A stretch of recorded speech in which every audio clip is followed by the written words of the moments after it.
Usually not that loud. Good morning.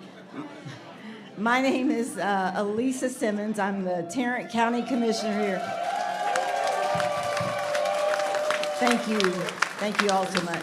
I'm the Tarrant County Commissioner here, for those that don't know me, in Tarrant County Precinct 2. Precinct 2 encompasses Arlington, Mansfield, the Tarrant County portion of Grand Prairie, Pantego, Kennedale, and Dalworthington Gardens.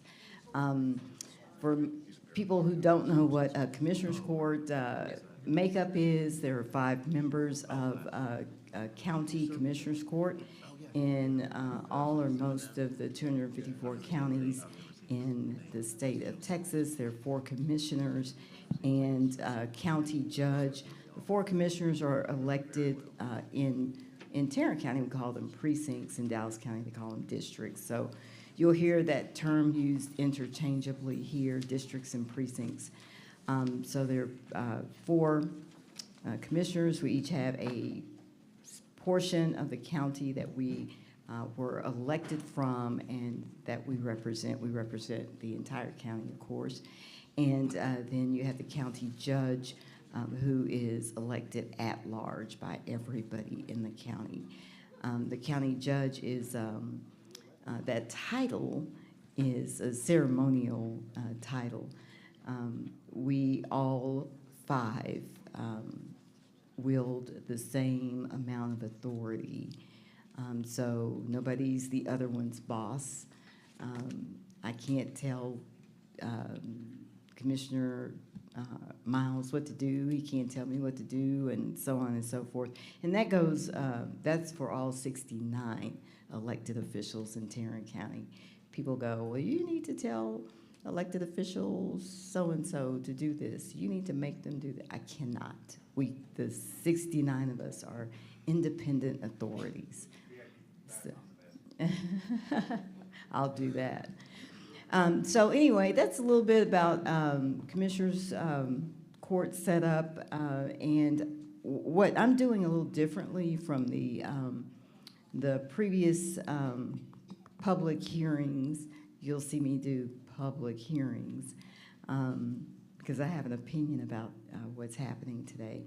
I brought in a panel of experts in redistricting, since we are just simply unable to get the damn vendor that we hired to do redistricting to show up and speak at these meetings.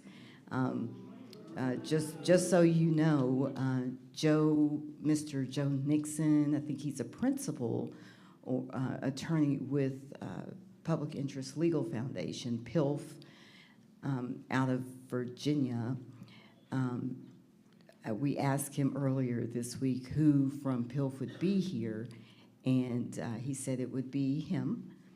And but he made sure that we knew that he would not be speaking, doing a presentation, or taking any of your questions. And so, in case you don't believe me, I printed the email conversation out, so it should be in your handouts if you pick that up, and you'll see the response that my chief of staff gave him. Essentially, we're paying you $4.50 an hour to come sit in this room and not say a word. It's unacceptable. But guess what? After Commissioner Miles' public hearing the other day, we received an email this morning that Mr. Nixon is afraid for his life. So he's not even going to be in the room today. You cannot make this stuff up. Yes, Councilman, Como is perfectly safe. And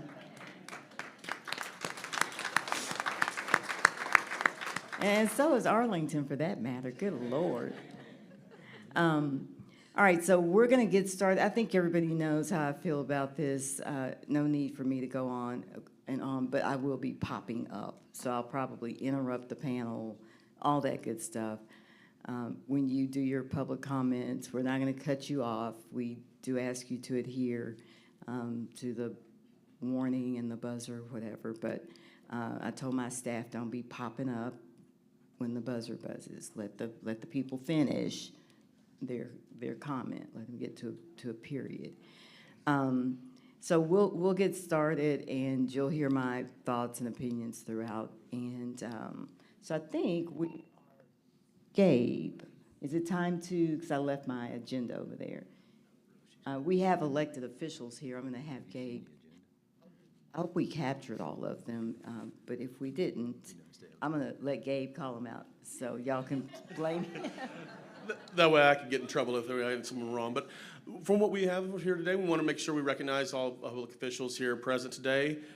From the county, we have our former Commissioner, Devin Allen.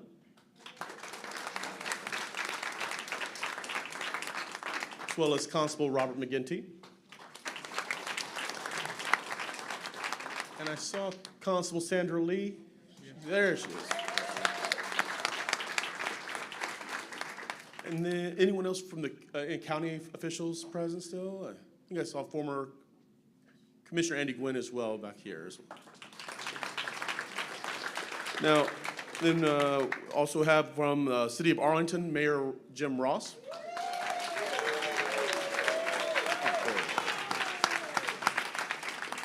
From the Kennedale City Council, Councilman Jeff Nervise. As well as from the Grand Prairie City Council, Councilman John Lopez. And just not saying, from Arlington City Council, we have Councilman Long Pham. And then also showing with state, we have right behind me State Representative Chris Turner. And State Representative Tony Tinderholt. As well as from our congressional delegation, our Congressman Mark Vesey. Did I miss any elected officials? Oh, former State Representative Bill Zedler as well.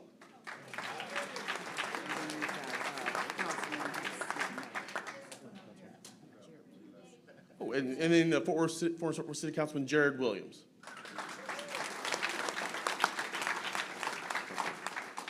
Did I miss anybody? Don't feel shy if I did. All right, excellent. I'll give the microphone back to you, ma'am. All right.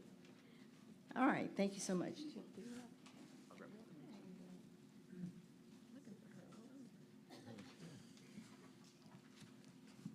So I wanted to take this opportunity to bring up, before the panel gets started. Oh, we forgot one elected official. Mansfield School Board Trustee-elect Jason Thomas. Where is he? Jason's on my staff. He's my director of Road and Bridge, so he's probably out there doing so. I'm like, where is he? He is here. He's been here since this morning. Oh, there he is. So I want to take this opportunity to, because we have in our presence my predecessor, Commissioner Devin Allen, and she was in this role for 4 years, and she knows this county, and she definitely knows and loves Precinct 2. And she's been in politics for a long time before she even served in her elected office. So I want her to come up and talk to us a little bit about redistricting. She has a position. It mirrors mine, but she has a position, and so she's going to come up and speak. And then after her, former Constable Robert McGinty, former constable right here in Precinct 2 in this courthouse, and he can talk to you firsthand about the negative effects of redistricting because he was affected by it. All right, Commissioner Allen.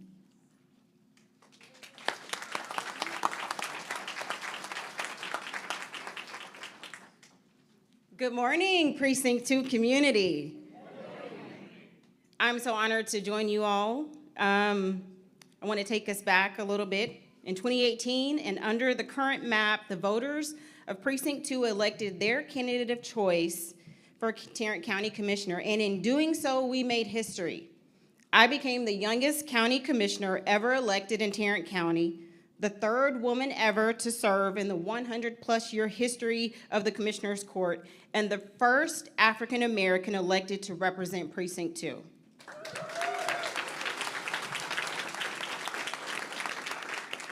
Many of you in this room voted for and elected me because I was your candidate of choice. Thank you so much for the honor to serve.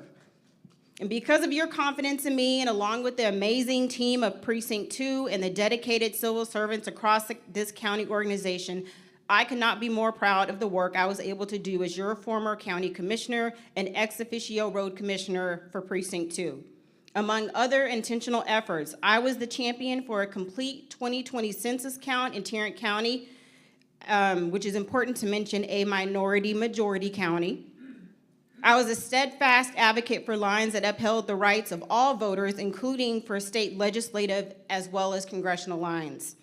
So you can only imagine how incredulous I was to hear Judge Tim O'Hare falsely claim that the county has not redistricted in over a decade.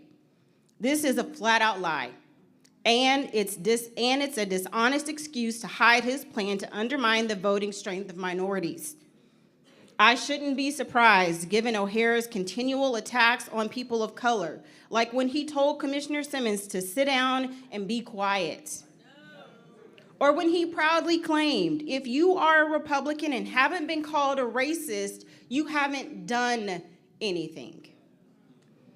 Let me set the record straight. I was on the court in 2021 when we conducted a thorough and lengthy redistricting process following the release of the 2020 census data.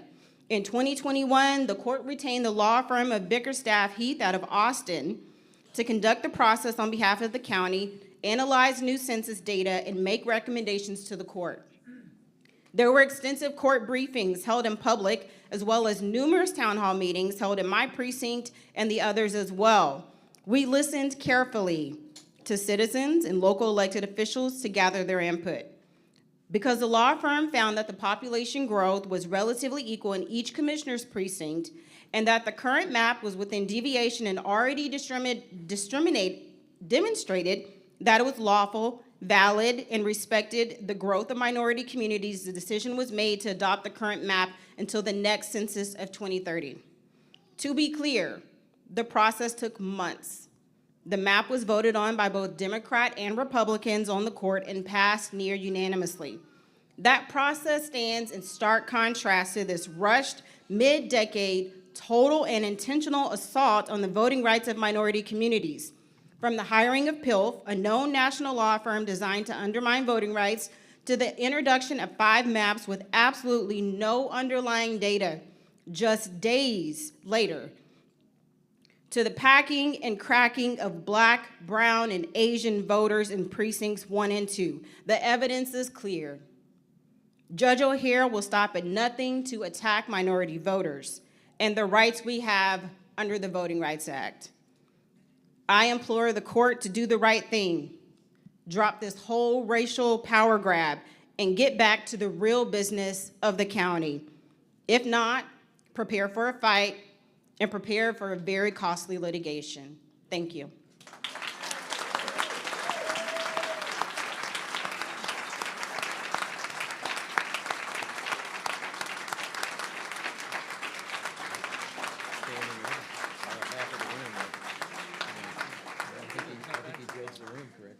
Good morning.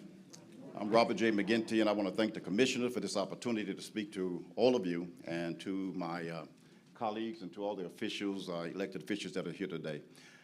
Forgive me, I have a conference going on that starts at 11 o'clock, so I won't be able to stay with you all long. But this is an important meeting when it comes down to redistricting, and the Commissioner want me to speak on how it negatively affected me. I ran for constable in 2020 and was elected in November 2020. And then in 2021, I received a phone call on a Monday night to be in court on a Tuesday morning. They are going to redistrict the constable and justice of the peace precinct. No prior knowledge, no prior input.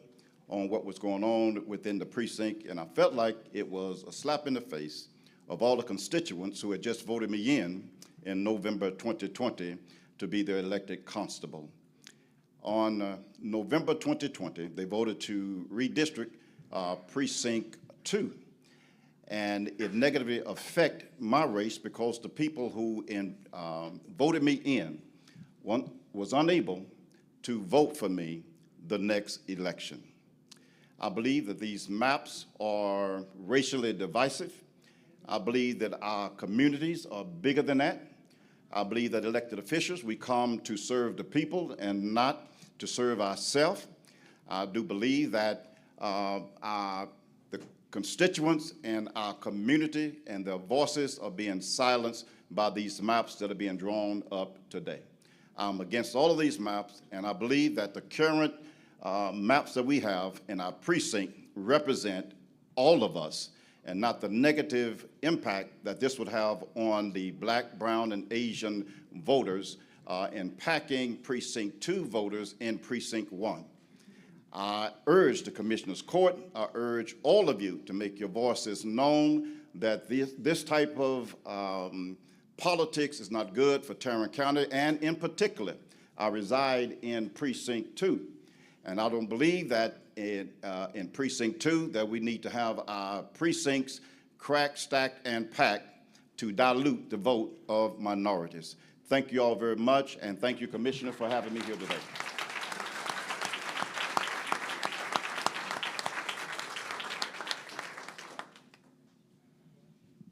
Okay, we've had two elected officials join us, and I want to recognize them.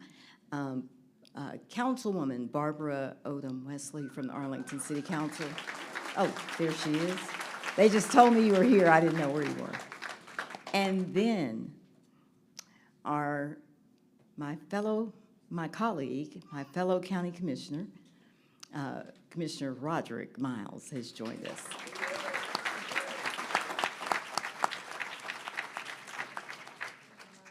I have some chairs for you all. Come on. Come on, I just can't.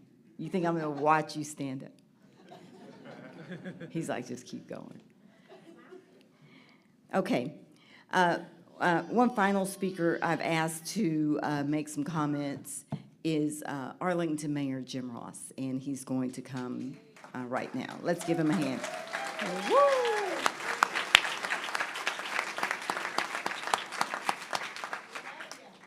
Well, I love you too. Thank you.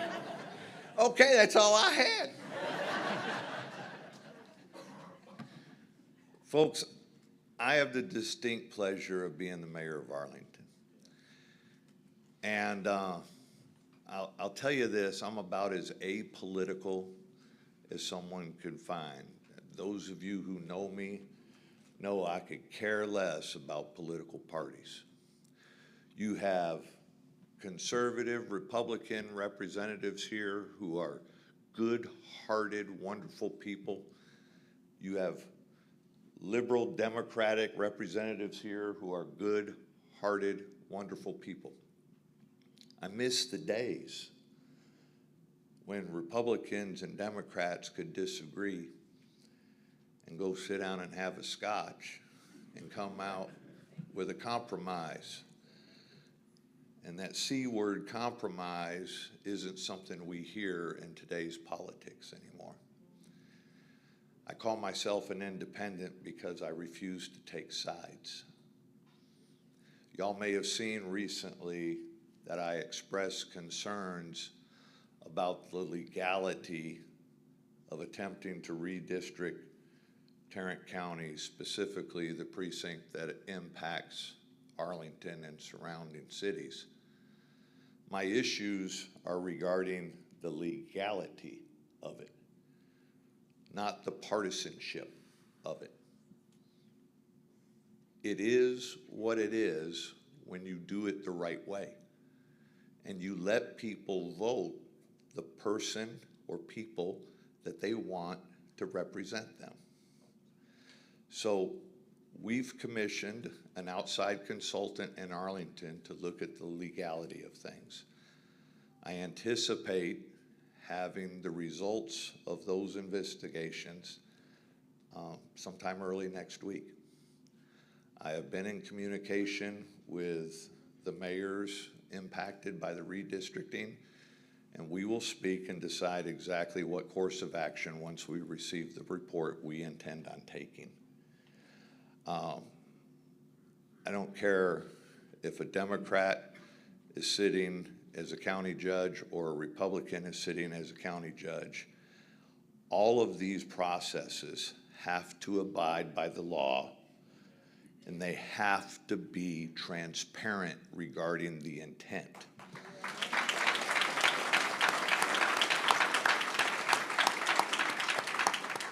If they are not, it's bullshit. Can I say that?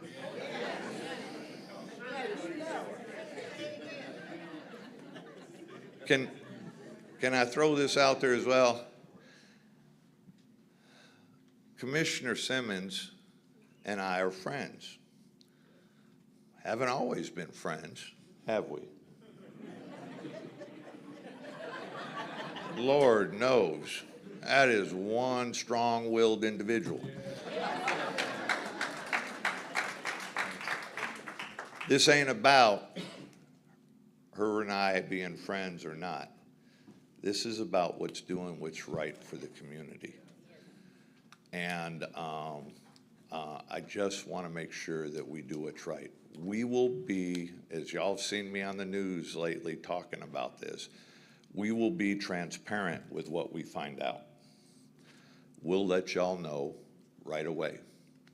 We'll let the Commissioners Court know right away, and what our intent is as impacted cities. So I look forward to the results, and I can't take questions, all right? I'm not gonna do that. Get away, see? What'd I tell y'all?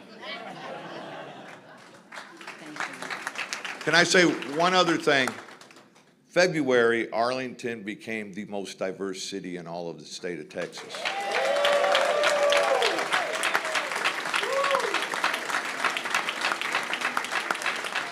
We are the fourth most diverse city in the country. Folks, that doesn't make us weaker, that makes us stronger.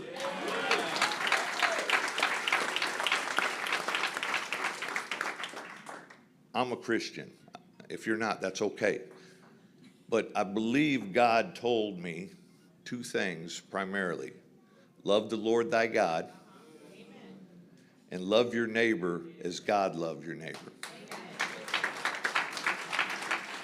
And I don't believe God said, love your neighbor if your neighbor looks like you, or worships like you, or loves you, or loves people like you love people. It just said, love your neighbor as God would love your neighbor. And there's no restrictions on that.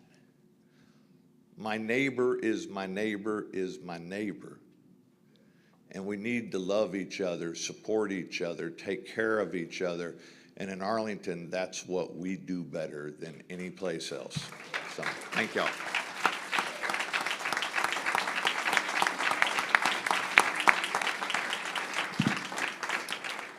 Thank you so much, Mayor. So we're the most diverse city in all of Texas, but you want to crack up these neighborhoods? You want to cut up these neighborhoods and affect voters' decision to elect who they want to represent them? You want to take African-American, Asian, Hispanic, Pakistani households. You want to move those out of Precinct 2 and take away those folks' ability to elect who they want. Y'all, this is crazy, but he and I speak the same language, but we're not speaking that language on microphones today. And Commissioner Allen, thank you for the history, because people need to know. We've had to say it over and over and over again. This county conducted a redistricting process right after the 2020 census in 2021. So 4 years later, you want to do it again, based on what? The 2020 census number. And then the next time, in 2031. So you want to conduct 3 redistricting processes in a span of 10 years, wasting whose money? Right. Waste, fraud, and abuse. Yeah. So it sounds like it's time to get to the panel. Constable McGinty, thank you for sharing your constable what you had to go through. So I am going to turn this over to Tracy Scott from my team. She and Gabe are going to kind of get the panel discussion going. We'll do that for a few minutes, and then I'm going to go out and see how many public comment forms we have. Mr. Merritt, do you happen to know how many public comment forms we have? What? I mean, oh, awesome.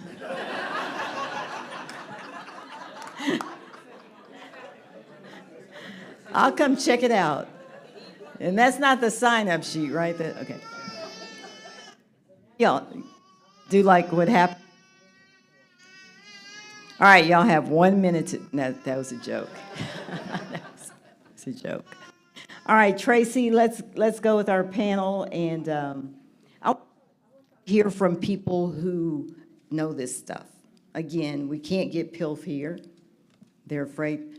Did you miss that? They're afraid for Mr. Nixon is afraid for his life after having his staff at your event. Yes, sir. I'll show you the email. All right, Tracy, take it away. Tracy and Gabe.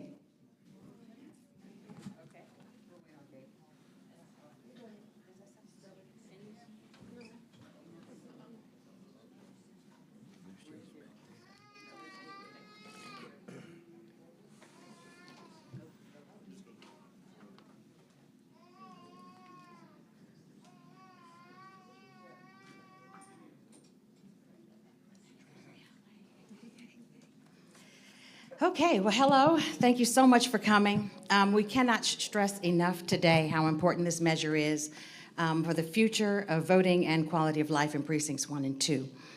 I am Tracy Scott, Public Policy Outreach Coordinator for Commissioner Elisa Simmons, and today we're here to best understand the basics of redistricting, the process of redistricting, why we contest the proposed maps, and the action needed to move forward.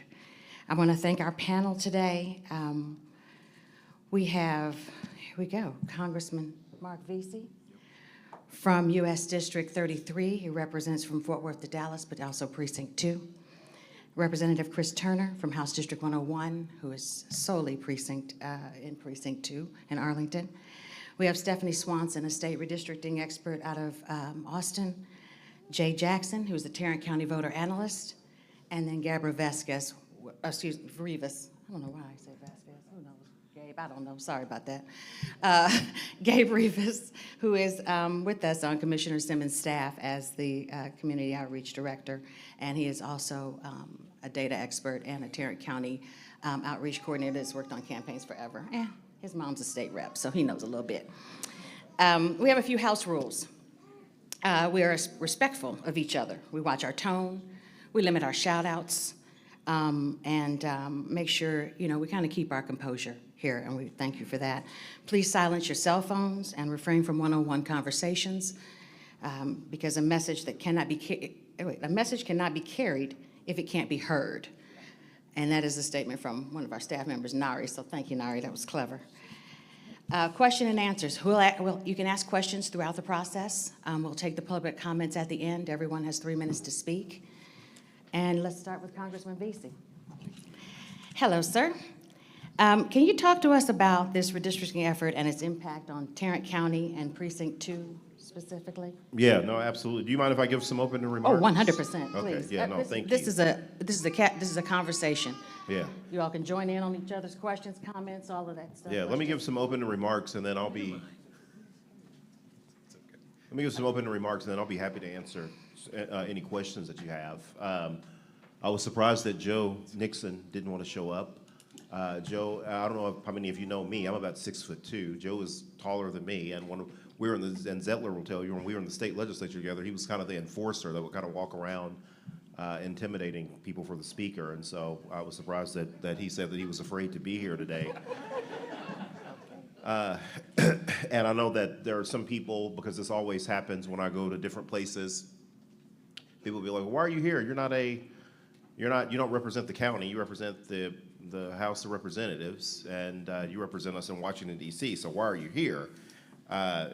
It's simple. It's because voting rights are something that is important for each and every one of us, and it impacts all of us, regardless of if we represent constituents on the municipal level, the county level, the state legislative level, or on the federal level. And so that is why I wanted to make sure that I was here today, because I think that what is happening right now, I think is wrong. I think it's racist. And I think that is completely unnecessary. And I want to make one thing very clear. I know intentional racial discrimination when I see it, and that's what is happening now. We saw it, and I saw a lot of the comments that took place during the mayoral race, which happened to overlap with Precinct 2. Things like homogenous and different terms like that were used throughout that particular mayoral race that was used to try to be divisive and divide people, and it's wrong. And as the founding chair of the Voting Rights Caucus in the U.S. House, I see the rampant attacks on voting rights, on the growing minority strength here in Texas, and really all across the South and even outside of the South now. And that is really, really unfortunate.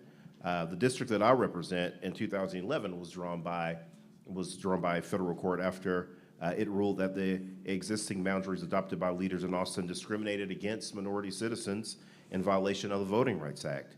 And I proudly support minority plaintiffs here in Tarrant County, whose attorneys will be in a trial next week challenging discriminatory state Senate map that grossly disenfranchises blacks, Hispanics, and other people of color here in Tarrant County.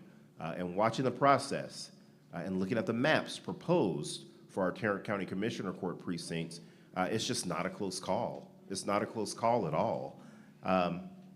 County Judge Tim O'Hare and his allies on the court are carrying out an open assault on black voters in Tarrant County, particularly black voters in Precinct 2, Hispanic voters in Tarrant County in Precinct 2, and again, in other minority citizens. It is blatant, and it is intentional, and it violates the Voting Rights Act. This entire process is crammed into a period of barely 6 weeks and only 4 public hearings, and maps drafted without racial stats and other key population data behind the maps are being deliberately withheld. And the Public Interest Legal Foundation, a group created and committed to attacking fair elections and voting rights nationwide, was retained to advise and oversee this entire discriminatory process. But you don't have to be a lawyer or understand demographics to understand and see what they've done. Large and growing minority neighborhoods in southeast Tarrant County where blacks, Hispanic, and other minority voters have successfully elected Lisa Simmons as the candidate of their choice have been cracked out of Simmons' Precinct 2 district and packed, which is also another legal term that everybody needs to understand, was packed into Precinct number 1, which is represented by Roderick Miles. Her district then is extended across the entire southern border of Tarrant and far up the western border that adds Anglo voters for the sole purpose of destroying minority voting strength. Commissioner Miles' long-established traditional minority precinct is packed intentionally to dilute minority voting strength and reconfigured to move key county facilities, economic engines, and historic neighborhoods like Lake Como, where my family is from. We all know, and Tim O'Hare knows, that the current boundaries were properly confirmed by the Commissioners Court in 2021 and legally and fairly reflect the racial, political, and cultural makeup of Tarrant County. O'Hare and his allies also know something else. Tarrant County is a majority-minority county. It is a majority-minority county. From 2010 to 2020, the Anglo population fell to less than 43%. The combined Black and Hispanic populations increased by over 220,000. The Asian population increased by over 100,000. The Anglo population in Tarrant County decreased by 32,000. O'Hare and his allies have made an ugly, a cynical, and an illegal decision. Instead of investing even an ounce of effort to appeal to minority voters and respond to their needs and concerns, they are targeting and shredding minority neighborhoods. Their intent is to destroy minority voting strength in blatant violation of the Voting Rights Act and the U.S. Constitution. I want to thank Commissioner Simmons and Commissioner Miles for passionately defending your constituents and all of us here in Tarrant County. I want to thank all of you that have had the courage to show up and speak out against this. You know, right now across the world, people are fighting for democracy. And, you know, when you think about places like Russia, where Putin is in charge, and and, you know, when Castro was in charge of Cuba, you know, in those communist regimes, there's a reason why they never have power change. And it's because they gear the rules towards themselves so they can continually get reelected over and over and over again. There's a reason why we don't do mid-decade redistricting in the United States, because we don't want to live like communists in those places. We don't want to do that.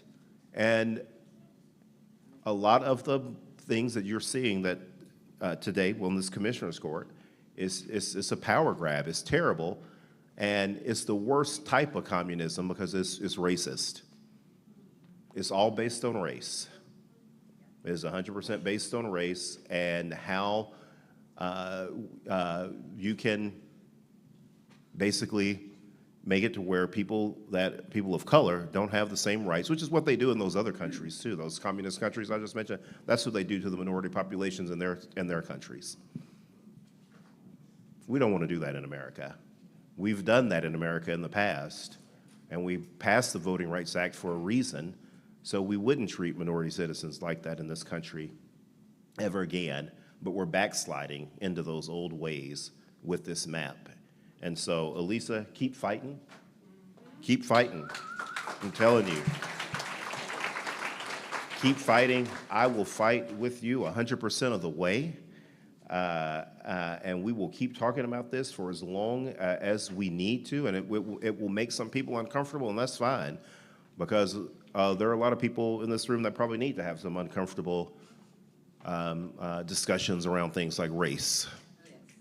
So we're going to keep talking, we're going to keep fighting, and we're going to keep pushing for fair processes and fair elections. Thank you very much. Thank you. Thank you, Congressman Veasey. Representative Turner, I'm over here, sorry about that. Representative Turner, hello. Hi. Representative Turner, if you could speak to that, you know, how redistricting, this impact of these discriminatory maps, and, you know, what precinct 2, your district, and how that looks. What does that translate to? Absolutely. And then next, Jeff, we're going to go to you. Right.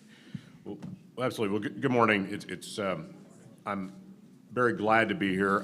This is probably the only time this month I'm home from Austin for a few hours, but I was not going to miss this this morning to defend the voting rights of my constituents in House District 101 and the voting rights of all of our community here in Arlington and Mansfield and Grand Prairie and other communities that's under attack right now. So I want to thank Congressman Veasey for being here, and I co-sign everything he said. And Commissioner Simmons, thank you for bringing us together, for the fight that you are showing for your constituents. Commissioner Miles, thank you as well. And this is so important. Thank you to all of you who are here to make your voices heard about this unjust, racially discriminatory redistricting plan. I want to say a couple of things. So Elisa asked me to be here because I do have some experience in the redistricting process in the state legislature. I served 3 terms on the House Redistricting Committee, 2 of those terms as the vice chair of the committee, and this was before, during, and after the 2021 redistricting. And I will say that as flawed as the state level process was, and it was incredibly flawed, as the congressman said, the results of that redistricting are going to trial in federal court starting next week. And there was racial discrimination, I believe, in the state House map, the state Senate map, and the U.S. congressional map. But as flawed as that process was, it was far, far more transparent and open than what this rushed and opaque process is in Tarrant County. We did field hearings all over the state for redistricting. We had experts come and testify. Now, a lot of that, most of that, was ignored ultimately by the people who drew the maps, but there was at least a pretense of having a process. There's not even a pretense here of what's going on in Tarrant County. It is shocking to me that Tarrant County has hired this law firm, the Public Interest Legal Foundation out of Virginia, and their chief lead on this project for Tarrant County, being paid with our tax dollars, doesn't have the courtesy to show up this morning. As the congressman said, Mr. Nixon served in the Texas legislature. And I liken this to when we hear a bill in the legislature and a state agency is involved or affected in the House of Representatives, we call that agency to testify for the committee as a resource witness. So we understand the agency's perspective. And the fact that he wouldn't be here today to hear from the very voters who are being affected is absolutely shameful. And if he's afraid to show up in Arlington in District 101 and Precinct 2, well, we'd love to host him sometime. There's a lot of constables here, so I don't think he had anything to be afraid of. So it's also been brought to my attention that in the Tarrant County process, again, unlike the inherently flawed state process, but at least in the state process, when people brought maps, whether they were good maps or bad maps, there was data attached to those maps. There was empirical data produced by the Texas Legislative Council, so we could see what is the racial makeup of this proposed district. How many voters are being, or how many residents, Texans, are being shifted from one district to another district? What is the population deviation between districts? And how does it impact school districts and cities and counties? There is none of that, apparently, with this Tarrant County map. Only top-level partisan election results. That is an inherently flawed process, and there's absolutely no excuse for it. So I have to better answer Tracy's question, I actually have a letter here. It is addressed to Judge Tim O'Hare, and it is signed, we sent it last night. It is from the 4 representatives who represent majority-minority House districts in Tarrant County. That's Representatives Collier, Representative Romero, Representative Bojani, and myself.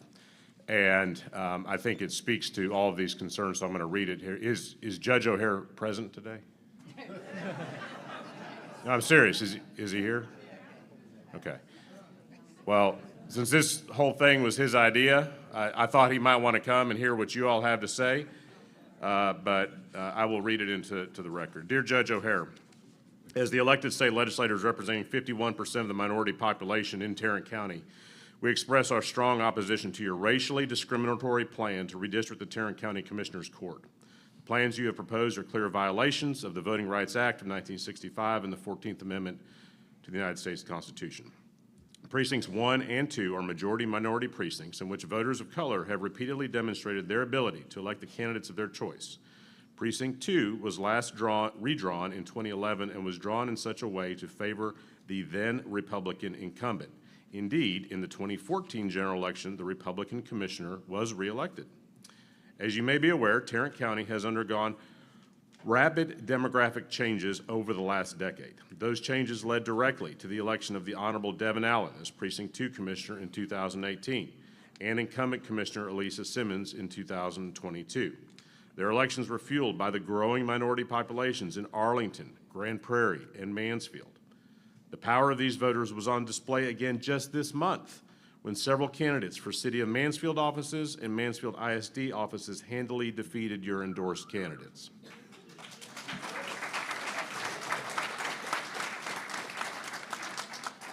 Your proposed plans illegally pluck the majority of neighborhoods in House District 101, as well as some in District 92, and pack them into Fort Worth-based Precinct 1. Your intent is obvious, to dilute the power of minority voters in Tarrant County into Precinct 1, cutting in half the representation they have had at the Commissioner's Court for the last 6 years. We understand you may not like the choices the voters have made in those elections, but we do expect you to respect them. Contrary to your narrative, Tarrant County underwent a full and complete redistricting process following the 2020 census. The Republican majority court agreed in 2021 to leave the lines intact because commissioner precincts were within acceptable population deviation and fairly reflected communities of interest throughout Tarrant County. Importantly, the court's 2021 process was thorough and lengthy, allowing multiple opportunities for public input over several months. That process stands in stark contrast to the hurried and haphazard approach the county is taking now under your leadership. The racially discriminatory effect and intent of your plan is by far the worst element of this mid-decade redistricting caper. Another unfortunate element of your proposed maps is that they rip apart clearly defined communities of interest in Tarrant County. Arlington, Grand Prairie, and Mansfield, and other cities have formed the nucleus of Precinct 2 for decades. To split them into multiple precincts only serves to rob these communities of the opportunity to elect their own commissioner. Finally, your redistricting effort will inevitably lead to costly and lengthy litigation, as any of the proposed maps is illegal under the Voting Rights Act and the Constitution. The taxpayers of Tarrant County will be in court for years, forced to defend this flawed redistricting effort. As state representatives who have helped pass billions in property tax relief, with more to come this session, it is maddening to watch local officials be so cavalier with the taxpayers' money. As the top elected official in Tarrant County, you have an obligation to all 2.2 million residents who call Tarrant County home. We ask that you put aside discriminatory agendas and focus on the job you were elected to do and lead our county in a productive and unifying manner. Sincerely, Chris Turner, Nicole Collier, Ramon Romero Jr., Salman Bajani, State Representatives. Thank you, Representative Turner. Thank you. Next, this is Stephanie Swanson. She's a state redistricting specialist. Been at this for years, and I'm sorry, sir, I missed introducing you. So this is Dave Jones. He's an attorney. He's with the nonpartisan organizations Clean Election Texas and Fair Maps Texas. So our question to you, I'm going to go to this side. Here we go. Stephanie and Dave, could you talk to us? Maybe not. Okay. Oh, okay. Can you talk to us about, the traditional process of redistricting and what that looks like or what that has looked like for municipalities like Tarrant County? Sure. First of all, it's nice to be here. Thanks for having us out. I'm Stephanie Swanson. I am louder, sorry. I am a former leader in the Fair Maps Texas Coalition. I do not represent them today. I stepped back from my advocacy work, but I had several friends in the community who asked for my help and Dave's help, so we're here today. Dave is currently with the Fair Maps Texas Coalition. So we advocated across the state during numerous redistricting processes over the past 10 years during this last round of redistricting. So typically what you want to see for first of all, let me take a step back and kind of explain why redistricting is so important.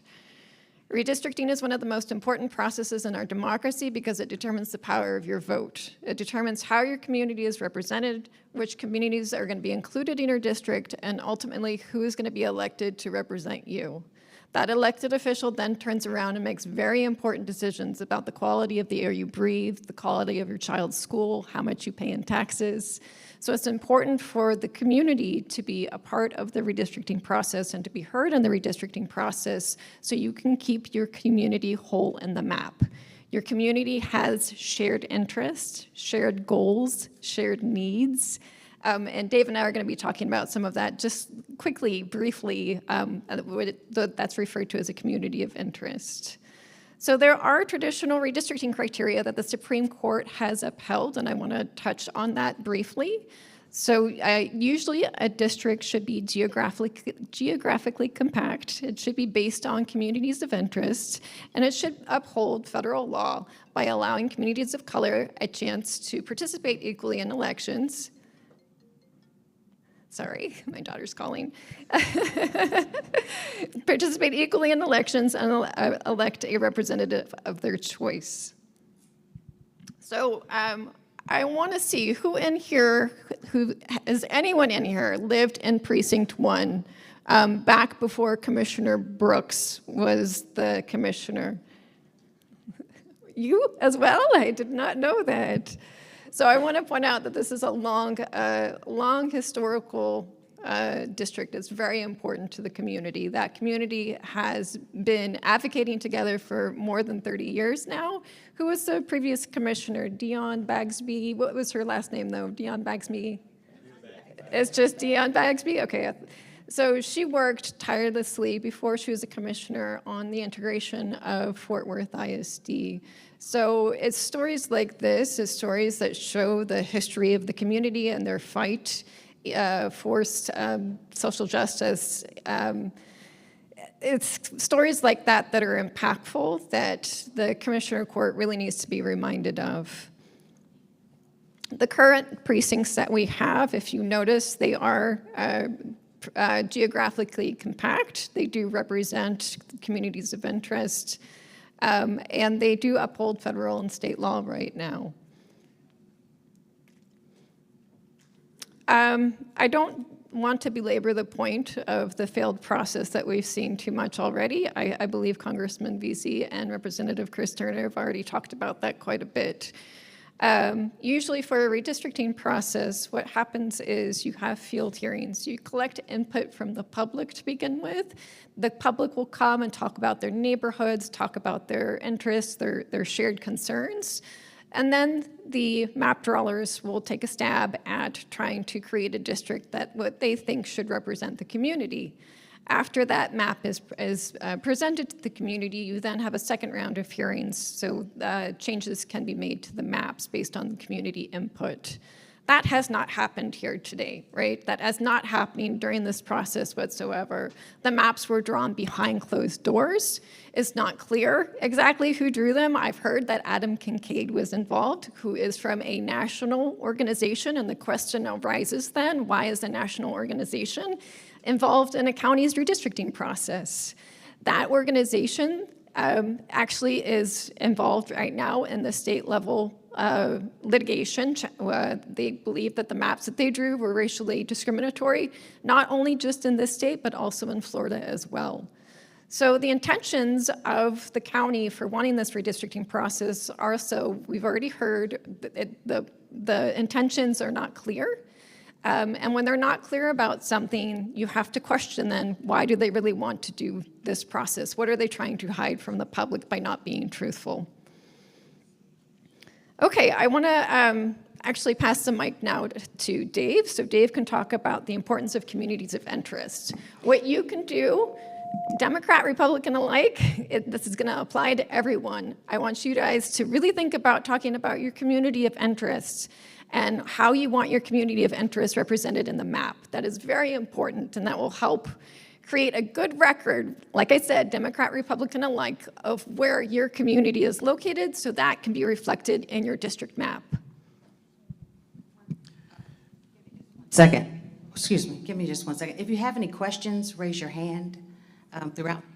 We're going to let Dave make his comments, and then if you have questions, we'll take that, and then we'll talk with Jay next. Hi, I'm the only one who didn't deserve a nameplate, and that's for good reason. I'm sort of a redistricting tourist. I work with as a volunteer with a nonpartisan organization. I'm not always nonpartisan, but in the redistricting process we were involved in with Fair Maps, Texas. I acted as a nonpartisan and really talked a lot with Stephanie and everybody else about the process that needed to happen and insisting on fairness in that process. And I don't want to be too long because we've got lots of people here to talk, but the idea of thinking about what is your community of interest is always a part of the process, and that's why it's important to have a good hearing schedule with people who have the ability to be well-informed, maybe even consult experts before the hearings occur. Lots of things that are necessary in order for people to really understand what the proposed districts are going to do and what effect it's going to have on their lives. And it's community of interest. I think Stephanie asked me to show up and talk about that a little bit because she probably wants to watch me squirm. I always, it's a difficult concept to think about because, especially in urban areas, I mean, we all, it's a very diverse system. I mean, we all live in a big community that's part of an urban area. But a community of interest usually has some qualities that we all are familiar with. I think the mayor's comments were really great earlier about, I mean, a community is really people. It's your neighbors, and it's what you consider to be the core part of your neighborhood and the services that you access, whether there's a clinic in the area or not, whether there's different types of educational opportunities that are available, issues like flood control and water sources and things that you interact with day to day that your neighbors are interacting with also. You want to keep those things ideally intact and not split up, especially with regard to a commissioner precinct, split up things that the commissioners have jurisdiction over. You don't want to you don't want to split up things where people have the ability to, I mean, or don't have the ability to access and vote for a person who can represent their interests in those different community aspects. And that's the concern about some of the maps that have been proposed. And obviously one of the most important things is, and there's legal decisions that support this, race should not be subordinated to partisanship. Part of what makes a community is the racial composition of it, the ethnic composition of it, and those are your neighbors, and maybe have similar interests, similar needs. I noticed out in the hall earlier that there's a list up on the TV out here. It says it's Precinct 2 Priorities for Southeast Tarrant County, and it lists the things that people care about in this community. It's criminal justice, economic development, education, elections, healthcare, transportation. Those are the things that are part of a community of interest. So when you think about looking at all these maps and see what they propose to do, think about how they have an impact on your ability to influence your commissioners about those key issues, those priorities of Southeast Tarrant County. And in my view, as has been expressed here already, the racial considerations here have been subordinated to partisan interests. And that is illegal. It's racial discrimination. And it's probably a violation of the Voting Rights Act. And this appears to be, and I'm not any kind of an expert as far as what that aspect of it is, or about any of the proposed maps, because I don't live here. I live up in Sherman.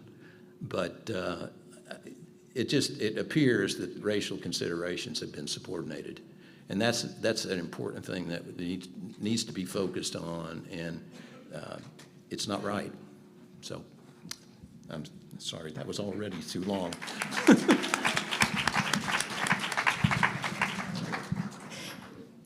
Thank you very much. We wanted, Okay. one more thing, really quick. So since Dave and I don't live here, Tracy called to ask us to come speak, and I said, you need to find folks who are experts on the community. That's really who needs to be speaking. So that's why Jay is here. Good, yes. But we also needed to know the process. We needed to understand the history of redistricting in Texas, so don't devalue what you've spoken about. We've had a couple of other elected officials join us. We have Mayor Michael Evans from Mansfield. Yes. Oh, he left already? Okay, we missed him, but he was here.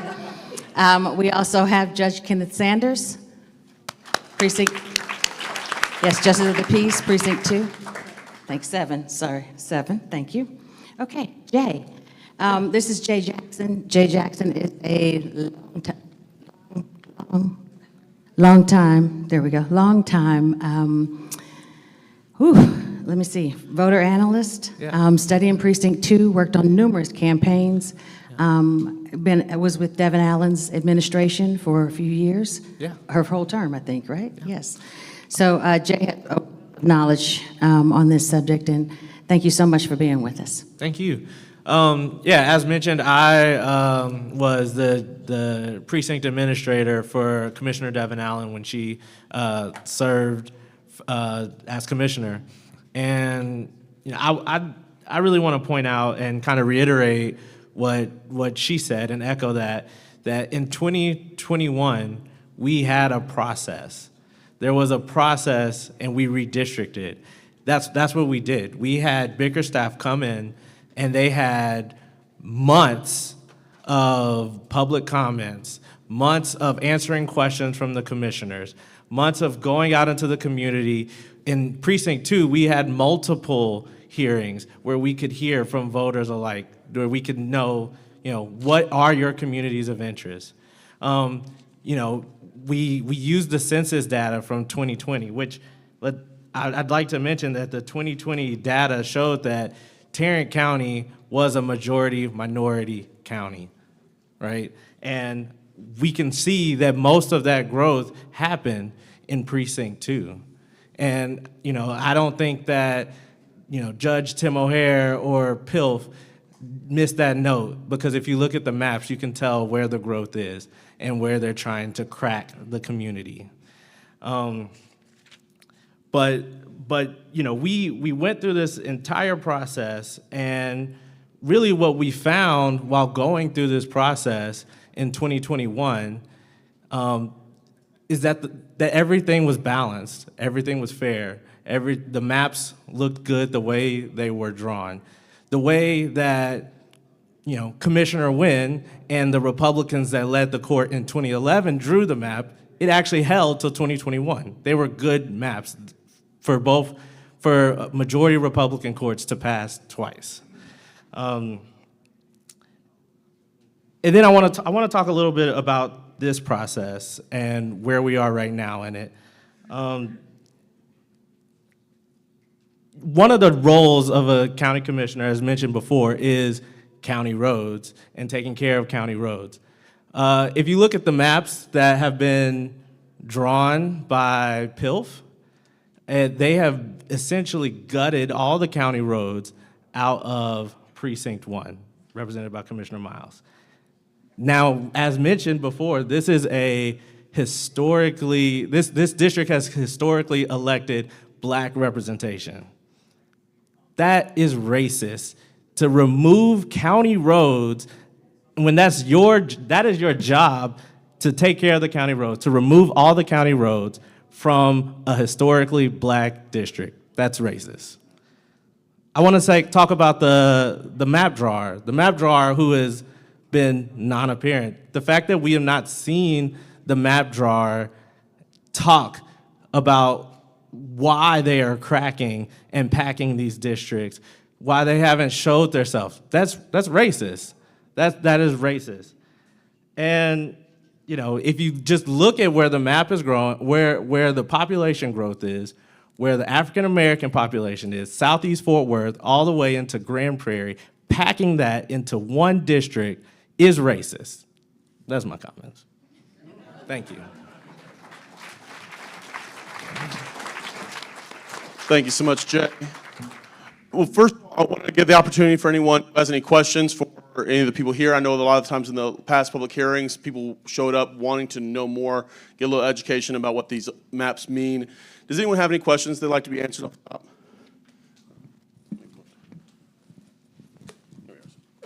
Yeah, Bruce Miller here. This is for Congressman Vesey. As a congressional representative, what can you actually do about this illegal process? There we go. Is that better? There we go. No, thank you for the question. I'm here in support of voting rights.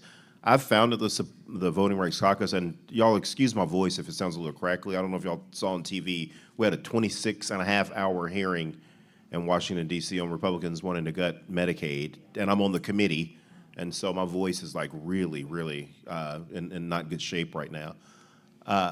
But I came here today in support of voting rights. And I talked a little bit earlier in my comments about communism and how much I detest communism.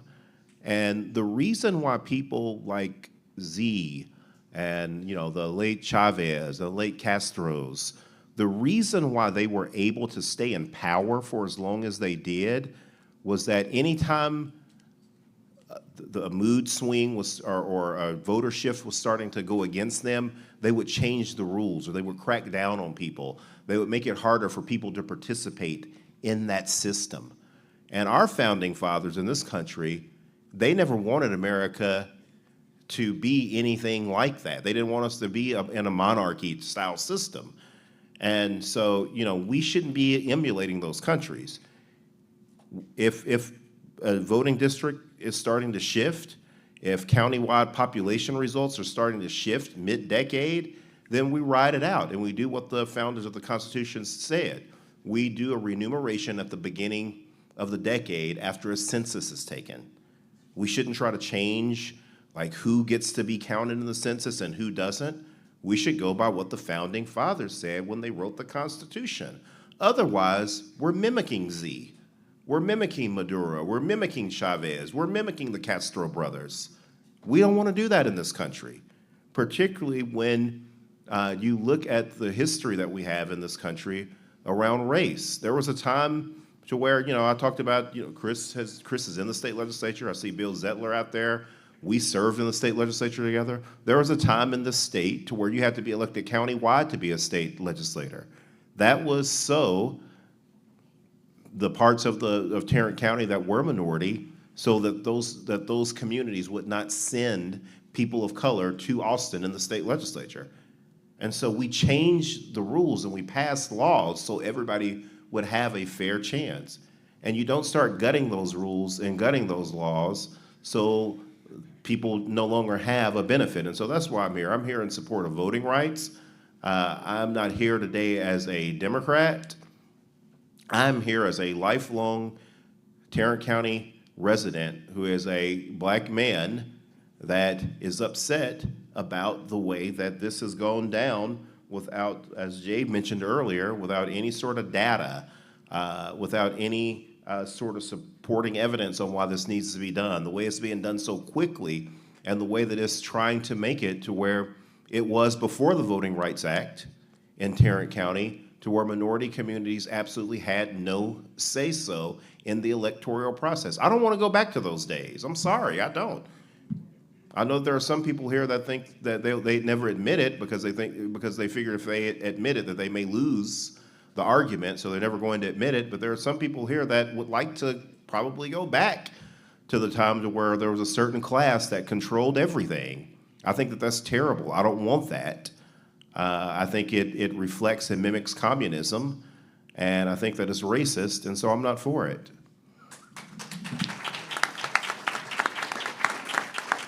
Actually being told that we, hello? Okay. We're going to go ahead and start. Yeah, use this one. Actually pull this one over here.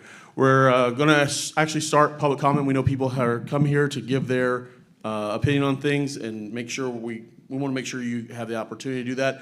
These panelists will be here the whole time, so if in your public comment you have questions, they'll be able to jump in at the end of your time, so we won't take time out of your 3 minutes that you have to speak, so that way they can answer any questions that you have as well. So I'm going to toss it over to Mr. Stallings, and we're going to start the public comment period. Judge Kenneth Sanders.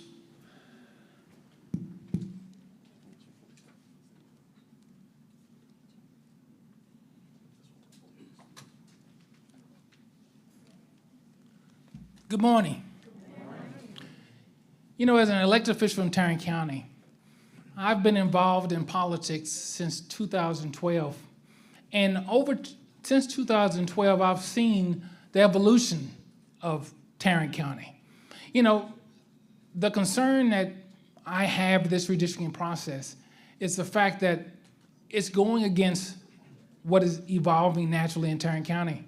If you go back and look at the voting turnout in Precinct 2, if you look at it in 2004, in 2008, and in 2012, and 2016, each year, the margin of victory is getting smaller and smaller for the Republican vote because of the evolution of and the growing population of Black and brown communities and their ability to vote representation that represents their interests.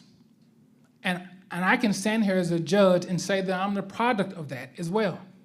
Because if you go back and look at the race in my area, my territory, my party, my seat, each year that margin of victory was getting smaller and smaller. And so in 2018, I was elected Justice of the Peace in Precinct 7, which includes South Arlington, Mansfield, Kennedale, Burleson. And so what they're doing in trying to do this mid-district, mid-century, mid-decade redistricting is truly trying to dilute the evolving Democratic vote in Tarrant County. Because they know, unfortunately for them, that it's not a question if Tarrant County will start electing Democrats countywide. It's only a matter of when. But what they're trying to do is slow that momentum by doing this redistricting mid-decade. And so I'm here to stand in opposition for it because it's just not fair. And I think everyone in here believes in a sense of fairness and what's right. So I'm here in opposition to those maps. And so my message to Commissioner Simmons, keep fighting. We got your back.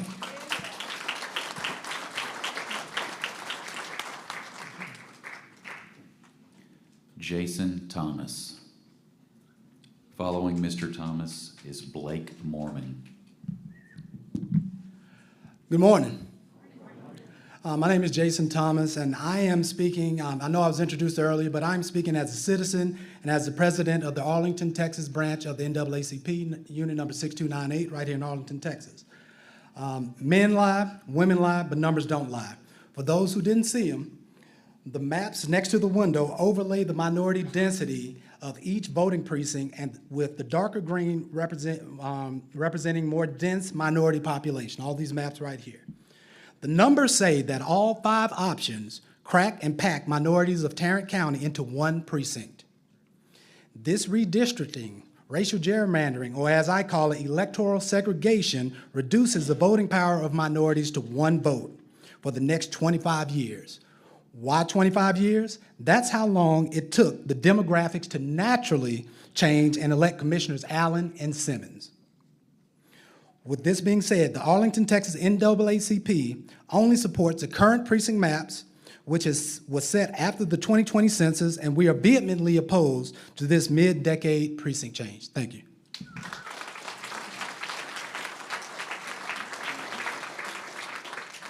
Following Mr. Mormon, Joanne Lardoza. All right. My name is Blake Mormon, and I'm the first Vice President of the Fort Worth Tarrant County NAACP branch. Our members are tax-paying constituents living in every precinct in Tarrant County. I am here to express our opposition to redistricting and the impact such an action would have on our communities. On behalf of the Executive Committee of the Fort Worth Tarrant County NAACP branch, we are outraged over the process of redrawing the county commissioner precinct boundaries. Unless there is a legal reason to undertake this action 5 years before the next census, this process should not go forward. The existing map was drawn and approved based on data after the 2010 census, reviewed after the 2020 census, in which no significant variations were found, and the decision was made to continue with the current map. Since then, every current commissioner on this court and the county judge were elected to office based on the current map. This demonstrates that the current map is not only more than adequate as it is, but it clearly reflects the voters' preference for the representatives of their choice. Each of the proposed new maps is flawed, particularly in precincts 1 and 2. There are no criteria given as to why the maps were drawn the way they are. Why is that? We can only infer that they were drawn with the intent to target the Black and brown populations in precinct 1 and 2, and that is against the law. In addition, they were drawn to economically hurt precinct 1, which is morally wrong. Thus, no criteria is given. If this passes, Tarrant County will be known as one of the most racist counties in this country. Then we'll see how many visitors will want to come here, how many conventions will want to be placed here, how many corporations will want to move here, how many national and international events will want to take place here. Whether or not that's the intent of the commissioners who joined the county judge to vote yes on this, that would be the perception. And believe us when we say perception is an economic impact. For more than a century, the Black and brown vote has been relentlessly suppressed. However, our voices have never been and never will be silenced. Black and brown voters in Tarrant County will maintain their rightful place in the democratic process, ensuring the power to effectively and equitably shape the future of our county. Disputing the chaos of racially motivated voter suppression is not just a Black and brown issue, it is a red, white, and blue issue. NAACP stays at the forefront of connecting and engaging with allies who believe in a more just and fair America. We call on all citizens of Tarrant County to be part of making history by supporting our call to reject this effort. Do not change the map.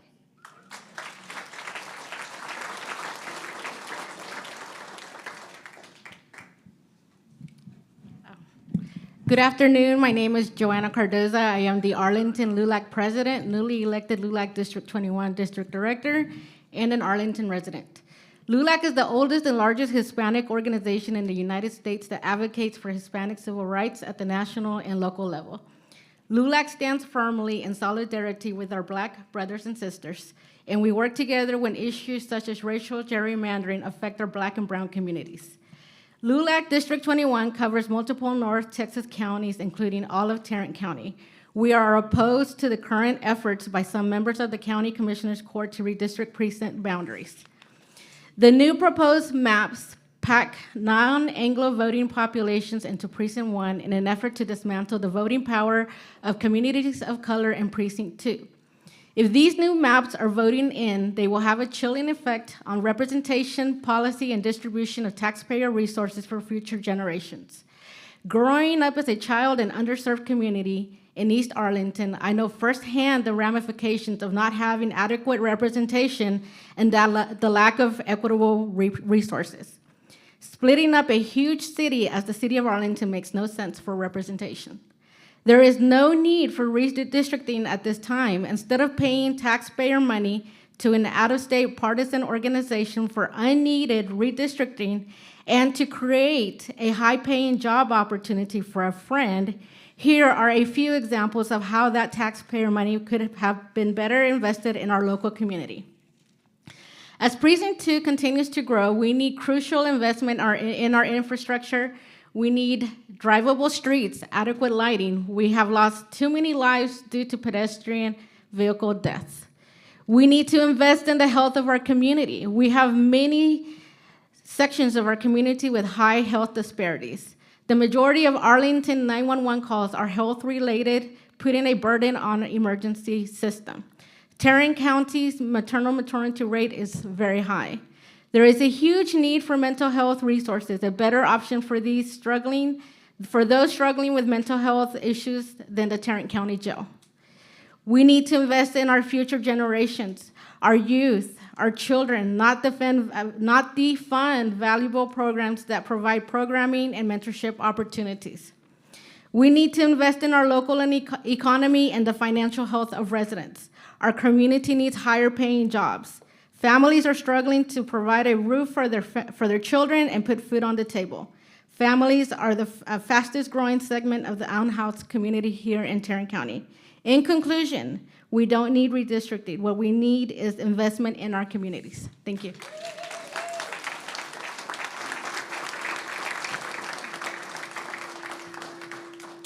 Jesoho Robo and Obacare.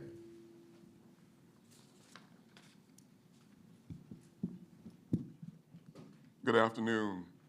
My name is Jason Robo and Albuquerque Jr. I'm a president of the Fort Worth chapter of Alpha Phi Alpha Fraternity Incorporated, the Beta Tau Lambda chapter. I'm a resident of Precinct 2, Texas House District 101, and a proud degree holder from UTA. Racism has a cost, and that cost is not just paid by those who are Black or people of color. Everyone pays the cost. I cannot say I was born and raised in Tarrant County. I cannot even say I was born in the Southwest. I am from the South, where every state is racially gerrymandered, and minority voices and votes are muted. I was born in Louisiana, born and raised in Louisiana, a state that is 35% Black and has more registered Democrats than Republicans. Yet the way the congressional and state legislative districts are drawn, Black and minority voices don't matter. My hometown of Monroe, Louisiana was segregated where the whites lived to the north and west and the Blacks lived everywhere else. In fact, I-20 was drawn through my grandfather's living room. It is an urban rumor, legend, call it what you want, that my hometown school district was redistricted every time the predominantly white high school needed more Black athletes. Well, this, my friends, isn't a rumor. This is actually happening. A Black man from the South is used to district lines drawn to choke out progress, resources, school districts, drown voices, and kill neighborhoods and communities. That is the cost of this type of racism. That is the price paid for cracking and packing. Louisiana and most of the true southern states are living examples of that cost. And that is what Tim O'Hara is trying to do to us. This is a power grab fueled solely by racism, not politics. Because Tim O'Hara already has a 3-2 majority. Commissioner Simmons can only vote no once, just as Commissioner Miles. We need 3 votes to end this process. It is up to you to talk to your friends and family who live in Commissioner Manny Ramirez Precinct 4, who, by the way, is a person of color, and ask that they demand and pressure him to join Commissioner Simmons in voting no to redistricting. It is just that simple. Thank you.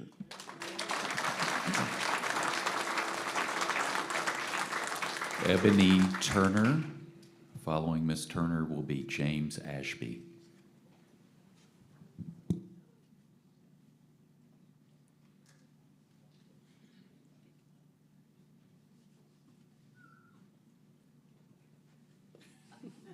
I like that.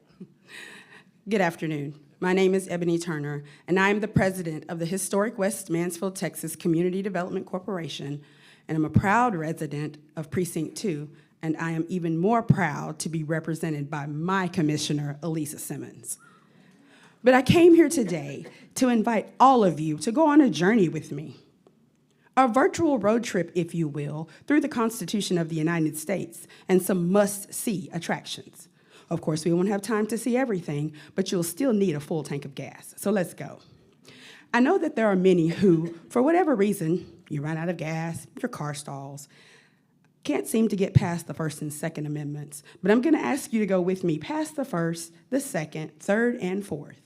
I will ask that you honk your horn and wave or give a nod to the Fifth Amendment, where federal due process resides. And then, for the sake of getting to our destination in these 3 minutes, we are going to roll past the 6th through 12th Amendments. Again, we will honk, nod, and wave at the 13th Amendment, which abolished slavery and gave citizenship to formerly enslaved persons. But because we got to get to our destination before it's too late, oh, there it is, over the horizon, the 14th Amendment to the Constitution. Go ahead, pull up, and park here, because we're going to stay a while. We might even spend the night.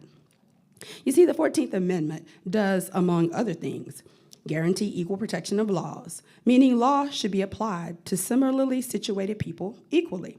When that does not happen, it is a violation. The 14th Amendment also requires due process of law by states. So if it's still not clear why we parked here, let me explain. When you take away the voting rights, abilities, etc., of a group of people based on race, you have violated that group's constitutional rights. You have not afforded them equal protection of the law. When you draw lines such that a whole group of people, i.e. Black and brown people, cannot vote at the same time as everyone else or have the same opportunity to elect a leader of their choosing, while other groups retain those rights, then you have treated similarly situated people differently. And that is a violation of the 14th Amendment, and that is also known as illegal racial gerrymandering. But let me hurry on to the next stop before heading back home. Let's pull up to the 15th Amendment, but you don't have to cut the motor if you don't want to, because we won't tarry too long. This will just be a pit stop to refresh your memory on what the 15th Amendment does. It's the last of the Reconstruction Amendments passed regarding voting rights in the aftermath of the Civil War, and says, "The right of citizens of the United States to vote shall not be denied or abridged by the United States or by any state on account of race, color, or previous condition of servitude," slavery. You should probably fill up here for the ride home. We will do a drive by the 24th Amendment that eliminated barriers to voting, such as the poll tax in 1964, just before hitting our next stop, a short trip to the Voting Rights Act of 1965, specifically Exit 2.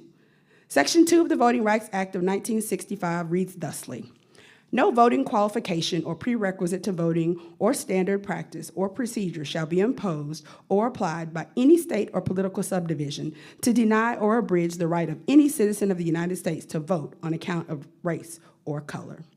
That was actually going to be our final destination before heading home, but since we're making good time, we will take a detour to a familiar place for lawyers.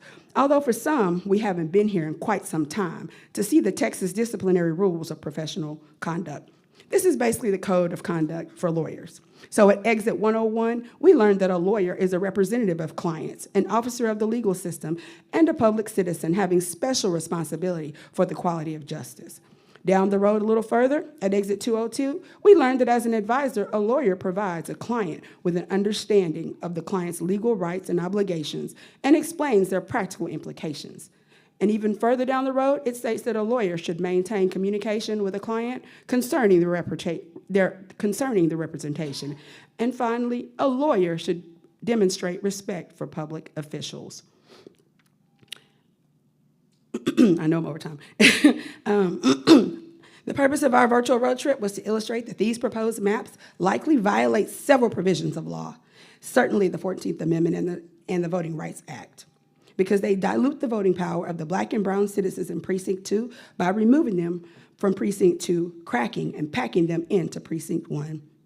And as a legal professional, I just felt I had an ethical duty to call out the unethical behavior by these lawyers who've taken our $30,000 in taxpayer money, signed a contract, and is refusing to answer questions. That is unethical behavior. So thanks for coming on the ride with me. I know it went a little over time, but I hope you got the message and where we were trying to go. Thank you. Following Mr. Ashby will be Geraldine Jackie Cox. Good morning, folks. Been involved in the Tarrant County resident for 40 years. This is long overdue. Victim, I feel, of the vagaries of redistricting. Representative Turner was a big part of cutting up my community of interest, the HEB area where 3 of the county commissioners converge into the HEB school district is now in 4 different house districts, not the whole school district, just one high school, and the former House District 92 is in 5 pieces now. So these things happen. We started the hearings here, hearing from former County Commissioner Allen, was followed by Commissioner McGinty, where she stated that the lines were figured to be fair and equal, and he came up and said, hey, I got screwed when it happened. So these things happen, but this is long overdue. County Commissioner 1 is the most gerrymandered district in the history. What does the far southwest corner Benbrook have to do with far northeast Fort Worth? They're absolutely not even close to being a community of interest. We have a minority-majority commission right now. So this is long overdue. We have 100 people a day moving into the county. So even if you want to go from the maps from 3 years ago, there's been massive and unequal growth in the county commission districts, and it's just time that it gets realigned. I've been very interested in this happening for quite a period of time, and I think it's overdue. I know this isn't the majority opinion in this room. I live in Euless. That was, unless Mayor Ross is correct, it has been determined to be the most ethnically diverse community in America. That was done by the New York Times fairly recently. So either way, I was hoping that Congressman Vesey would still be here so I could ask a question. He made a definitive statement this was done for 100% racial reasons by the county judge. I wanted to see if he stood by that statement because it seems almost impossible to believe. Thank you.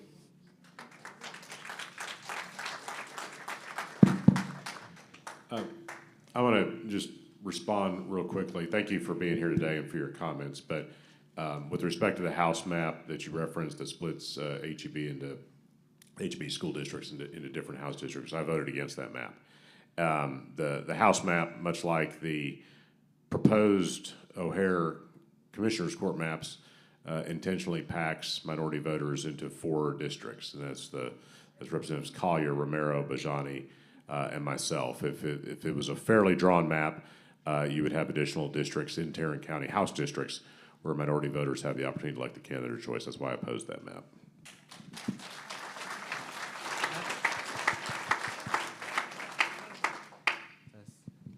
Can you hear me? I'll just enunciate.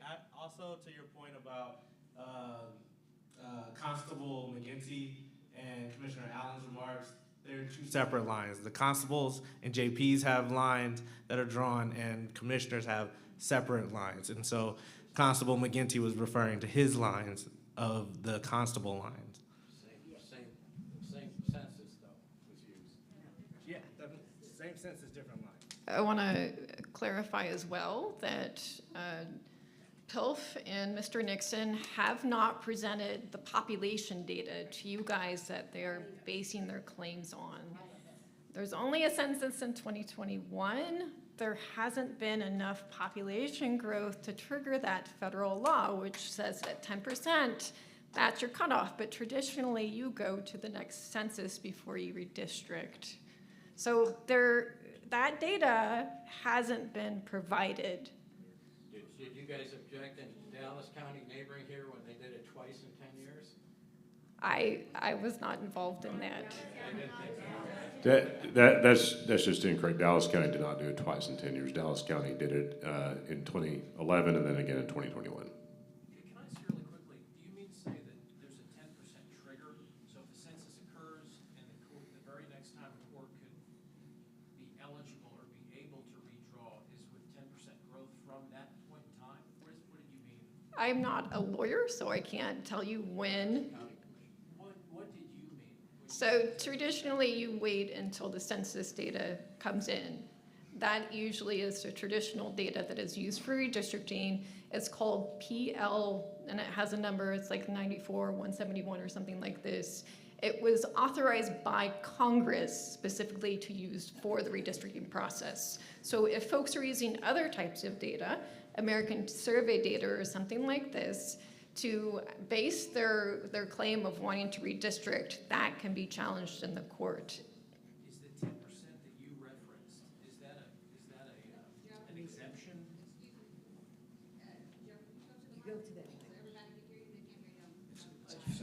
I just was seeking clarification on your statement.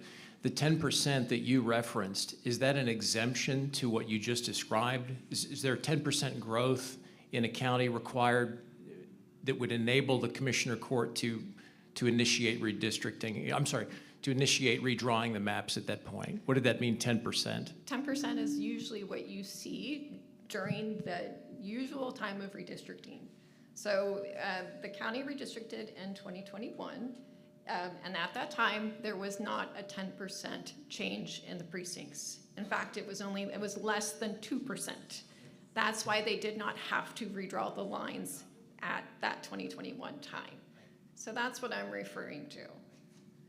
If they had not redistricted at that time, someone could have stepped in and sued, but they did have a very official and open process that is clearly on the county's records. You can go find those on the county's website. Geraldine Jackie Cox. Following Ms. Cox will be Chris Dobson. Okay, can we put up that map I was speaking of in the beginning?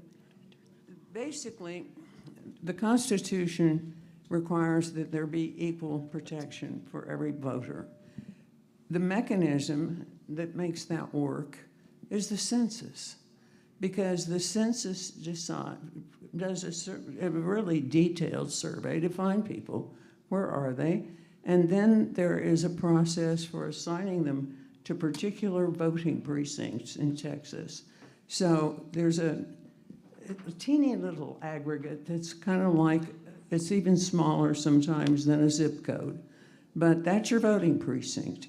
And there are many voting precincts in a commissioner's precinct, and there are many more in other kinds of districts.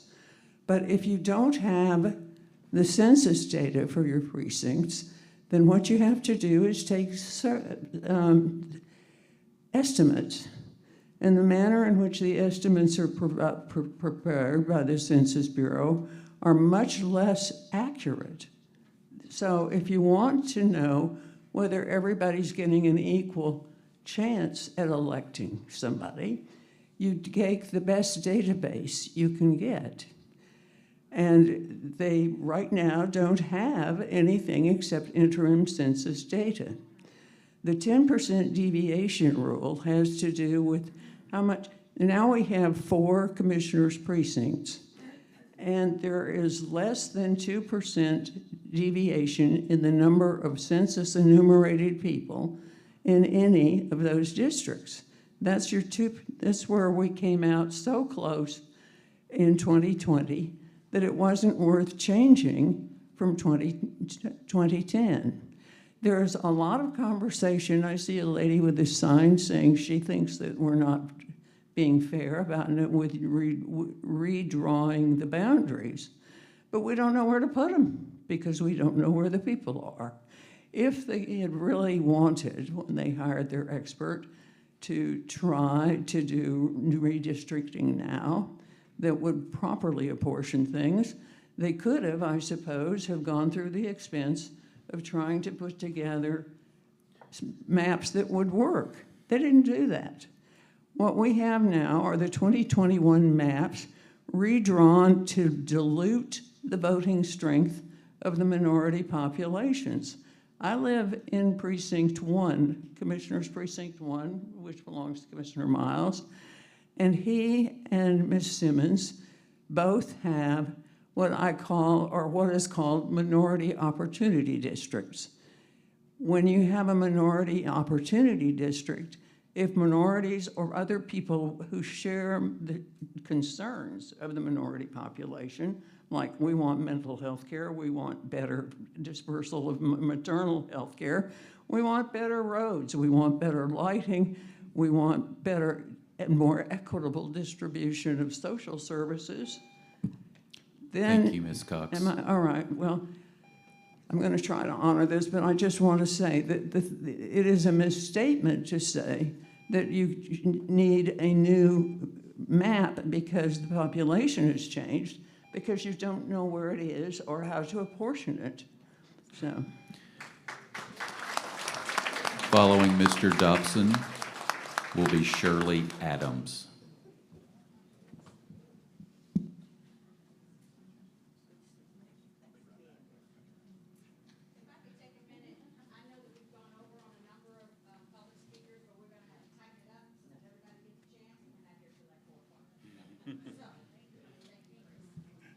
Hi, I'm heartened to see so many people come out. I watched some of the videos of the other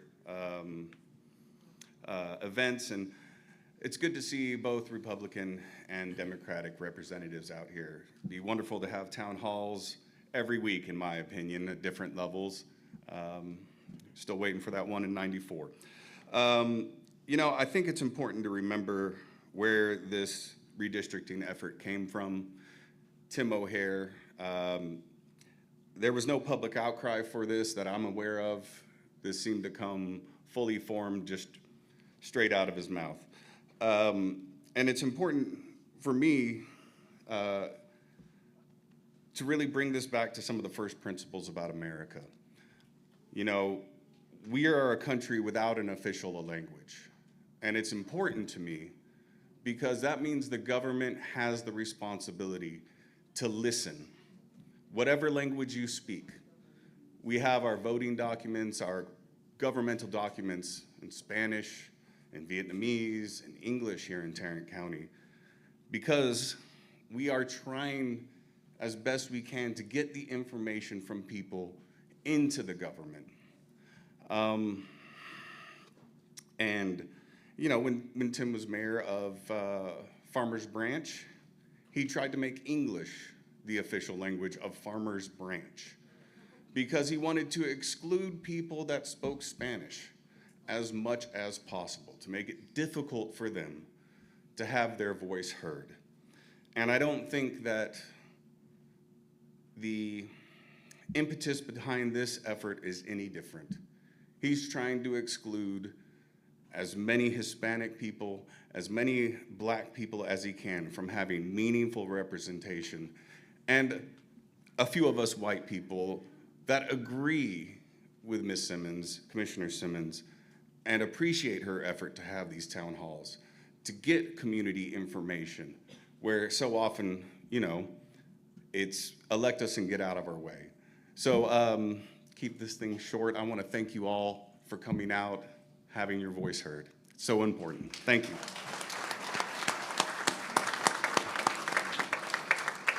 Following Shirley Adams will be Randy King. All right. I'm Shirley Adams. I've been a resident of Arlington 51 years. I'm also a retired city employee. And during this time, we, again, with the county, as Sister Joanne said, we've always had issues with the fair share issues in terms of our services, our tax dollars that come in, that go from us to the federal government and to the state. Are they funneled equitably down to us for services to the homeless, for mental health services, to services that we can use, the medical services? We know that everyone couldn't get to JPS, so we needed clinics locally to serve our people. We talk about affordable housing. The home grant came in 1993, finalized in 1996, final regulations. Where are we getting our fair share in creating homeowner opportunities or CHODOs to build affordable housing? So we've had a long history of being, we consider shafted, scorned, and this is even more. This ratchets it up to the highest level, where our representatives who represent diverse interests, sometimes difference of opinions, and that is to be appreciated. Arlington is a better city. We're a united city even more because we respect that diversity. We celebrate it, we embrace it, and we incorporate it wherever possible to make us a better people. And so I said to you, and as regards to these maps, I was over administration, and these are lacking. There's 1.2 million registered voters in Tarrant County. Where are they? 60 people 65 and over vote more than any one other group. Where are they in relation to these districts? If you want to distill it further, you can go down to the primary vote. You can determine who votes Republican and who votes Democrat. You can also look and see where the future voters are, those who are about to turn 18. These maps are inadequate, and they're insufficient to determine, make any reasonable, rational decision about redistricting. So we say no. We say no, absolutely no, and we're going to join you in your fight. My submission. Thank you. Randy King left. Vanessa Nunn.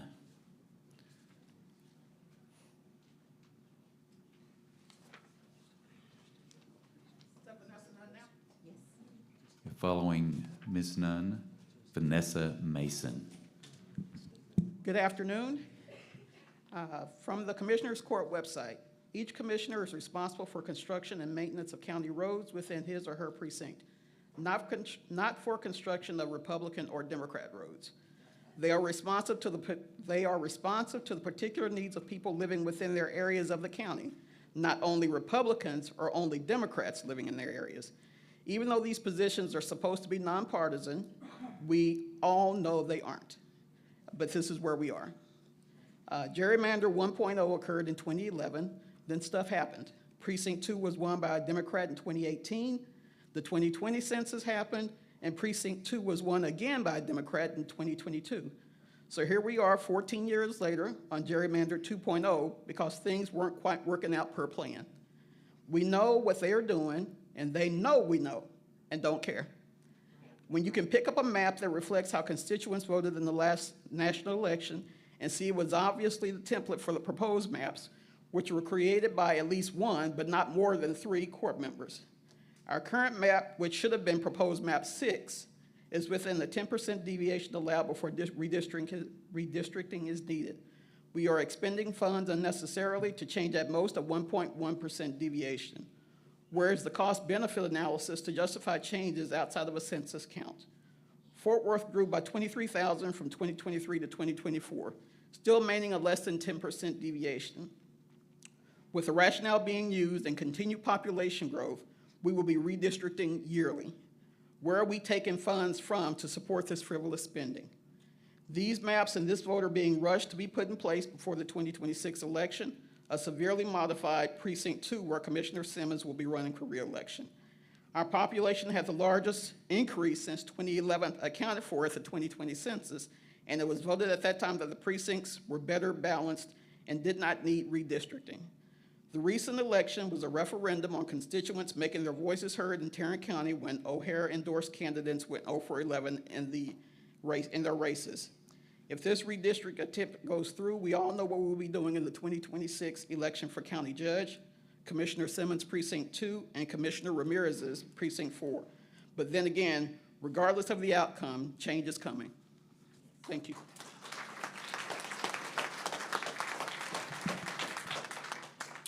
Following Vanessa Mason will be Mark Hansen.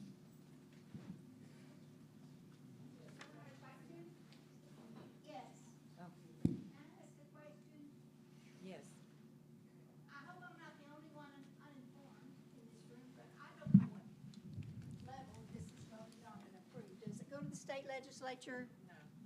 Or is it approved in Tarrant County by whom, so that how, I don't know how to have an impact on this and what I do about it.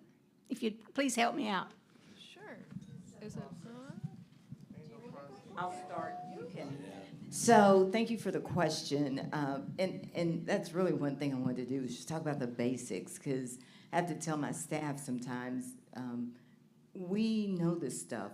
So we have to talk to just look outside your house and look at your neighbors. Most people don't know what redistricting, reapportionment, and all of these terms are that we're using. But in Tarrant County, or in counties, we, the Commissioners Court, the 5 members of the Commissioners Court, will vote and decide that we are going to redraw the boundaries of this county. That's just pretty basic. It's the five of us that will make that decision. So does that answer your question, or you want to add to it? It's not the state, it's the 5 Commissioners Court. Court members. We should be making our decision based on what our constituents tell us to do, how they direct us. Yes, ma'am.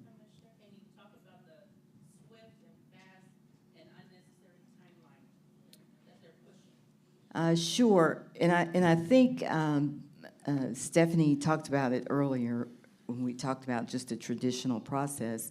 Usually takes a few months, but this came out of the blue. It's the April 2nd, whatever that first court meeting was, and our county judge had on the agenda a contract to hire a law firm. You've heard us refer to the Public Interest Legal Foundation, PILF. And he wanted us to retain them to come in and do redistricting. First we'd ever heard about it. It got put on the agenda, the final agenda, the Friday before the Tuesday Commissioners Court meeting.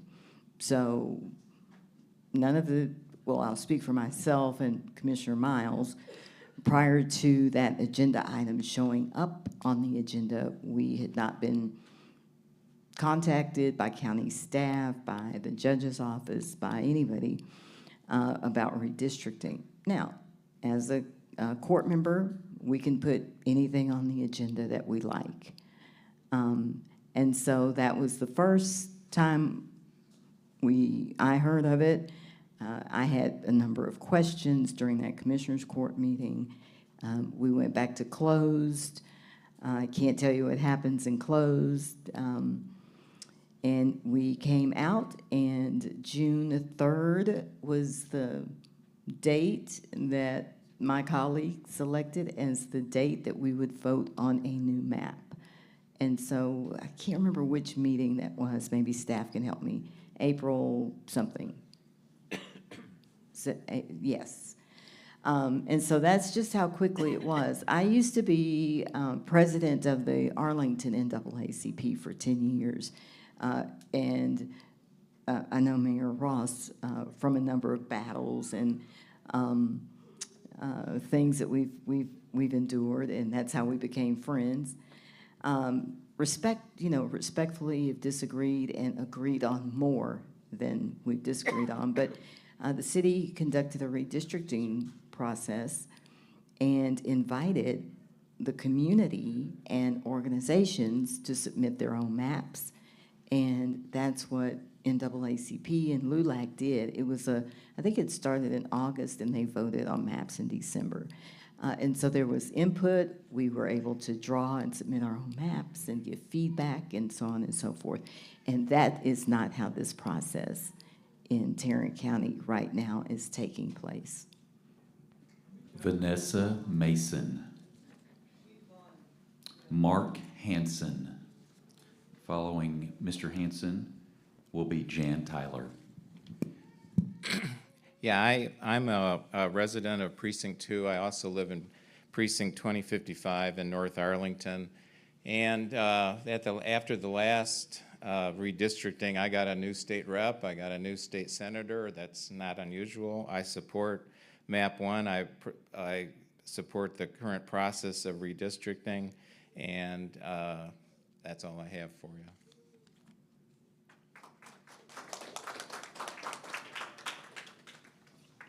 Following Ms. Tyler will be Aaron James. Good morning. My name is Jan Tyler, lived in Arlington for 45 years. I'm a retired school teacher of 38 years in Arlington. And I just want to say, first of all, that I love This Is My City because I've attended some of the commissioner court meetings and have seen, and y'all, you know how to behave. You know, you're respectful, you're so far anyway. It's not over. Well, I haven't spoken yet, right? Okay. So in April, my husband and I attended the meeting where they voted for the redistricting. We did not speak because we had no opinion, and we were just going for information. And it was shocking. Very much disrespect. I spent 38 years getting young children to honor authority. You may disagree, but you don't get in somebody's face. And I hate hearing the word fight. You know, that's tough because that's not who we should be. We're not fighting. We each have our opinion and we're sharing them. Also, people that day had to be removed. And that was discerning.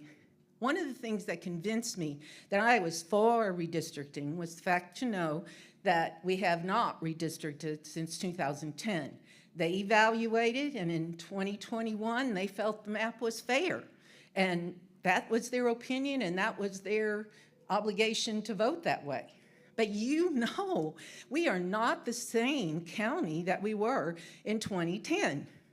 And even shows a growth of 23%.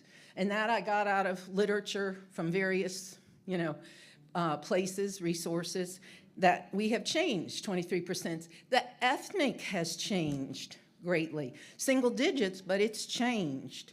So the other thing that disturbed me, and this is because I have respect, people spoke against Tim O'Hare and spoke to him rudely. So far, what Tim O'Hare has done for me, I like.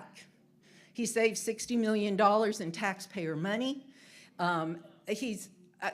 Those are the kinds of comments. You don't need to make noises. It's my opinion. I'm standing up here as a person who's lived here for 45 years. I've worked with the public. I've been very involved. I've been an advisor at UTA. I work with my church. These are my opinions. And I just think we need to be respectful of our opinions. The other thing I want to say is that Sheriff Wayburn, the stuff that he has done for Tarrant County, for law and order, that's not fair. I have an opinion. I've known him for decades. I taught at a school where he walked through in DWG, and he's the good man. And if you don't think so, I understand. We all come from different places. But I don't think that when you're in a town hall, in fact, it's pretty one-sided. I hope we hear no more rebuttals for what I'm saying to be corrected, because I think we all are having our own opinions and we share them, and that's what we've been asked to do. And with fairness, I just think that that's the right thing to do, to listen. Ms. Tyler, thank you. Oh, I'm sorry. Following Mr. James will be Mary Stone.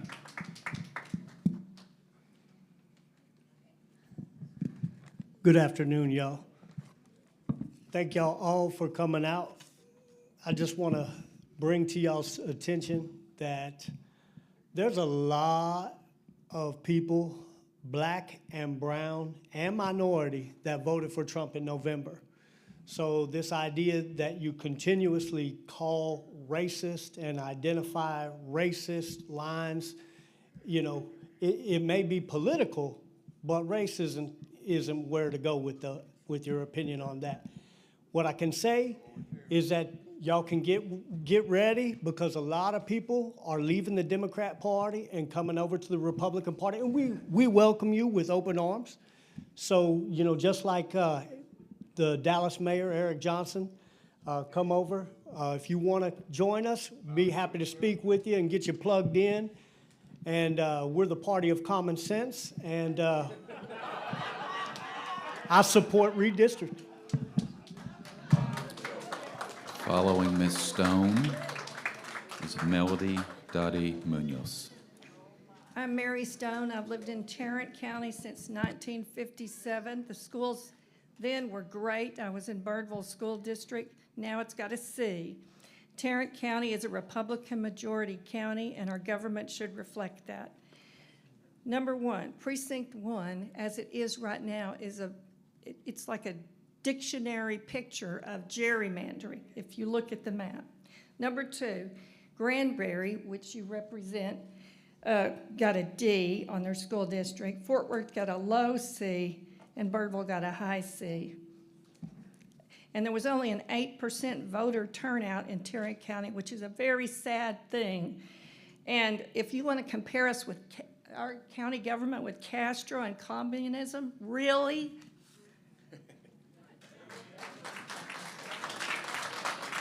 Following Ms. Munoz will be former State Representative Bill Zedler. Hello, my name is Melody Dottie Munoz. This is Teddy. Teddy, say hi. Hi. So I currently live in Precinct 1, but under the newly proposed maps, I'd be moved into Precinct 2, a change that is not grounded in logic, legality, or demographic shift, but in deeper, more troubling patterns, a pattern of racism, control, and political silence. Let's call this what it is, a solution in search of a problem. These proposed maps are based on the same 2020 census data that our current boundaries are validated with, data that hasn't changed. But not now, just a few years later, we're being told that the district lines are being redrawn. Why? Not because the population demanded it, not because the law requires it, but because some in power fear the growing voices in louder communities like mine. This isn't about maps. This is about maintaining dominance. This is about fear of diverse and politically engaged Tarrant County. This meeting may be about redistricting, but really what's on trial here are patterns. A pattern of erasing, dividing, and denying the political agency of people who don't look like you, who don't vote like you, worship like you. A pattern that truly echoes the past. Let's be honest. I'm gonna be real here. Proponents of these maps, the ones pushing the fracture, representation, and displacement of voters of colors, would have been the same ones standing on the sidewalks screaming at Ruby Bridges as she entered desegregated schools. The same ones writing editorials against the Voting Rights Act. The same ones saying to my grandparents, wait your turn when Black and brown communities are demanded equal representation and power. We know this pattern because we've seen it before in Alabama and Mississippi and Dallas, and yes, right here in Tarrant County. If these maps move forward, it will not be because of data or good governance. It will be because history keeps repeating itself. These same patterns, dressed in new suits, but rooted in the same soil of oppression. We're not just asking you to reject these maps. We're demanding that you reject a legacy of injustice, because in 10, 20, 50 years from now, when history asks where you stood, when Teddy asked where you stood, neutrality will not be a defense. It was just redistricting will not hold up for her. This moment demands courage. So I ask you, will you choose to protect democracy, or will you dismantle it for her? Thank you.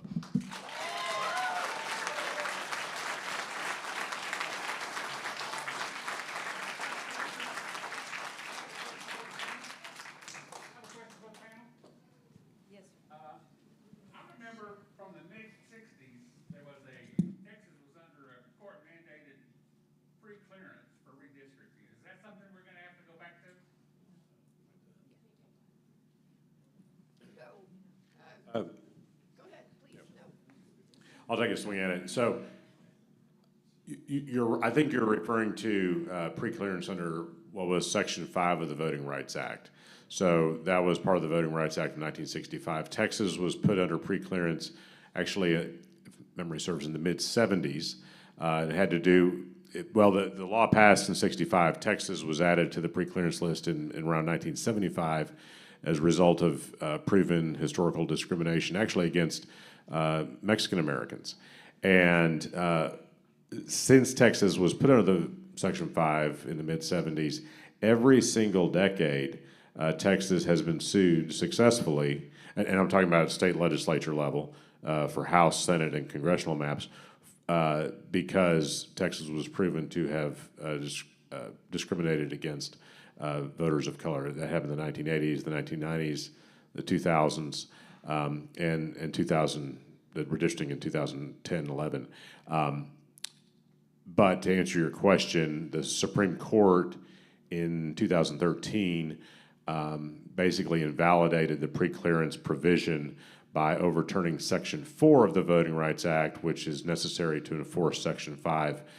Congressman Vesey, who was here earlier, has been a leader in Congress in trying to restore Section 5 of the Voting Rights Act, but so far that has not happened. But it needs to happen because we see in this redistricting, in other redistrictings in Texas and across the country, there is a need for Department of Justice review of these redistricting plans. And so the Voting Rights Act has been weakened as a result. But to your answer, there's no preclearance right now.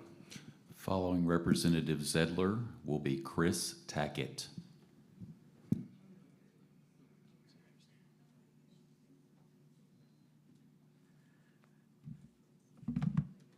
Good afternoon. How are you all today?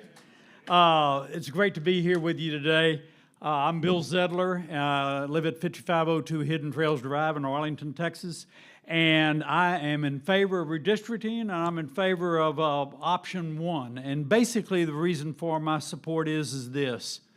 I saw what happened down in Austin when Arlington was able to have, sometimes, like right now we have about 3 state reps, other times we've had as many as 5. And you know what? When you have 3 or 5, you got more power than if you only have 1. The fact of the matter is that's what we have now. We have 1 representative for Arlington into Tarrant County when we could have 2, and that would give us greater voice and a greater strength. The other thing is this. Have you ever heard of the old adage, you get more with honey than you do with vinegar? Heard that? Yeah. And what it boils down to is you get more if when you're down at Commissioner's Court, if you're down there being magnanimous, if you're being congenial, that kind of thing. You're not very effective when you're attacking your fellow commissioners. And so I believe that's one thing we can do, is we can at least have one of our commissioners be an effective voice for Arlington. The other thing is this. I believe we need someone who supports law and order. The fact of the matter is, you know what? Bill Wayburn, there are 10 national awards that you could get as a sheriff. He's gotten 5 of them. Yeah. The other thing is this. The Biden DOJ came down and looked at his office, and they said, the Biden DOJ said, he's running a Cadillac organization. Good job. Listen, thank you very much. I appreciate your time. Again, I support redistricting, and it's option 1. You have a wonderful day. I yield back 36 seconds. Following Mr. Tackett is Ray Logan.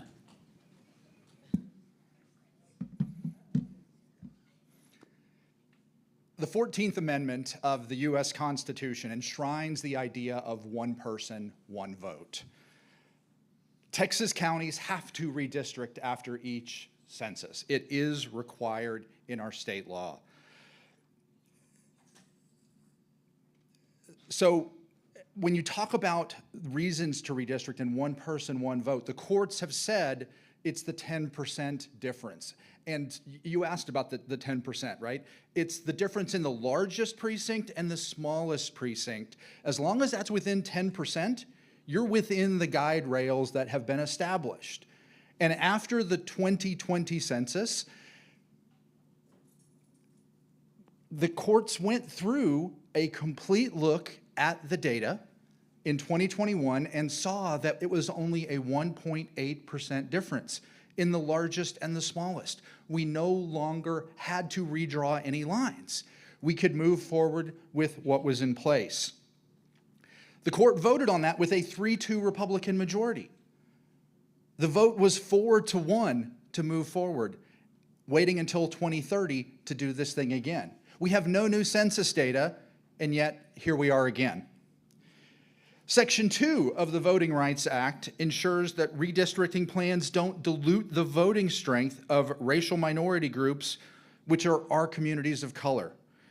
Tarrant County, it's been mentioned, it's 57% communities of color. That's our Black, brown, and Asian communities. When you look at Precinct 1, under the current lines, right, the current map is 66% communities of color. When you look at these 5 options on average, it moves that number to 78%. That is packing. When you look at Precinct 2, it's at 60% today. The average change across these 5 maps takes it to 48.5. That is cracking. Precincts 3 and 4 move in negligible ways, right? Precinct 3 is today 36, moves to 38.5. Precinct 4 from 51 to 49.2. So today's our communities of color have the clear majority in 2 of our single member districts. This change ensures that we only have 1 that is majority community of color. This is an obvious violation of the Voting Rights Act. We have to call it out today. We have to call it out at the Commissioners Court meeting on 5/20. We have to show up at the Precinct 3 meeting on 5/21. We have to show up at the courts on June 3rd when they plan to vote on this. Look, if this thing passes, we have to be ready on June 4th for the lawsuit, which will likely cost all of us millions as we go forward. And then we have to show up and raise our voices and vote all of these folks out. Thank you. Thank you, Mr. Tackett.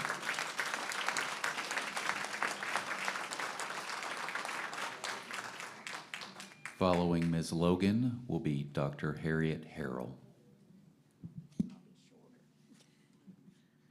Hi, my name is Ray Logan. I live in District 2. I'm an implant from Louisiana, so I know what that gentleman was talking about. And I'm a proud member of the Rest of Women of Arlington. I'm here to speak against the new redistricting plan. It's a toxic polarization which seeks to divide and oppress. The process itself, to me, is illegal and immoral, writing off whole categories of persons. You know, unity is not an illusion. It can be achieved. Thank you.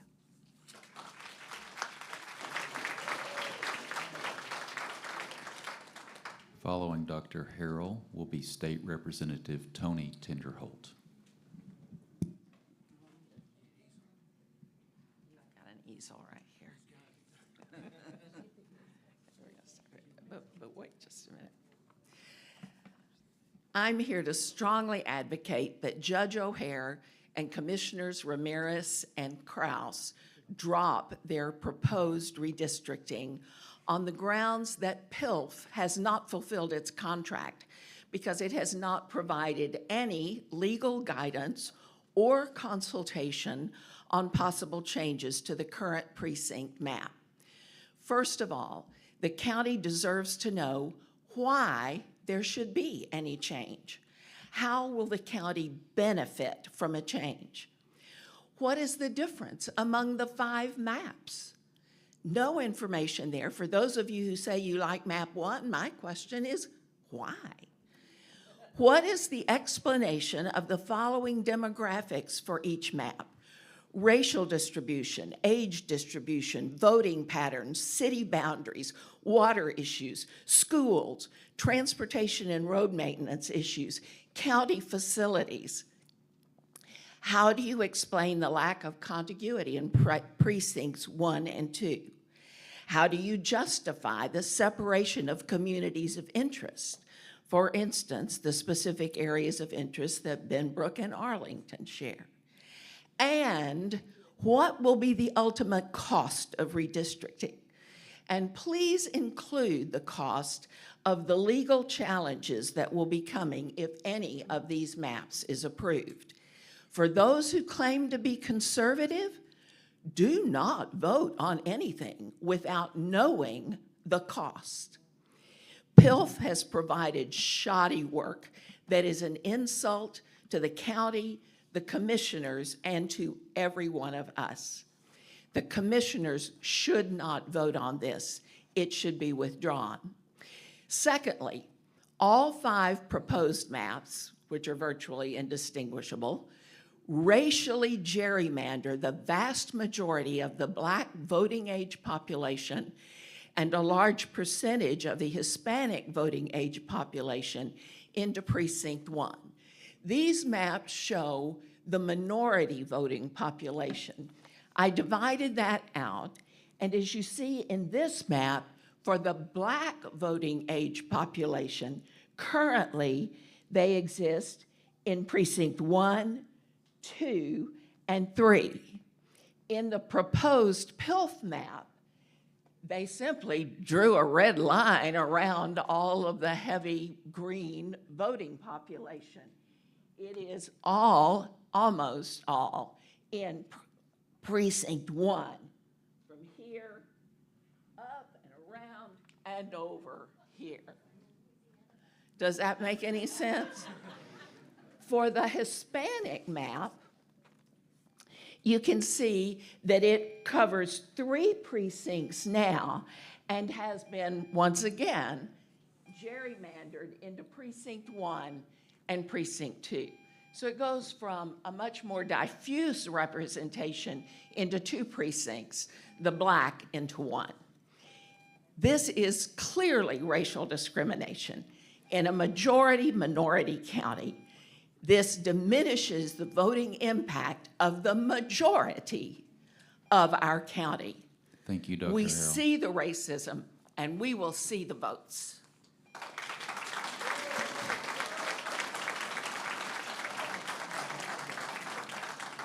Following Representative Tinderholt will be Cynthia Lasher.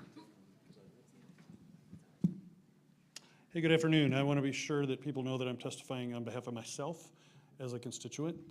I think there's a few thank yous to go around first to make sure that we're all being respectful. I want to tell Commissioner Simmons, thank you for running. It's not fun. It's not easy. It's hard to run, and I would ask people to be respectful of her. Her opinion differs than mine, but that's okay. It's okay that we disagree. I'll give you a good example. Chris Turner and I consider you a friend. We're friends, right? Yes. We disagree a lot, but we respect one another, and it's okay to differ on opinion. I also think it's important for us to talk about thanking the constables today for their selflessness and their sacrifice. And Bill's not in here, but I wanted to tease him a little bit. He's got Pac-Man socks on, so everyone needs to give Bill Zedler a hard time about his Pac-Man socks. Look, I feel that redistricting means a map changes, and it didn't. And I'd like to see the change. And I know I disagree with a lot of people in the room, but I respect your opinion. I really do.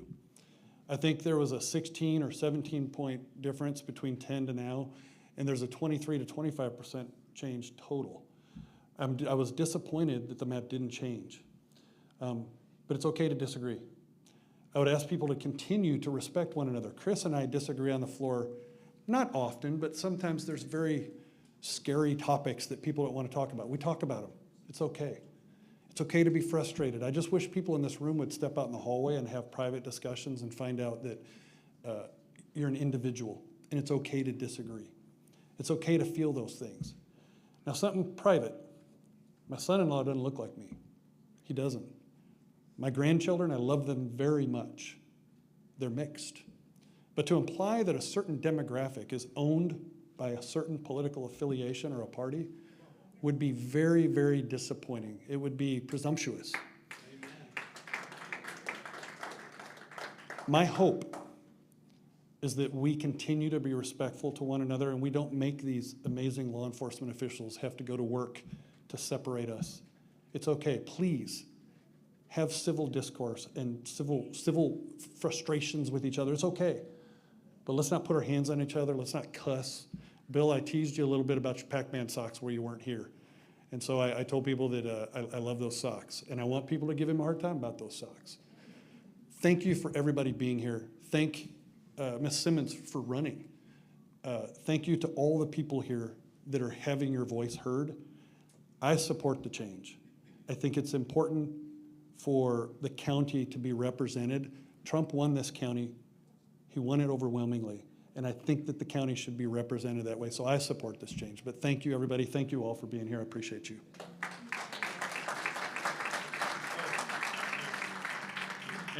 And Chris and I have to go back to Austin and get to work. So I'm impressed that you're here. Thank you. Thanks, Ted. Following Ms. Lasher will be Sherry Brown. I guess I need to say good afternoon instead of good morning. My name is Cynthia Lasher. I am a resident of Arlington, and also I live in Precinct 2. I'm grateful for the opportunity to express my thoughts here at this meeting today. And I am in support of the Tarrant County redistricting process, and I urge them to vote on redistricting. Option 1 provides the most accurate and conservative representatives of Tarrant County's population as of today. Thank you.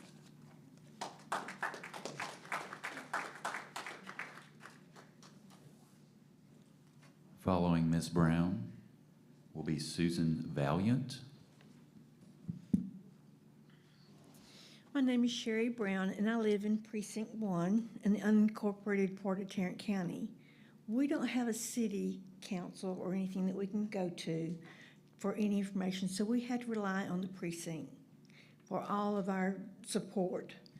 The way that this was drawn, we've been out there 40-plus years. We've always been in Precinct 1.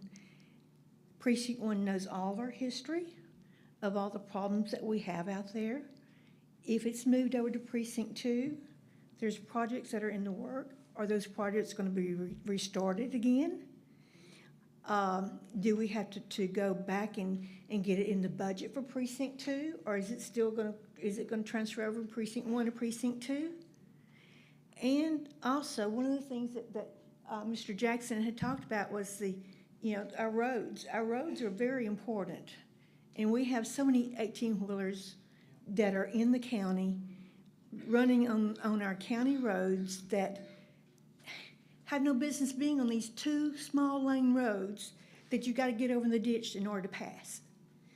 And that's costing taxpayer money because the precinct's having to go out and repair the potholes that they've made in the roads. Redistricting should be once every 10 years like it's supposed to be. To do it now is just a complete waste of the taxpayers' money. And as the elected officials, they are fiduciaries of our money. If they vote this through, they are done everybody in here a disservice on your taxpayer dollars. Thank you. Following Ms. Valiant will be former Tarrant County Commissioner Andy Wynn.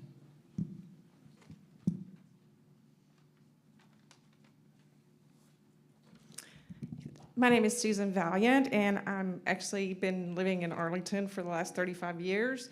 And I'm currently a nurse at JPS Hospital, so I'm a little familiar with some of this diversity. I want to thank Commissioner Simmons for providing a transparent and open approach to people of District 2 to provide a real input on how our community is represented. As you know, Tarrant County has not been redrawn since 2010, and the population has increased by at least 500,000 people. Redistricting is essential to ensure our representation is not diluted, and the future of our county depends on fair and respectable redistricting. We understand the Voting Rights Act was meant to protect individual minority groups' right to participate in elections, but not guarantee one party will be elected. However, last year in Petaway versus Galveston County, the U.S. Fifth District Court of Appeals concluded that federal law does not protect coalition districts created by opportunistic political combinations of voters from different minority groups, which is a huge win to stop the political weaponization of voting rights. The future of our county depends on impartial and principled redistricting, and map option number 1 provides the most accurate and conservative representation of Tarrant County's population. I urge the Commissioners Court to adopt map 1 and give Tarrant County the equal and equitable representation we deserve. Following Commissioner Wynn will be Becky DeLon.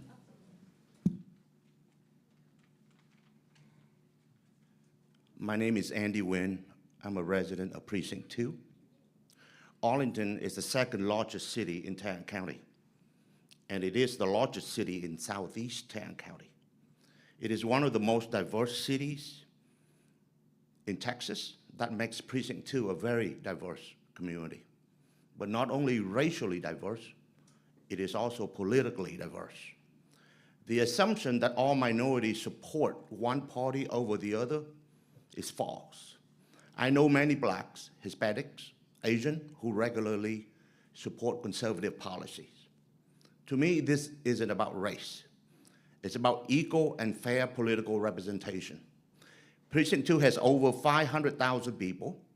Having one person representing a more than 500,000 people and politically diverse community like Precinct 2 is not efficient or effective. 75,000 and 70,000 voters voted for the conservative candidate in 2018 and 2022, respectively. They have had no representation, not only in the past 7 years, but also currently on the panel behind me. Fort Worth has been having 3 commissioners representing them for decades, and that complete representation has served Fort Worth well. Arlington's population is about 400,000.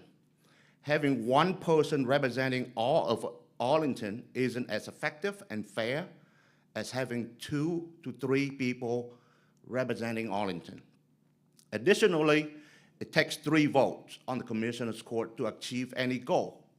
Having 3 people representing Arlington is better and more beneficial to our communities than having only 1. The key is to be able to count to 3. Commissioner Brooke was the lone Democrat on the Commissioner's Court for decades, but he was highly effective. Why? I tell you, it was effective governance.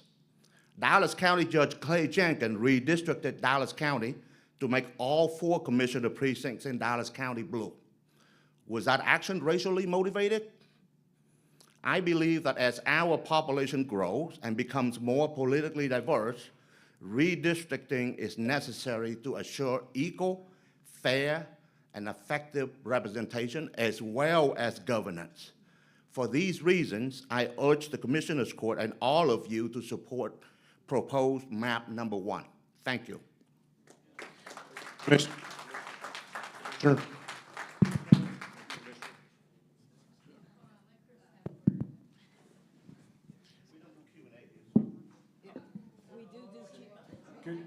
Yes, we do Q&A here. You don't have to A, but we do Q&A. Commissioner, I just wanted to ask you a question, if I may. Hey, it's good to see you again. Thank you for being here. You were elected in 2010? 2010.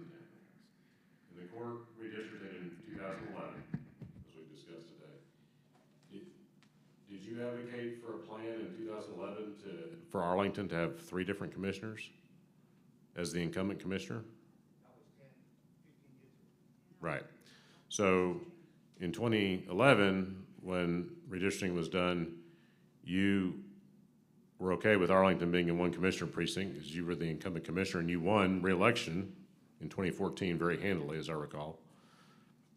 But now, since that time, you've seen significant minority growth, which is why we saw Commissioner Allen elected in 2018 and Commissioner Simmons in 22. So now the rules need to change. So I'm just trying to understand the logic there. First of all, this is a public comment section for a state rep to take advantage of his position to ask questions of people who make complex comments. I don't think that's fair. But since you ask, okay, 2010 is a long time ago.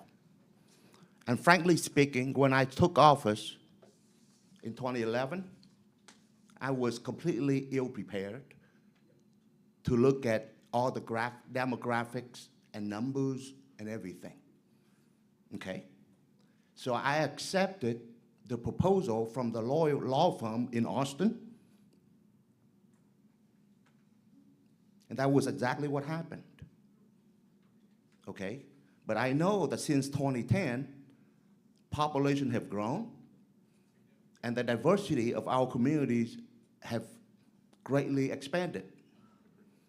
To consider redistricting is not an illogical proposition. It is. Okay? So to say that redistricting is completely and totally discriminatory, I don't think that's a fair statement. Like I mentioned, Dallas County redistricted and turned I think it was a 3-2 Democrats to a completely blue county.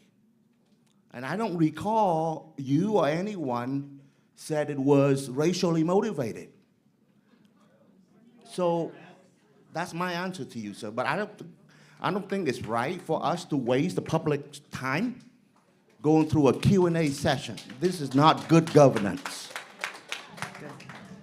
Okay, well, I appreciate you trying to answer the question, Commissioner. And I'm here as I was invited to be here, and I was told I could ask questions. So I don't disagree. I wish the Commissioner's Court was here. I wish County Judge Tim O'Hare was here, but they're not. So I just wanted to understand the logic behind your comments. So thank you very much. And let me say, you can ask any of my mayors, the 6 mayors that make up Precinct 2, and nobody wants to jack around with 3 commissioners. They do not have time for that. Their city managers don't have time for that. We're here to support our cities with infrastructure, road and bridge projects. That's the most fun part of this job. You can ask Mayor Evans, Mayor Ross, ask all of them. Nobody wants to have to come to us with requests to 3 commissioners. It gives you no additional favor because one of these maps splits Arlington up between 3 commissioners. That is insanity. First of all, Arlington has 2 commissioners. Commissioner Precinct 1 has a sliver of Precinct 2. So, but the Precinct 2 commissioner is the one that deals with the city managers, public works departments. And here in Tarrant County, each commissioner, we all represent over 550,000 constituents. So to say that's a lot, it's not. Imagine if you were in Harris County. I met a commissioner in Los Angeles County. Their precincts are 2 million each. Each commissioner has 2 million constituents, the size of this county. So don't sign up for this job if you don't want to do the work and serve the people. If 500,000 is too many for you, don't run for this office. There's a lot more I can say, but our next speaker? Following Ms. DeLon will be Wendy Doman.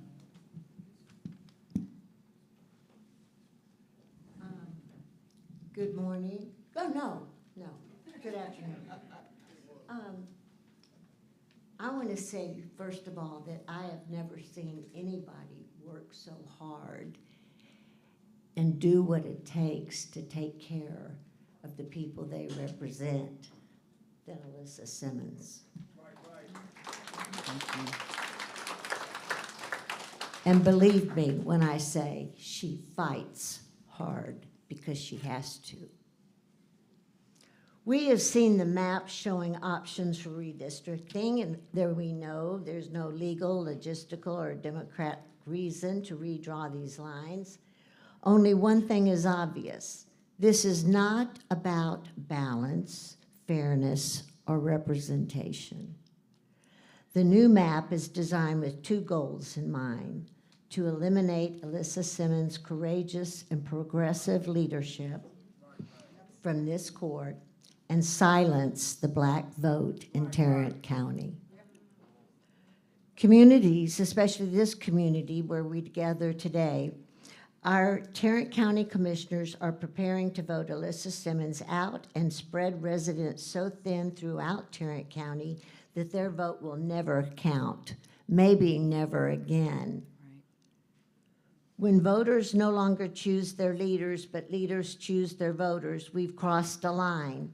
We are preparing to cross the line that separates democracy from authoritarianism on June 3rd. You know these lines aren't necessary, and you know this change isn't justifiable. We need to stop it now, because if this redistricting proceeds, public opposition will rise, polarization will increase, and the lawsuits will definitely follow.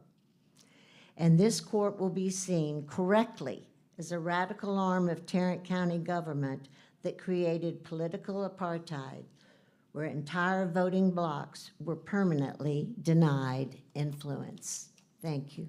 Thank you. Following Ms. Doman will be Emery Callaway.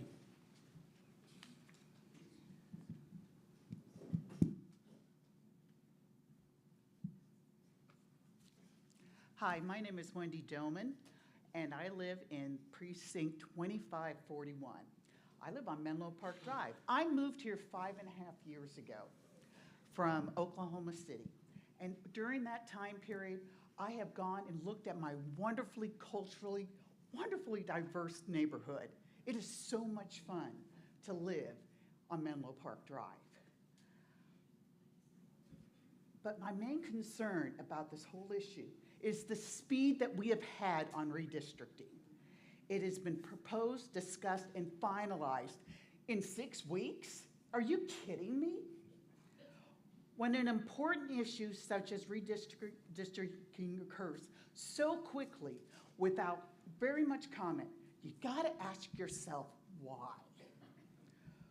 Why was the law firm Public Interest International selected so quickly? Who picked them?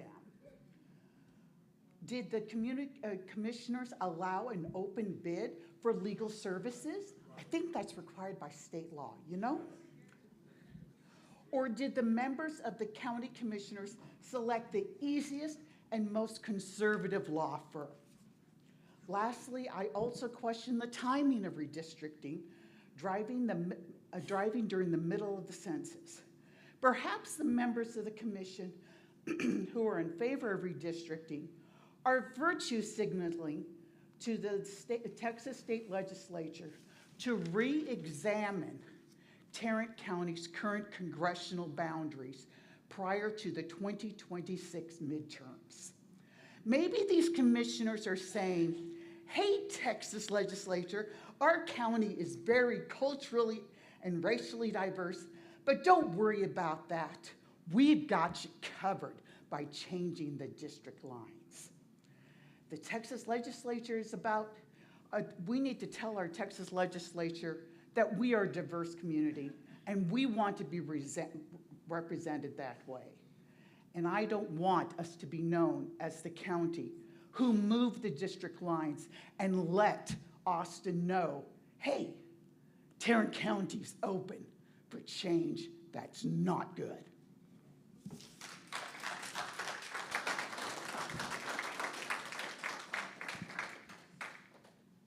Hello all, good afternoon. My name is Emery Calloway. I am the Vice President of the Tarrant County Young Democrats and the SDEC Committee Person for CD 24, which represents Northeast Tarrant County. Let's call this what this is, plain and simple, voter suppression. This redistricting plan doesn't reflect population growth, it reflects fear. Fear of Black, Latino, and Asian communities having a voice in our communities and our democracy. In 2021, the Commissioner's Court addressed the redistricting and chose not to update the maps from the 2020 census data. And now, just in time for the 2026 election cycle, and mid-census, mind you, with enough distance for voters to forget, this plan is being rushed through with no meaningful answers and limited time for public input. I mean, people, we're talking 6 weeks here. It was introduced on April 2nd. Why not wait longer? Why not just wait till 2030? This is ridiculous. And the timing alone raises serious red flags. If you examine the proposed maps, it's undeniable what's happening here. We've seen no substantial transparency or empirical data from County Judge Tim O'Hare, Commissioner Ramirez, Commissioner Krause, or the Public Interest Legal Foundation. And what has been presented is alarming. The maps intentionally carve out diverse neighborhoods, diluting the voting power of communities of color, and it's just not just careless, it's strategic. This plan is designed to eliminate the voters of Precinct 1 and Precinct 2 of electing a representative that reflects their values. This directly will affect Commissioner Alyssa Simmons, a powerful voice on this court who truly represents all of us and works for everyone regardless of where they stand on the party line spectrum. Even those like me who do not live in her district. That's not redistricting. It is clear that this is a rigging. This isn't just political gerrymandering, it's racial gerrymandering. And it's illegal, unethical, and unjust. We live here, we raise families here, we pay taxes here, we contribute, and yet we're being treated like our voices don't matter. Commissioner Ramirez, who earns over $200,000 of our taxpayer money, couldn't even bother to show up to his own town hall when he knew and when he scheduled a date in advance from the people he claims to represent. That silence speaks volumes. But you know who did show up today, and you know has shown up previously to answer questions and listen to their constituents? Commissioner Roderick Miles, and right here this morning, as always, Commissioner Alyssa Simmons. Along with other amazing elected officials and representatives of this room, as Chris Turner and Mark Vesey were previously here. So let me be absolutely clear. This plan silences communities on purpose, and if your map only works when you carve out the people you're afraid of, it's not a fair map. It's a coward's map. Thank you, Ms. Calloway. Thank you. Keep the original maps. Jacob Doman. Following Mr. Doman will be Dora Graham.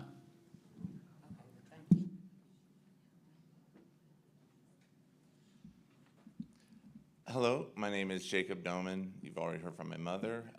I am a proud resident of District 2541, and 3 of the 5 maps put us in District 1 instead of District 2. That is something I'm disappointed in because I absolutely love the neighbors that I moved in to live next to. In fact, when I bought my house, it was because I actually talked to my next door neighbor, and he was kind enough to give me his feelings about the neighborhood and the house. So I'm proud to be a resident of District 2. However, I will say, I do oppose these maps, and I also say it would be nice if the people who are proposing these maps were here on this panel behind me. Judge Tim O'Hare,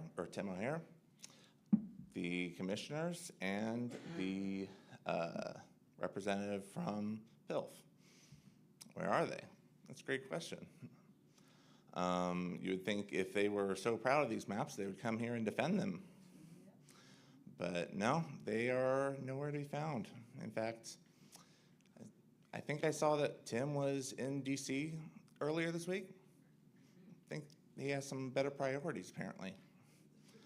And I can't help but notice that maybe they're limiting their public comment because they're trying to prepare for the pending lawsuits. And the only public comments I have seen from them is calling our thoughts about the racial discrimination misguided.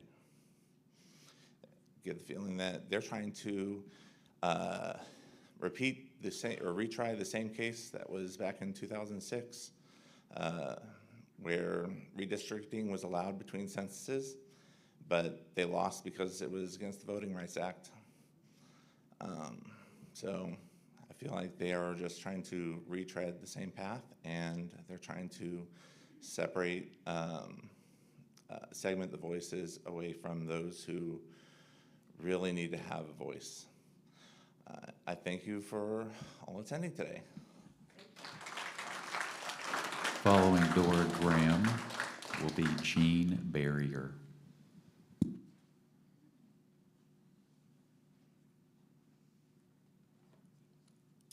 Good afternoon. My name is Dora Graham, and I have lived in Arlington since 1975. I love Arlington very much. I taught school here for a long time, retired here, and I'm proud to be a citizen of Arlington, Texas. We all have our own opinions, and redistricting will help align our map with our changing Tarrant County population. I request that the court adopt map option 1 because this map will serve my community and me best. I tell you what, it has been a very one-sided situation here, and I'm appalled at you people back here as to how one-sided you are when you represent all of us. And people are changing in their thoughts and how they vote. People who are minorities, and a lot of us are, we're very mixed, have a mind to think their own choice of district. They are now wanting to vote in a different manner. The minority population is changing. They are tired of being manipulated by a certain group of people and made to feel they must vote in one way, and that is to expect to follow what the Democrats want. They want to work. They have their mind, they have good minds, and they want to earn a good living and support themselves and be free thinkers and not be manipulated. So I am supporting map option 1. Thank you very much.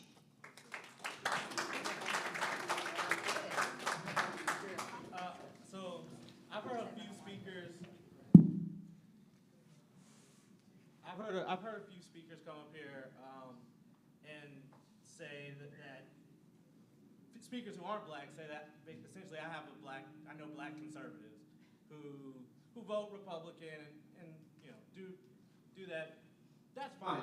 We're not saying that African Americans, Hispanics cannot vote conservative. Matter of fact, if there are so many African Americans and Hispanics that are voting conservative, leave the lines the same, and then you will get a conservative representative.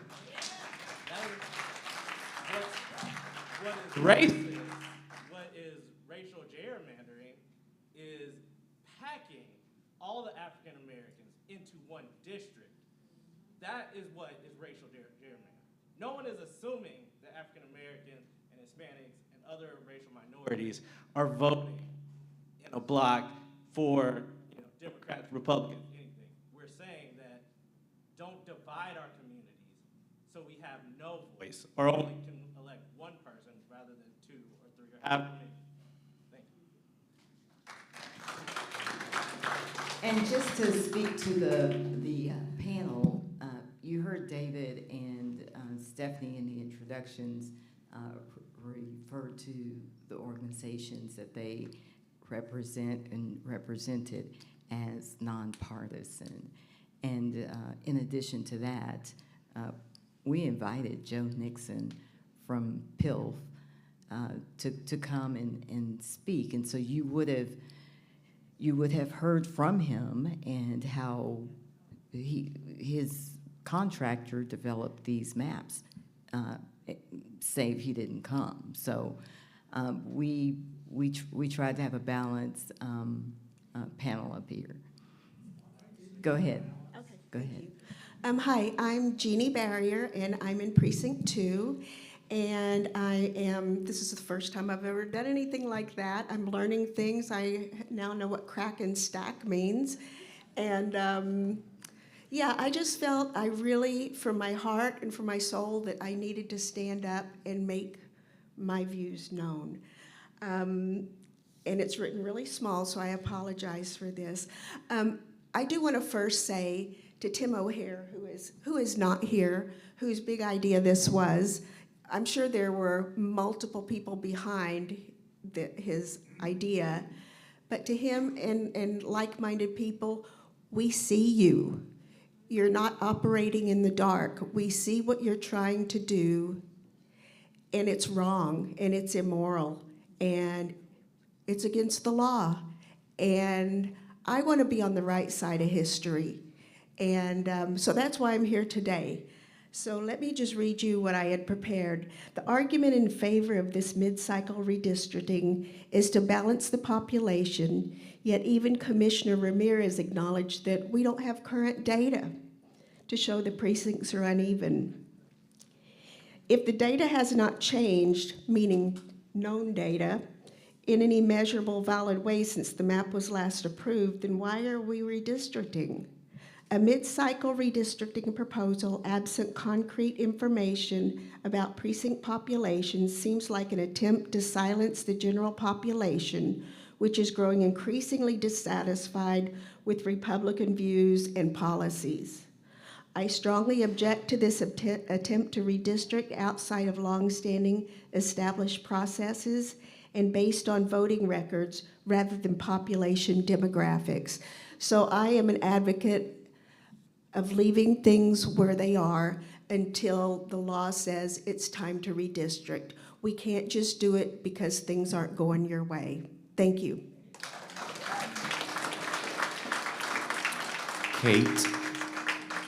Kate Furwood, followed by Ms. Furwood will be Jane Collins.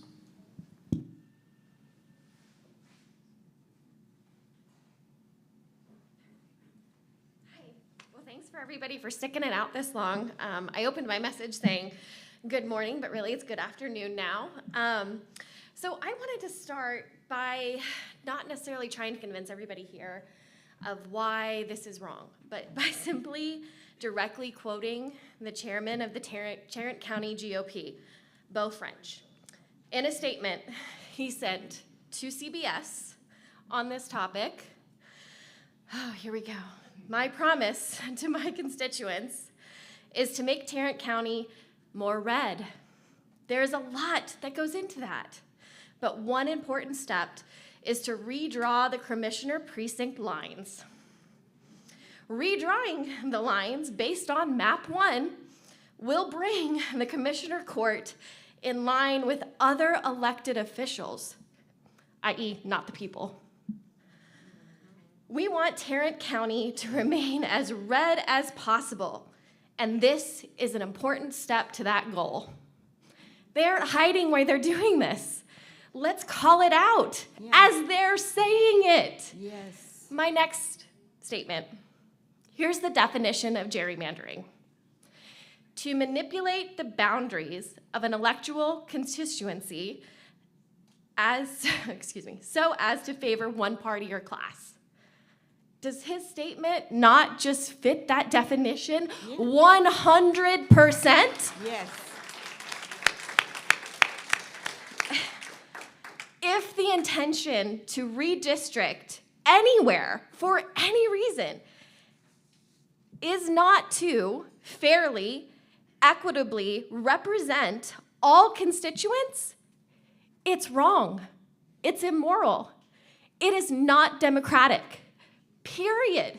End of discussion. Yeah. It's that simple. I feel like we've overcomplicated an issue that is very black and white. It is very simple. They're telling us why they're doing it. Yes. It is wrong, plain and simple. So my next thing was I was very appreciative of Mayor Ross's leadership in not only Arlington, but in the county by commissioning the investigation and the review of the legality of the redistricting proposals. However, in recent months, I think most of us now understand more than ever, just because something might be legal doesn't technically make it right, moral, just, or democratic. So I know he's not here anymore. I know this has gone really long. Maybe you can convey the message for me. But he also said in a statement to CBS that he would urge the city, or he would present a resolution to the city council if this report found issues with the legality. I'm asking Mayor Ross to take it a step further. Thank you, Ms. Furwood. And let's go ahead and do that now. Why wait? Why do we have to wait? Wrong is wrong. Undemocratic is Ms. Furwood. undemocratic. Thank you. Thank you. Jane Collins, following Ms. Collins, will be Catherine Godby. I'm new to this area, so for the last few years, I've been going to the Commissioner's Court to educate myself as to what is going on. And from sitting through those meetings, I have been very impressed with Alyssa Simmons, and I have been less impressed with the people that seem like they're trying to suppress her voice. So in those maps they passed out at the last Commissioner's Court, I couldn't tell anything, not being from here. It wasn't obvious to me who lived where and why, what was the reason. This morning when I heard Dr. Harrells and saw the maps and she explained them, that was the first time that I really knew what it would mean if you cut things up like that. So I really think it's important not to racially gerrymander so that certain people can control the vote. And I think Manny Ramirez did say he was doing it to get more conservatives. And, whether it's that or racial gerrymandering, which I tend to think that that's what it is. And that is because out in Richmond, Texas, when I was 10 years old, we had just moved there from Michigan, and my dad came home and he talked about poll tax, and that was an example of voter suppression. And this is just a different way of suppressing voters. So I am against redistricting. I think when they, I guess it'll be 2030, 2031, it'll come up, and that would be time enough to look and see whether we need to redistrict so that everybody's represented, because I think that's the main issue. We want everybody to feel represented, and Alyssa Simmons is doing that. Following Ms. Godby will be Lucilla Seri. Ms. Godby, just 1 second. Okay, if you cannot stay to speak, you can, there is a form back there, Tracy, and you can write your comments. What county staff is doing is sending all of the commissioners your sign-in sheets. So after each hearing, they email them to us. But you can write your comments if you don't have time to stick around. Back there with Tracy in the green. Okay, I'm Catherine Godby. I'm with the Justice Network of Tarrant County. I'm also a retired Christian pastor. I want to say I agree with all the points that have been made so far about what's so wrong with all this. I've been away a couple of weeks, and just this morning saw that little video clip of our county judge on some program saying, hey, you know, you're not a real Republican if you haven't been called a racist these days. So now I guess being called a racist is some kind of twisted badge of honor for some people. I just want to say out loud how perverse that is. Mm-hmm. You know, when George Floyd was murdered, I'm kind of embarrassed to say that it was then that I really woke up. I've been a liberal my whole life and would have told you I was anti-racist, but I wasn't. I really did have an awakening at that point. But at least I'm not going to go to my grave still profoundly unconscious of how systemic racism pervades every aspect of our lives as Americans. We swim in a sea of white supremacy. We have to open our eyes to that as white people. My father-in-law was in the Army's 42nd Infantry Division. He was one of the liberators of Dachau concentration camp. So my husband and I were able to participate in the 80th commemoration of that event recently. The president of the German Bundestag spoke. She was one of the dignitaries there. And she chose to issue a dire warning to everyone. She said the forces that led to the concentration camp and the Holocaust are alive and well in our world. We cannot kid ourselves. Racial gerrymandering is but one tool in a toolbox of hatred. Another powerful tool at their disposal is the twisting of our language, how we talk about our values as decent human beings, and even to joke that being called a racist is a badge of honor is more than a little dangerous. Thank you.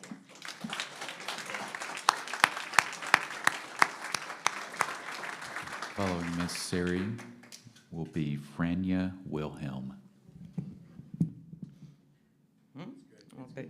Good afternoon. My name is Lucila Seri. I'm the Vice President of the Tarrant County Republican Hispanic Assembly. And to your surprise, I have a few problems with this redistricting effort. I'm all about facts and data. So you guys consider it to be a racial gerrymandering? I think it's political gerrymandering. That is not illegal based on federal laws, but my problem is the timing with this and the data that we're using. We cannot say that the precinct the county grew 23% since 2011, but we're using 2020 data. So if we're using 2020 data, we should do the 15% or so that it grew up to 2020. So since 2020, we had about 140,000 population growth. This data that we're using for the analysis doesn't reflect that. Are we sure we're not making things worse by redistricting? So as you can see, I'm very facts and data. This county, Ms. Simmons and I were in opposite sides of the street. I'm still waiting for an answer to an email that I sent you August 13, 2023, by the way. But I think that now it's not the time. And if it's the time, this is not the map. We Republicans used to laugh at this map, saying like, oh, look at this ridiculous gerrymandering. And now we're trying to push this? It would be too hypocritical for me to support this effort. So if I'm gonna support this effort, should be current data and a better map. So I'm not for this redistricting. Thank you. Following Ms. Wilhelm will be Roger DeFrang. Good afternoon, I'm Franya Wilhelm. I live in Precinct 2. I appreciate all the elected officials and experts being here today. I'm a resident of Arlington for 50 years, taught in the school district for 34. 25 of those I was a school counselor. I see figures from 2023, which is very recent. The population estimate was 42.2 non-Hispanic white, 30.5 Hispanic or Latino, 18.4% non-Hispanic black, 6.2 Asian. That's 55% to 42. The maps we have now are very accurate and appropriate. Uh-oh, wrong one.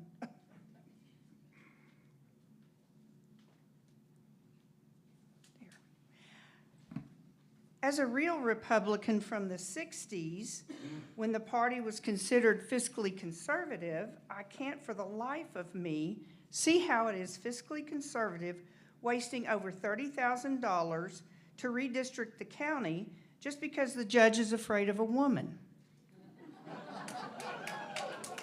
And racial gerrymandering is illegal and totally unchristian for that matter. Perhaps Texas Doge should be checking into this waste of taxpayer money. If you support this redistricting, could you be racist?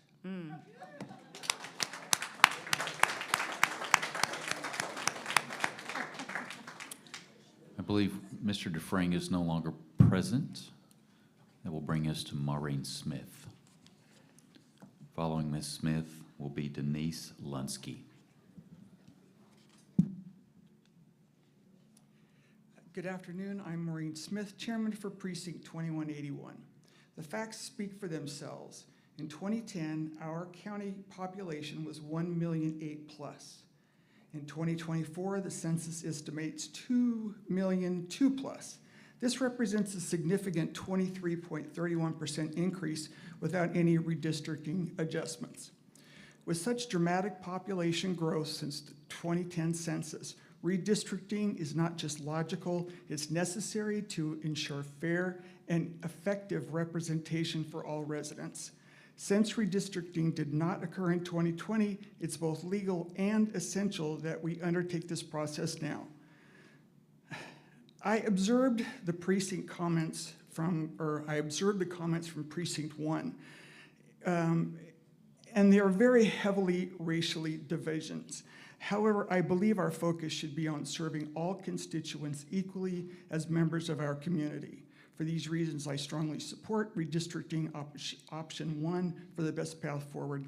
Thank you for your time and consideration.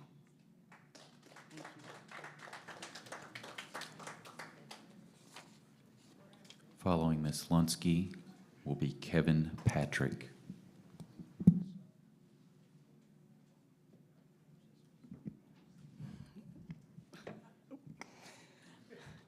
Denise Lunsky. I live in County Commissioner Lisa Simmons.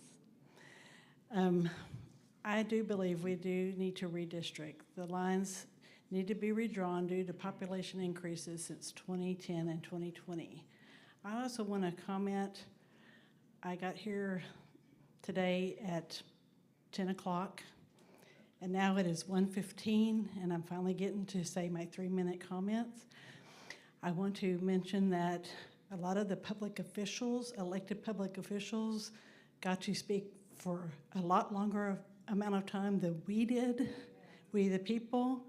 The other thing I would like to remind people is that we are a republic, not a democracy. And in closing, I want to say politicians are temporary and Jesus is forever.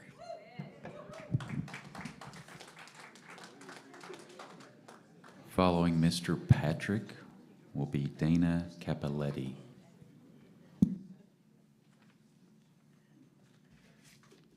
Good afternoon.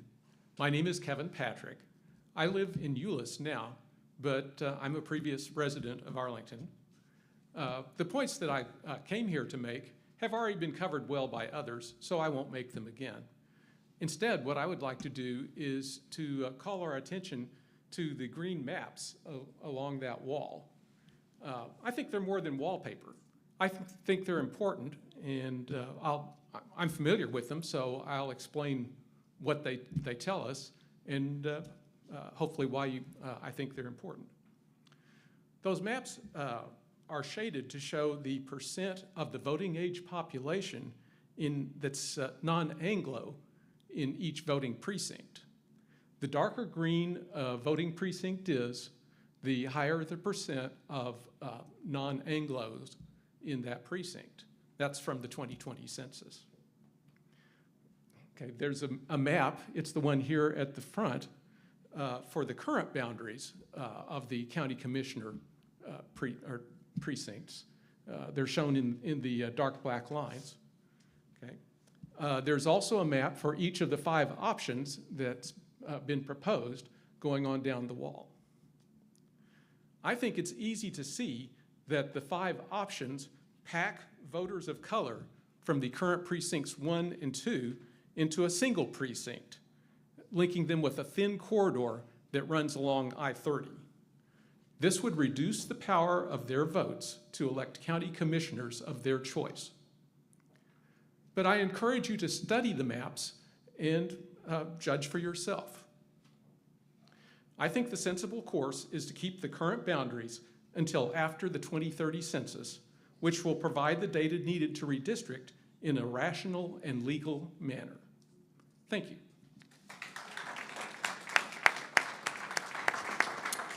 Following Ms. Capoletti will be Jay Pop.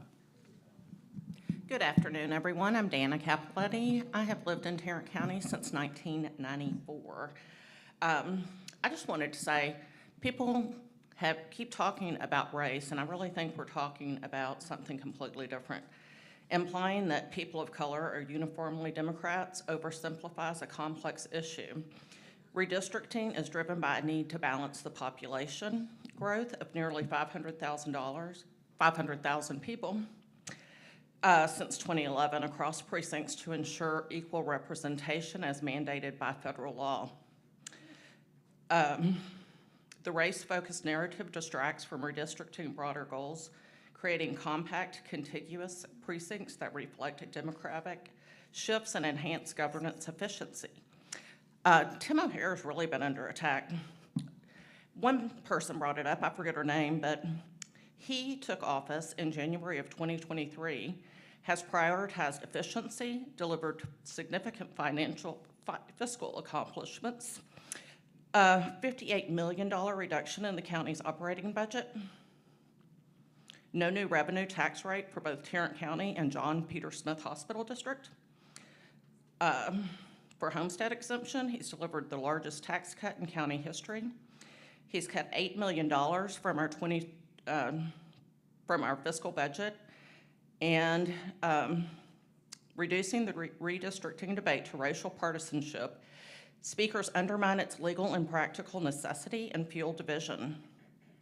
A more constructive approach would recognize the need for equitable representation, the diverse political identities within all communities, and the fiscal and administrative progress under O'Hare's leadership, ensuring redistricting serves Tarrant County's diverse population without stereotype.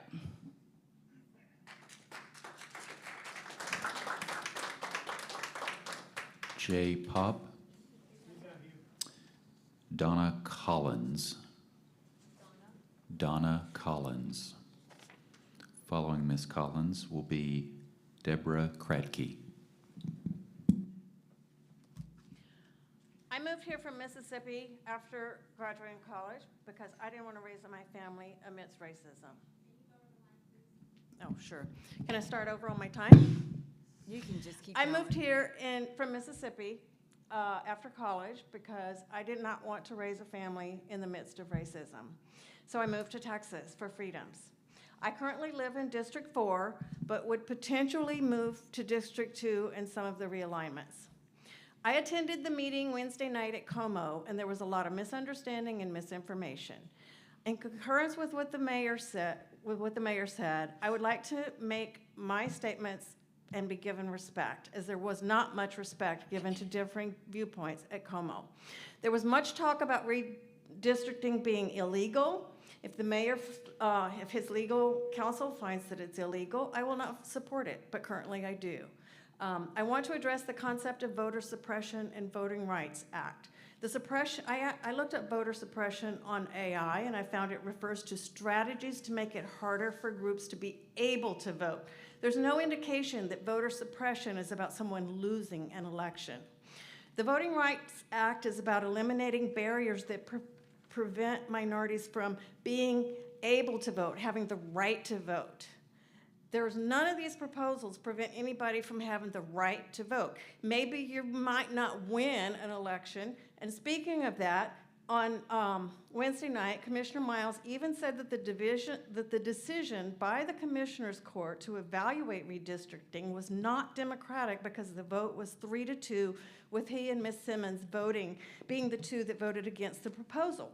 So was Commissioner Miles saying that to have been democratic, the process of vote would have had to have been unanimous? I don't think that's the definition of democracy. Democracy is where the majority rules. A vote of 3-2 is the majority. That's who voted for the proposal to evaluate this. Last, I want to address what the preacher said Wednesday night. He basically condemned my friends and I to hell for not supporting the marginalized. Supporting a project that aligns with the political demographics of Tarrant County does not make me a sinner. The court wishes to align districts not with racial, social, economic, or religious demographics, but with political demographics. That means to better reflect the political makeup of our county. The last census was done pre-pandemic, and Texas, particularly Tarrant County, has seen a large surge in growth from people seeking change and hoping for more freedoms. Much of Tarrant County growth has been in the south and west. That's why the maps reflect the change there. Last but not least, we need to stop with the division and hate. We need to work together towards a better community. One of the speakers at Como stood up and said, F. O'Hare, F. Ramirez, F. Krause. That is inciting anger and hate, not showing love. My mom told me that when dealing with people, it's more effective to use honey than vinegar. I think God would agree. Thank you, Ms. Collins. Deborah Kratke. Following Ms. Kratke is Charles Hermes.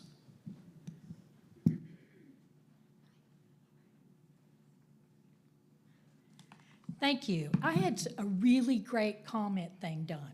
Worked on it. Did it in Como, so if you were there, you've heard it. I've decided to save that for Commissioner's Court, and instead, I want to take my little 3 minutes and talk about our commissioner. Many of you may not know her, but I can tell you, I've watched almost every single Commissioner's Court meeting for 2 years.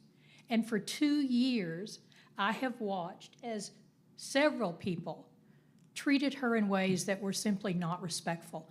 And let me give you 2 specific examples that really broke my heart, and I was so glad I wasn't there because I would have probably been one of the ones they hauled out and kicked out of the courthouse. First one was about the proclamation that Commissioner Simmons did for social workers. I have been a social worker for 45 years, and what she said was beautiful. Even more important, though, it was a take on the code of ethics of social workers at the national level. She was interrupted in her proclamation to change the language to make sure that they did not talk about ending gun violence, offering mental health, and for sure not addressing anything that had to do with immigration reform. It was heartbreaking. I watched those social workers, it got passed 3-2. I watched those social workers leave that room in tears. They went there to get acknowledged and instead they were embarrassed. That should have never happened. And then, to top that one, was when people brought forward a proclamation, and again, Commissioner Simmons brought that forth to talk about Cesar Chavez Day. And she was interrupted again to make sure that everyone understood that actually They were members of the Socialistic Democratic. It was the most bizarre thing. And I'll be darned. I knew, in fact, one of the people that was presenting or receiving that proclamation, she worked for me. I knew her, and I watched her as her cheeks turned red. She was humiliated and embarrassed, and she left the room that way. Again, 3-2. So thank you. I don't have a whole lot else to say, but I'm saying those of you who live in this district are lucky to have her. She's there for you, and she will be there for you. I know that about my own commissioner, Commissioner Roderick Miles. He's been a friend of mine for years, and I know I'm lucky. So if you want to know who's on the side of the people, look at the people in this room. Thank you. Following Mr. Hermes is Timothy Sneed. 8 years ago, roughly, us at Terrence started paying attention to deaths in the jail. Sadly, it was very difficult to get a lot of attention. If you take a look at what's happened recently, there's been a lot more attention both from the public and from the media. What's happened because of that, I think, is we've had a significant attack on freedom of speech within the Commissioner's Court. I personally am facing potentially a year in jail for clapping, something you all did today for public speakers. We have heard a lot of people talking against this, complaining about swearing and cussing and stuff like that. Remember what this is. It's because of C.J. Grissom, a conservative activist who has constantly been down at the Senate doing talks about anti-trans stuff. Every time I watch him speak, it makes me want to cuss. Simmons was supporting him when he swore during his public comment and was removed. That's what she did. She was supporting a conservative activist as she cussed. Now, as people are saying, this isn't about being Democrat or being Republican. I think that's exactly what we see from that type of leadership. It's about free speech, something conservatives should care about. After attacks have been made to make people so afraid that you might go to jail for a year, like me, just for speaking at the Commissioner's Court, what are they doing now? They're trying to steal our voice and then steal our vote. Simmons isn't just there for me.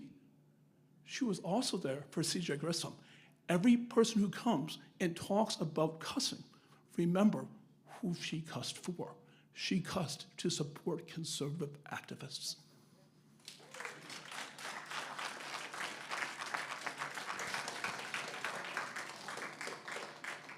Following Mr. Sneed is James Franey. Afternoon, everyone. When I look at this off-scheduled redistricting attempt, I don't see representative democracy in action.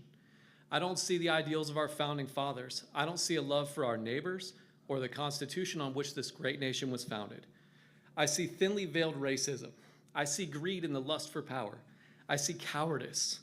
I see heavily biased groups spending time, effort, and our taxpayer dollars to create maps that suppress our voices for their personal gain. I see weakness in elected officials who lack integrity and honor. I see officials with no love for America and who've never understood the words of Emma Lazarus in The New Colossus. So instead of playing outside with my kids this morning or this afternoon now, relaxing in the yard with a cup of coffee, tending to my garden, I'm here to say this to you. If you're too scared to trust the citizens of Tarrant County to elect representation without interference or carefully crafted gerrymandering, if you're too scared to work with the representatives elected by those constituents, you're not fit to hold office and should resign today. Tim O'Hare, that's for you. It's like to the voters in Tarrant County who support these politicians and these blatantly illegal processes, I ask, what are you doing? What are you doing? The people you're simping for don't care enough about you to show up today. Look who's here and look who's not. These are the ones that care for you. You're also saying that the maps they voted on 4 years ago are unjust. The conservative majority 4 years ago voted for them. And I hear person after person saying, oh, well, we've grown since 2010. 2010 wasn't 4 years ago. You had your shot. You followed the process. You agreed with the process. Now you're trying to change it. That's delusional. America was founded on the principles of life, liberty, and justice for all. It was founded on the rights for every one of us. Suppressing votes isn't justice, it doesn't promote liberty, and it damn sure isn't right. Thank you.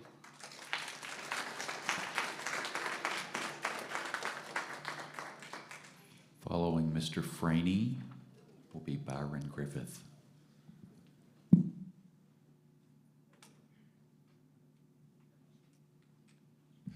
Hello, my name is James Franey. My wife and I live in Mansfield. We've been in Mansfield for a couple of years now. And we disagree with putting in these new boundaries. I think looking at these maps make it fairly clear, at least to us, that this is based on taking votes away in the county commissioner's court, and it's just wrong. Thank you. Following Mr. Griffith will be Alan Loball.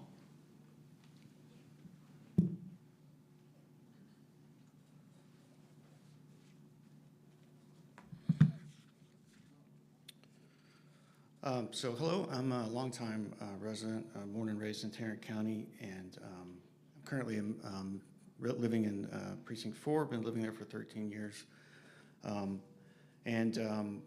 I appreciate the comments before about the need to engage with Commissioner Ramirez. I'm also a member of the Broadway Baptist Church Justice Committee. So we are a nonpartisan committee that seeks to further all aspects of justice.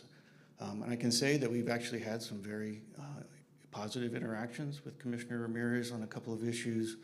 Number one, in the efforts to improve the conditions, the abysmal and terrible conditions in the Tarrant County Jail. Commissioner Ramirez has actually been supportive of our efforts there. Which is why we now have a new jail chief who is specifically chosen to help fix the horrible issues there.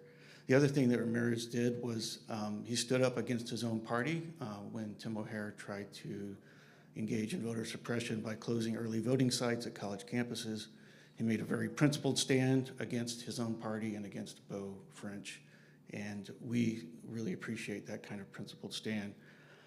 So I was hoping that Commissioner Ramirez would not be in support of this effort, but so far it appears that he is.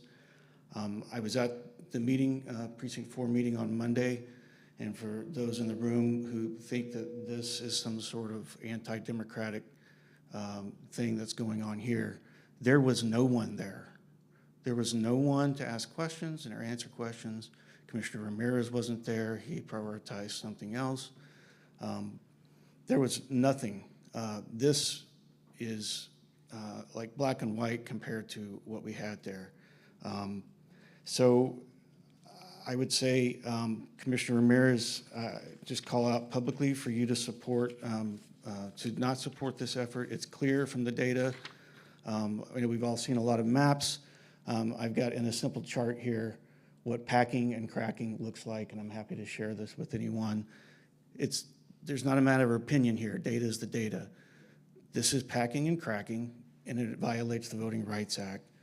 So I urge you, Commissioner Ramirez, to please take the principled stand against this as you have in other ways, and please, it's not too late to pull back on this, what is obviously a racial gerrymander, and will end up being overturned in the courts after a long battle and lots of wasted taxpayer money. Don't subject us to another boondoggle like the $40 million private prison Garza boondoggle, where we were literally taken for a ride, $40 million as taxpayers. Let's not do that again, please.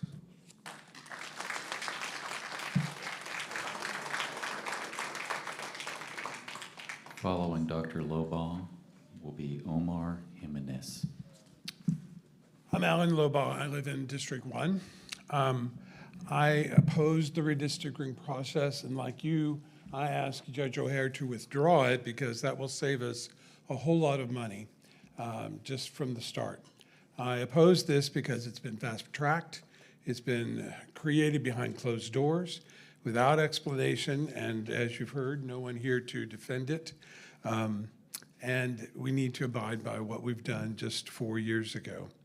I echo your thoughts that we should not be manipulated, and this really feels like a manipulation of what's going on, of doing something in the middle of a cycle. I echo what you say, Dr. Harrell, that if we are concerned about the financial costs, if this passes, which it may, there'll be lawsuits. And if we're concerned about the money, that should be a big factor for us to consider. Also, I've heard in this room, and I think maybe we need to create some polite discourse around the county's spending of money and what it's cost us in the jail, as we've just heard from the previous speaker about the deaths in the jail.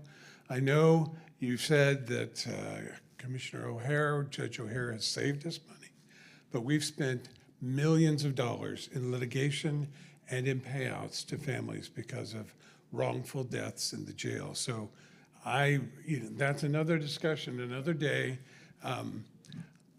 It's another discussion, another day. I've read fully the DOJ report about the sheriff. The sheriff who did not show up, I was there that day, he was supposed to show up to defend himself.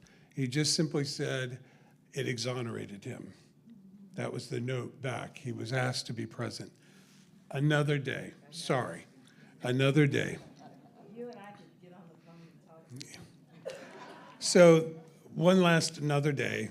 Republicans have been in office in a lot of statewide things for the past, I don't even know how many years.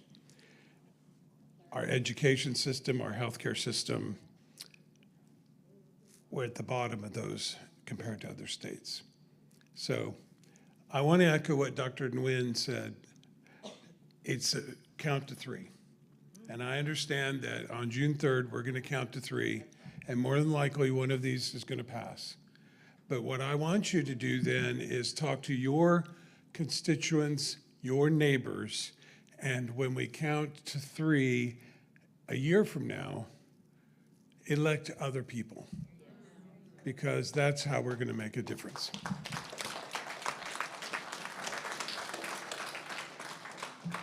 Following Mr. Jimenez will be Catherine Lynch. Good afternoon. My name is Omar Jimenez, and I am the chair of the 23rd Senatorial District Tejano Democrats. And as you know, Senatorial District 23, actually after redistricting, goes into Tarrant County. I actually have family that lives in Precinct 2 who are represented by these two elected officials right behind me here in Arlington. My niece went through school in Precinct 2, and just last week she graduated down the street from UTA. But I am here in solidarity against the proposed revised maps. I am in solidarity in favor of the current precinct maps that we have at this moment. But let me talk about some few things that were brought up. Number one, in Dallas County, obviously the demographics were there if we talk about political gerrymandering. But as you know, the political demographics are different in Dallas County. But what the county commissioners actually did is they made sure that each of the suburbs stay in one commissioner precinct. And with this current map, it keeps Arlington, it keeps Mansfield, and Kennedale all in one precinct. That's how it should be. That should be Omar's perfect world. In Omar's perfect world, we should have compact districts. Now, here's the other thing. We're considering county commissioner precincts. Why are we not considering the JP and the constable precincts? Why are we not considering those while we're at it? Is it because the election is coming up next year? And the reason why we're drawing these maps, because number one, they may not like the commissioner that's in the seat currently, and they want to bring in a person that just got voted off the island in Mansfield a couple weeks ago? Let me just say, that's what's happening. It is why I also agree that it is a minority attack. It is also a political attack. And we need to balance. And in Tarrant County, I know, is a swing district. And we know that competitive districts is what is going to bring people out. Now, people are going to say that, okay, the minorities are going over to the other side. But also, we saw that they split. They split their votes. So they voted for the president, but down the ballot, they still voted for Democrats and vice versa. So we also have to consider that as well. So I stand here this afternoon to also agree with all the points that were made against the other 5 proposals and to continue to keep with this current map. Thank you. Following Ms. Lynch will be Walter Horton. How disingenuous is it to compare the total population growth? How disingenuous is it to compare the total population growth of Tarrant County when the minority percentages have stayed the same?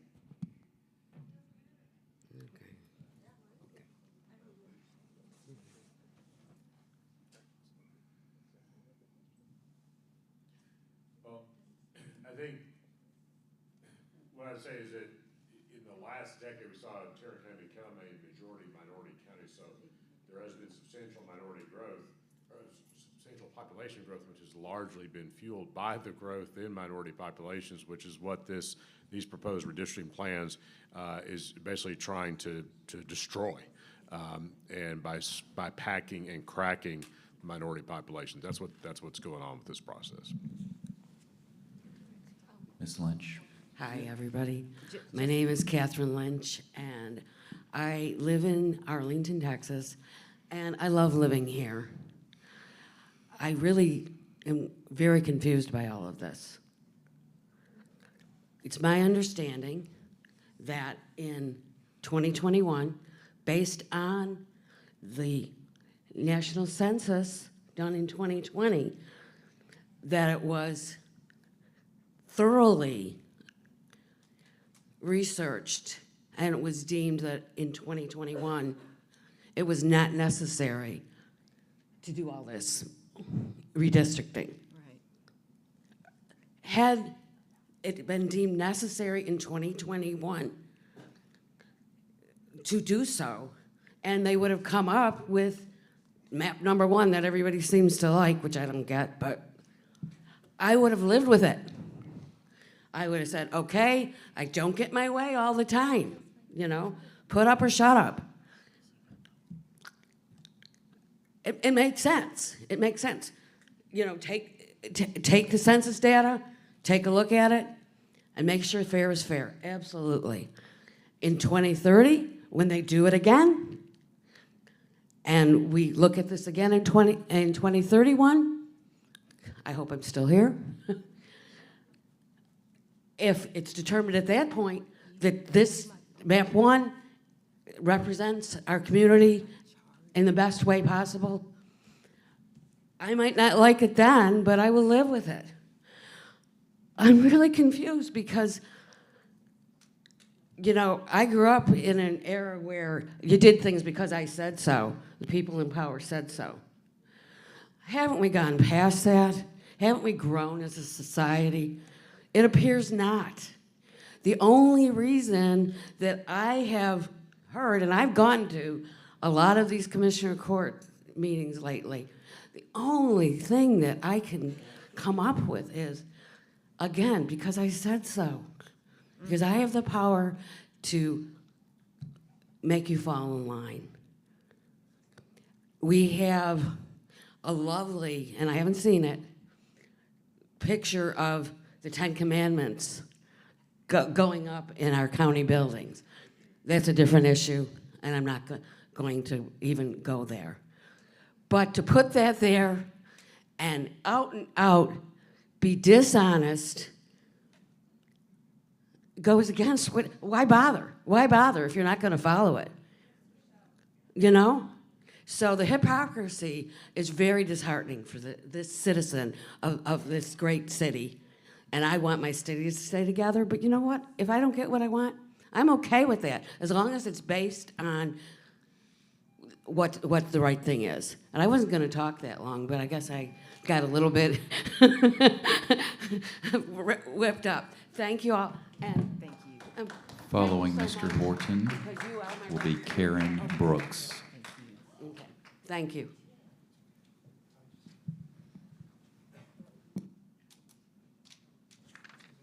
Walter Horton. Karen Brooks. Following Ms. Brooks will be Cheryl Smith. Robert DeVoe. Cheryl Smith? Ms. Smith?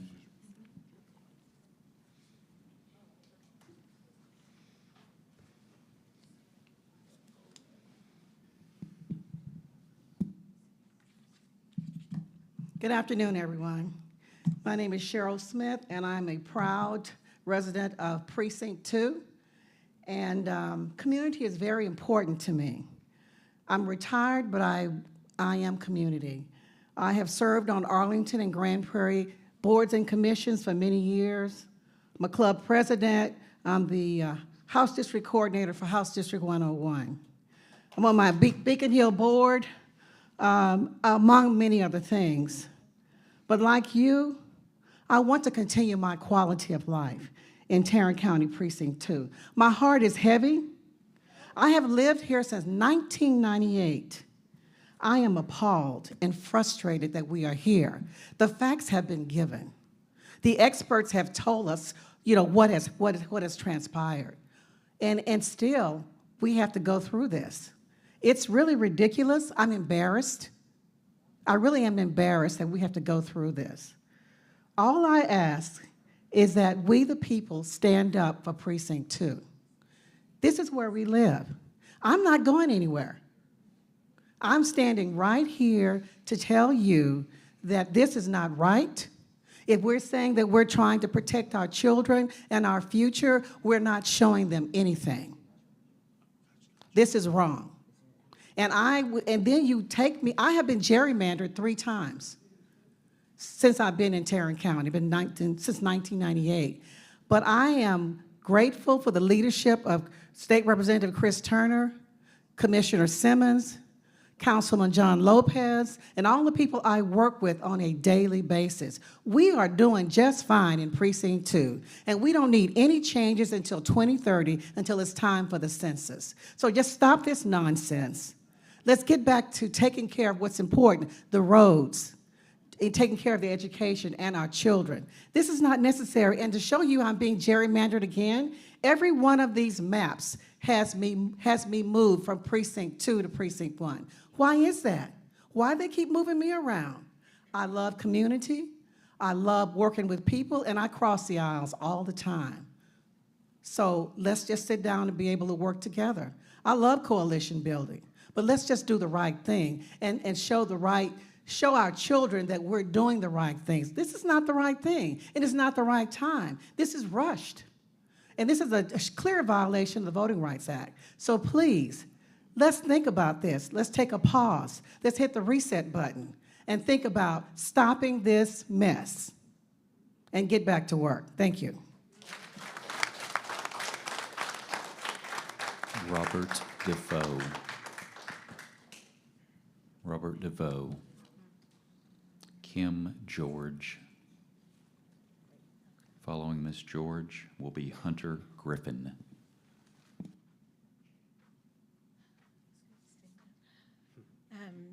Yes, I'm Kim George, and I am in Precinct 2. And I am a longtime resident of Arlington. I've lived here since the 70s. And before that, I was in Tarrant County since '64. So I've been very involved, went to Arlington High, getting ready to have our 50th and, reunion this summer. But I've been a precinct chair for 18 years, and I've been a judge for about 15 years. And so I've been real involved in the community of Arlington, and right now, you don't see it, I know, but there's a lot of changes going on in the communities and even in all the precincts. There's a lot of demographics that are interwoven and changes have happened in the past 5 years. And I've seen it literally, and I've seen it going into my precinct and checking every single house in my precinct. And it has changed dramatically, and it's changed all in Arlington. You're just not seeing it. It's not just one area or another area. The whole demographic has changed, and that's why I think redistricting needs to happen. But more importantly, it's just one of those things that we need to really seriously look at, because it is, voting is a privilege, and it is there for everybody no matter where you live. And as a judge, I can tell you that. And I keep everything just the way that it needs to be, because we need to be sure that everybody counts and everybody's counting wherever you live. And it doesn't matter about the lines. It matters about getting out and voting, because that's the problem that we have in Arlington, is that nobody gets out and votes to make the changes that you want and you want. You need to get your people out. If you want somebody in that area for whatever you want, you need to get out and be serious about getting those people turned out to vote. That's what will make the difference for all of y'all. Thank you. Hunter Griffin. Following Mr. Griffin will be Mary Smith.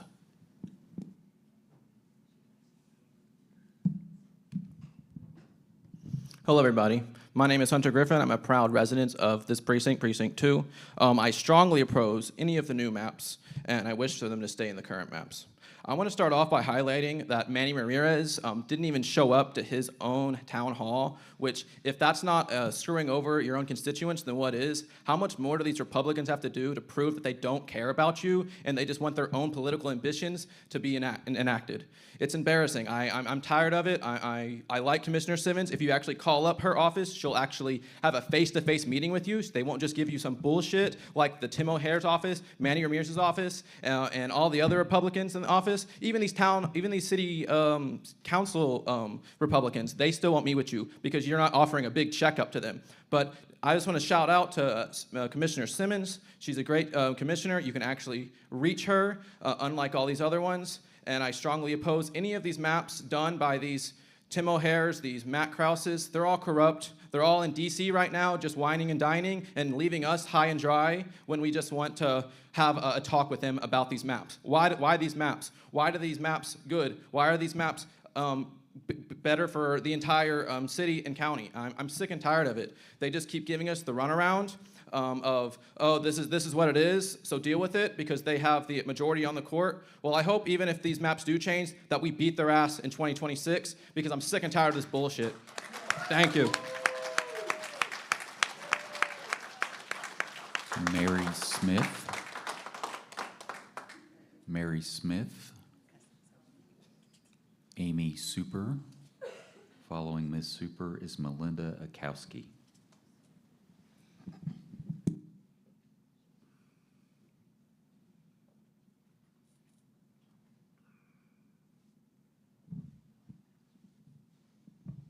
Good afternoon.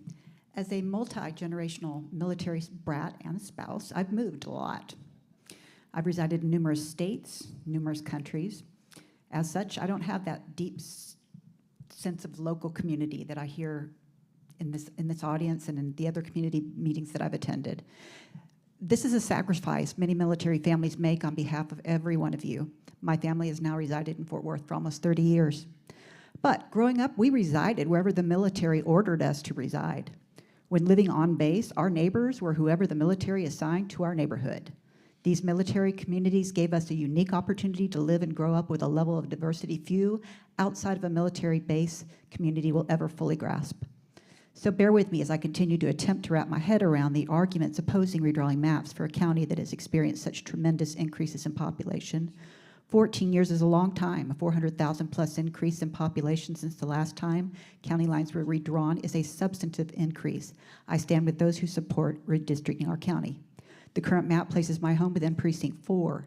The various maps being considered could shift us into Precinct 2 or keep us in Precinct 4. I support Map 1 because it combines more of the neighborhood surrounding mine. My hope is this will create a greater sense of community than what currently exists in this part of Tarrant County.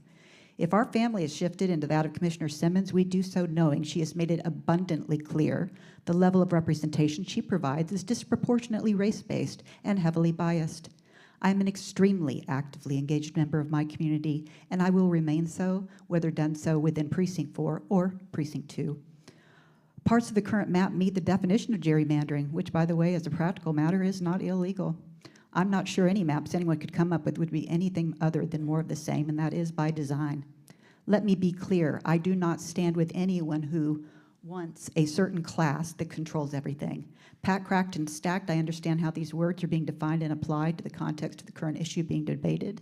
What I do not understand is how any individuals of any race can presume to advocate on behalf of everyone who identifies as a minority. I submit that such thinking is illogical and frankly self-serving. Within each of these minority-majority groups, there's a wide range of political ideologies, religions, and values represented. To say otherwise is an insult to the intelligence of every person in this room. The idea that everyone who doesn't appear or identify as someone with my skin tone cannot be competently represented by someone other than someone who is not my skin tone, or that any of these minority groups can't be represented by anyone other than an elected official who's a Democrat, please. And for the record, I'm not white, I'm kind of peachy. I'm not sure how I explain this to my mixed-race grandchildren. I don't know how I explain this to my future son-in-law, who represents 2 of the minority groups identified today. We can do better than this. We're not the same country that we were when the Civil Rights Act was enacted. Following Ms. Sikowski will be Carrington Sneed.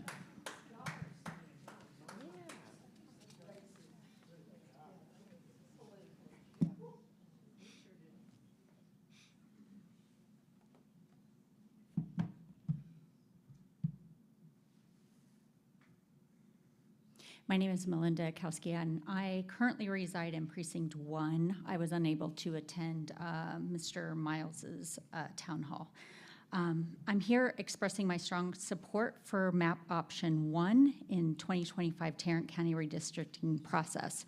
This proposed map effectively addresses the need to balance population distribution across precincts, ensuring fair representation of all residents. Map option 1 aligns precinct boundaries to better reflect the county's growth, particularly in rapidly expanding areas.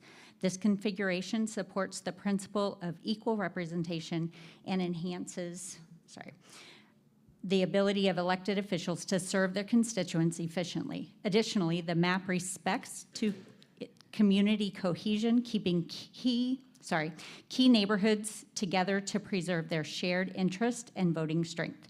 I believe map option 1 provides a transparent and legally sound framework for the 2026 elections, promoting a commissioner's court that reflects Tarrant County's current growth. I am in full support of option 1 and urge the court to move forward with its implementation.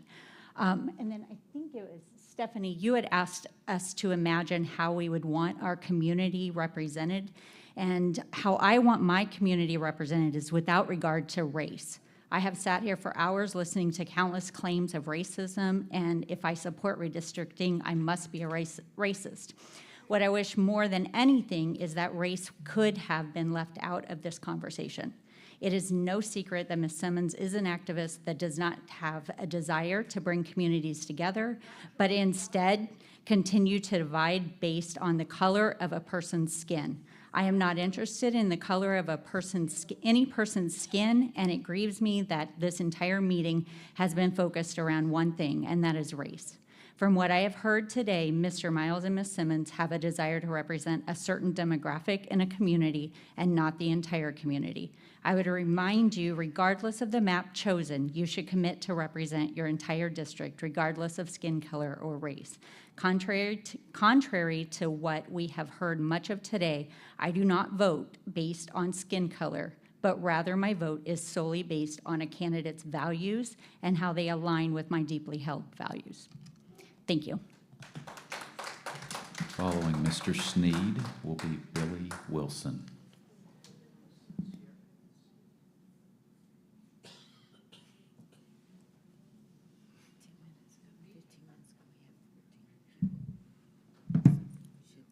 Good evening, y'all. Good afternoon, sorry.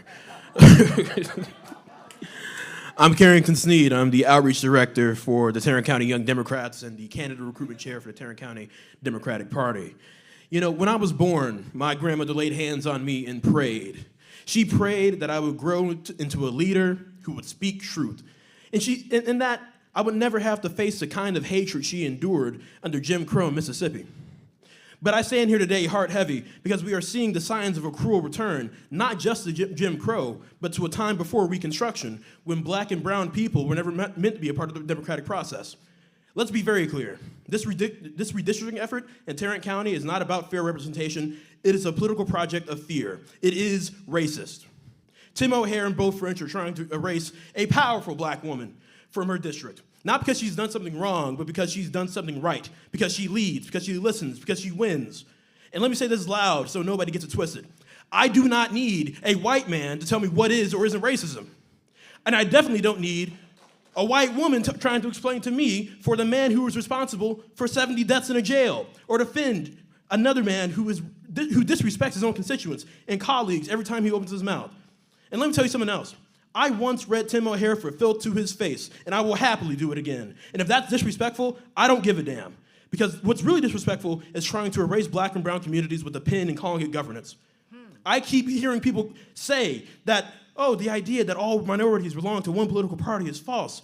All minorities are Democrats. No one said that was true. No one said that was true. That's not what this conversation is about. What we are saying is that black and brown people are being deliberately targeted because when we vote together, we are powerful. And that power makes some folks uncomfortable. And mind you, 92% and 70% of black women and black men voted for Vice President Harris this past election. 90% of black people have voted for the Democratic Party since the 1930s. And if the Republicans have so much support from minority voters, where the hell are they? I'm not here for your comfort. I'm here for truth. And the truth is what's happening in Tarrant County is a coordinated attack on our representation in the future of our democracy. They're not just targeting Commissioner Simmons, they are targeting us, the black and brown voters of Tarrant County who dare to speak, to organize, and to vote. And let me say this, Tim O'Hare is not even from here. Tim O'Hare is from Dallas County. He left because he couldn't win there. He came to Tarrant County like a carpetbagger of suppression, hoping we wouldn't notice this game, but we see it. We know what that is. We've seen it before. When black voters were pushed out of power through poll taxes and literacy tests, when districts were drawn to slice communities in half, when names were purged from the rolls because they didn't look right. And now, they want to redraw the maps 5 years before a census even happens. And let me remind you, you can kill a revolutionary, but you can't kill a revolution. You can silence a voice, but you can't silence a community. You can redraw borders, but you can't redraw the belonging. You can manipulate the maps, but you can't manipulate truth. You can try to bury us in racism and lies, but we are seeds and we rise. Thank you, Mr. Sneed. Thank you.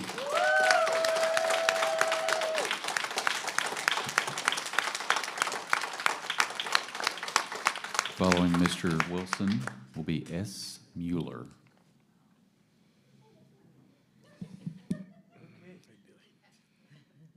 This has been fun.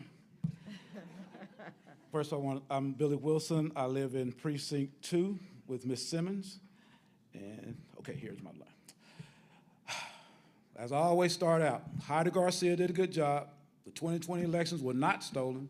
Crystal Mason should never have been prosecuted. Anthony Johnson should be alive today. And so for those who say you don't see the racism, how about that? For those of you who say you don't see racism, look at the maps. Why are the maps drawn? They are showing you that they are cut. Oh, they're all gone now, except you still here, good. They're showing you right here that that is racial gerrymandering. That's what it looks like. Don't say you can't see it. Anyway, back. Sorry, I had to get that in. All right, so these cases represent what I believe to be the sacred and indifferent racist paternalistic bent from the Tarrant County Public Party since I've been here in 1995. This mindset is encompassed in our present county judge, Tim O'Hare, and supported by Manny Ramirez and Matt Cross. We are here today to bear witness to the latest iteration of their racist bent. This racial gerrymandering of precincts 1 and 2 in order to remove our representative, Elisa Simmons, and diminish the representation of Roderick Miles while diluting the power of minorities in these precincts and are racially gerrymandered. I'm not going to go through gerrymandering. She already defined it for you. I'll skip on. The manipulation involves cracking, diluting our power, and packing by putting white settlement in Benbrook into District 2. That is racial gerrymandering. Yes. We charge that the current proposed map contain both cracking and packing. They will crack Arlington while packing Benbrook and White Settlement into Miss Simmons' district. They are taking my daughter's school at Glen Harmon and putting it in a different district from my school. The lady who says she doesn't see racism, she has her community together. You show me the Republican community where an elementary school is being drawn out from the parents who actually go there. Show me that. This is not new. When I moved to this area, I settled in East Arlington because it represented my cultural values. They had a Democratic representative named Martin Frost. And in 2006, a Supreme Court rule states that they are free to redraw congressional districts whenever they with largely the blessing of Republican Party leader Tom DeLay. We all remember Tom DeLay and the game that he brought to the game. So this is the same spirit. They've been working on this for a long time. I moved Bill Zedler. I wish he was still here because I am in 2030, which is right where his office was. I'm also as active in 2519. We organized and we got his butt kicked out because he does not represent us. Same thing. We got him out. We got Chris Turner in. What'd they do? Redrew his line. We kicked his butt too. Tender Hope, we coming for him. And let me just say this part too, because I have to. White people who keep saying that black people are under the thumb of the Democratic Party don't know your history. That's right. We started out as Republicans. We left the Republican Party because they started the Southern strategy, and we haven't been back since. We elect who we want to. Arlington is not just black people. We have black, Mexican, Hispanic, by Asian. Thank you, Mr. Wilson. All of us are there. We're all in there, and we vote for these people, not who you want us to be. Thank you. Thank you, Mr. Wilson. Following Ms. Mueller will be Josh Lucas.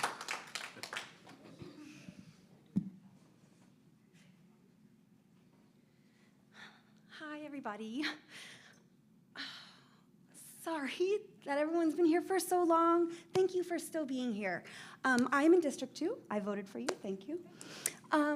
I first want to apologize. I'm really an emotional person and I cry. Okay, I have questions. First, I want to start off by saying that I'm new to politics. Thank you so much. I think because of the color of my skin, I have been able to not worry about politics for most of my life. So I recognize that. And I have a question about all of these maps that no one has been able to answer for me. So they're all drawn up and printed by the same company, right? This PELF group. Why are they drawn with the emphasis on race? Why aren't they highlighting other characteristics about the people within these demographics? Why is it specific? And why aren't we asking them, why are they doing it this way? Like, maybe I just don't know and this is how it's always been done or how people just do things, but this feels wrong to me. Why? The first map right here, the current one, seems like the right one because it feels to me, as an observer, the one that we currently have is the most equally distributed of people of all of the ones on here. And why is everybody saying option one, option one, option one? Can you even fucking tell the difference between 1 and 5? Because I can't. They all look like trash to me.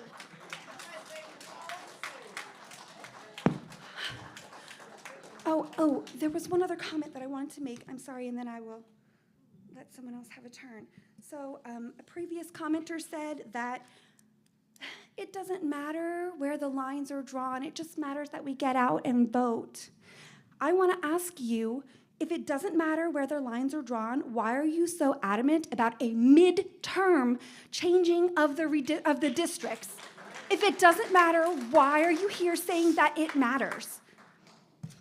Thank you. Thank you. To answer your question, the maps are an expression of intentional discrimination, which is still illegal under the Voting Rights Act and the Constitution. And each of those maps, you say, what's the difference well, I'm like you. Each map surgically removes minority neighborhoods from Commissioner District 1, or 2, me, and packs them into another district for the sole purpose of destroying their voting strength. So District 2 is cracked, District 1 is packed. And the only explanation for this bizarre move is the desire to eliminate the ability of minority voters in Arlington, Grand Prairie, and Mansfield to elect the candidate of their choice. And white voters. Yes. And so it's not, you know, I appreciate it. Yes, obviously this is an attempt to get me off the court, but it's way more than that.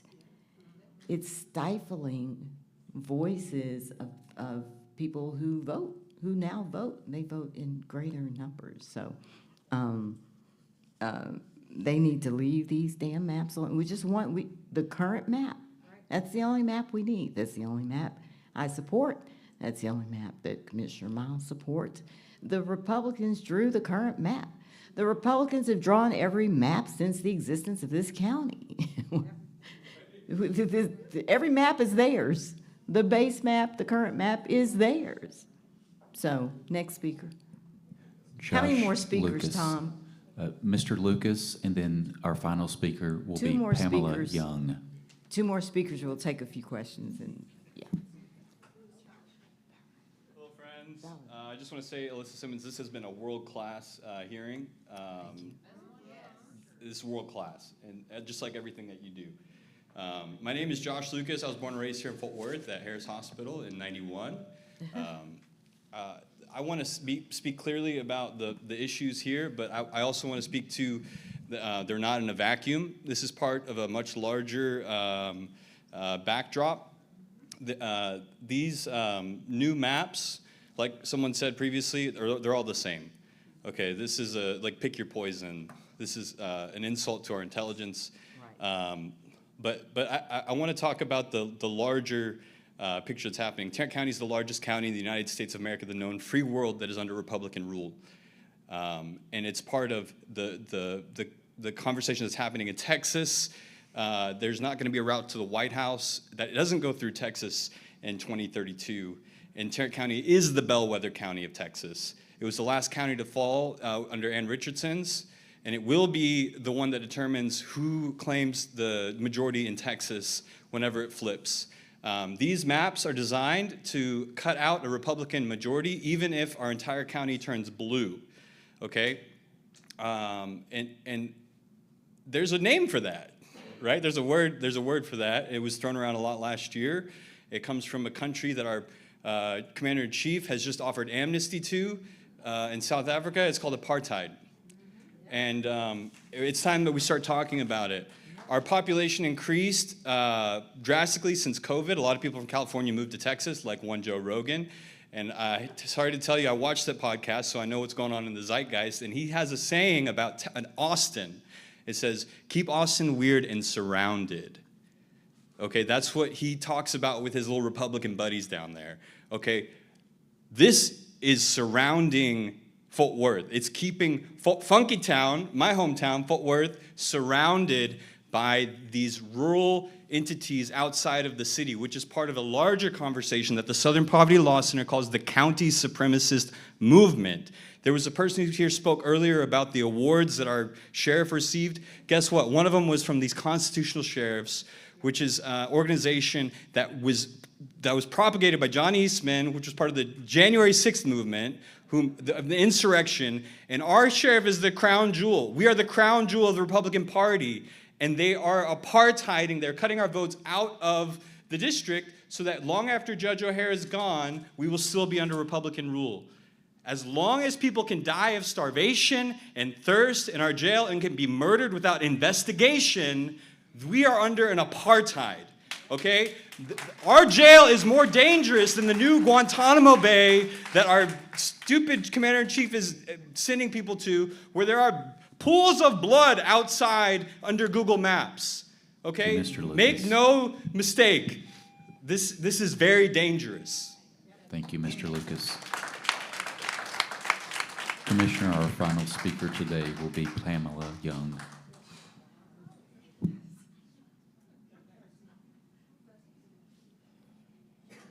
I just want to read a few definitions as we wrap up here. Hold on one second. Gaslighting. Gaslighting is a form of psychological manipulation where someone subtly tries to convince another person that their perception of reality is wrong, often to gain control or power. It involves denying, distorting, or minimizing events or feelings, making the victim question their own sanity and trust, or their trust in their own judgment. That's what this whole mid-decade racial gerrymandering attempt is. It is gaslighting. Every single one of the people who have come up to these podiums over the last few weeks or days and said that this is all political, you're gaslighting. When we look at these maps, it doesn't, I don't care who you are, you can look at the map and see that these maps have been redrawn along racial lines, not political lines. You don't know how any of these people vote. That's none of your business, and you don't know it. What we do know is what color they are. And we do know that when you draw lines like this, you're breaking the law. So you can continue to gaslight. That's your MO. That's white supremacy's MO. You've been doing that since the birth of this nation. So keep doing it. But what I want you to understand is we see you, and we ain't dumb. The next definition of sorts is from a website on redistricting. Race and redistricting. Racial considerations in the redistricting process are unavoidable. Racial demographics are included in census data, and even if they were not included, many line drawers still have firsthand knowledge of the racial demographics of the neighborhoods they redistrict. Whoever drew these maps, I believe they're from the Republican firm of this, that, or the other, whoever drew these maps, they know exactly what they were doing. It's unavoidable. Because of this, courts have warned that line drawers must be mindful of how district boundaries affect race. Again, everybody who's gotten on these podiums and said, y'all keep talking about race, y'all keep talking about race. It's all about race. That's what this is about. Don't get it twisted.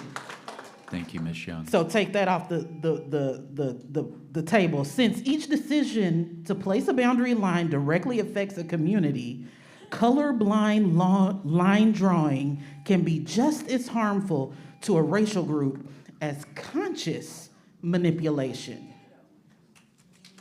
Thank you, Ms. Young.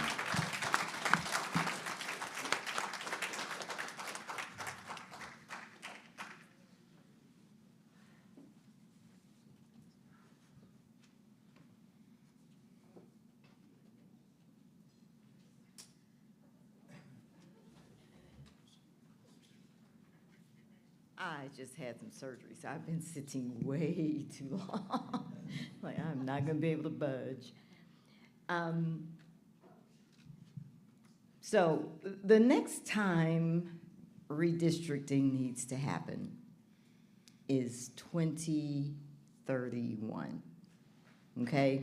Nobody's saying we have not grown. We know that. We cannot go with our guts or what we see when we're driving to the grocery store. We have to have data.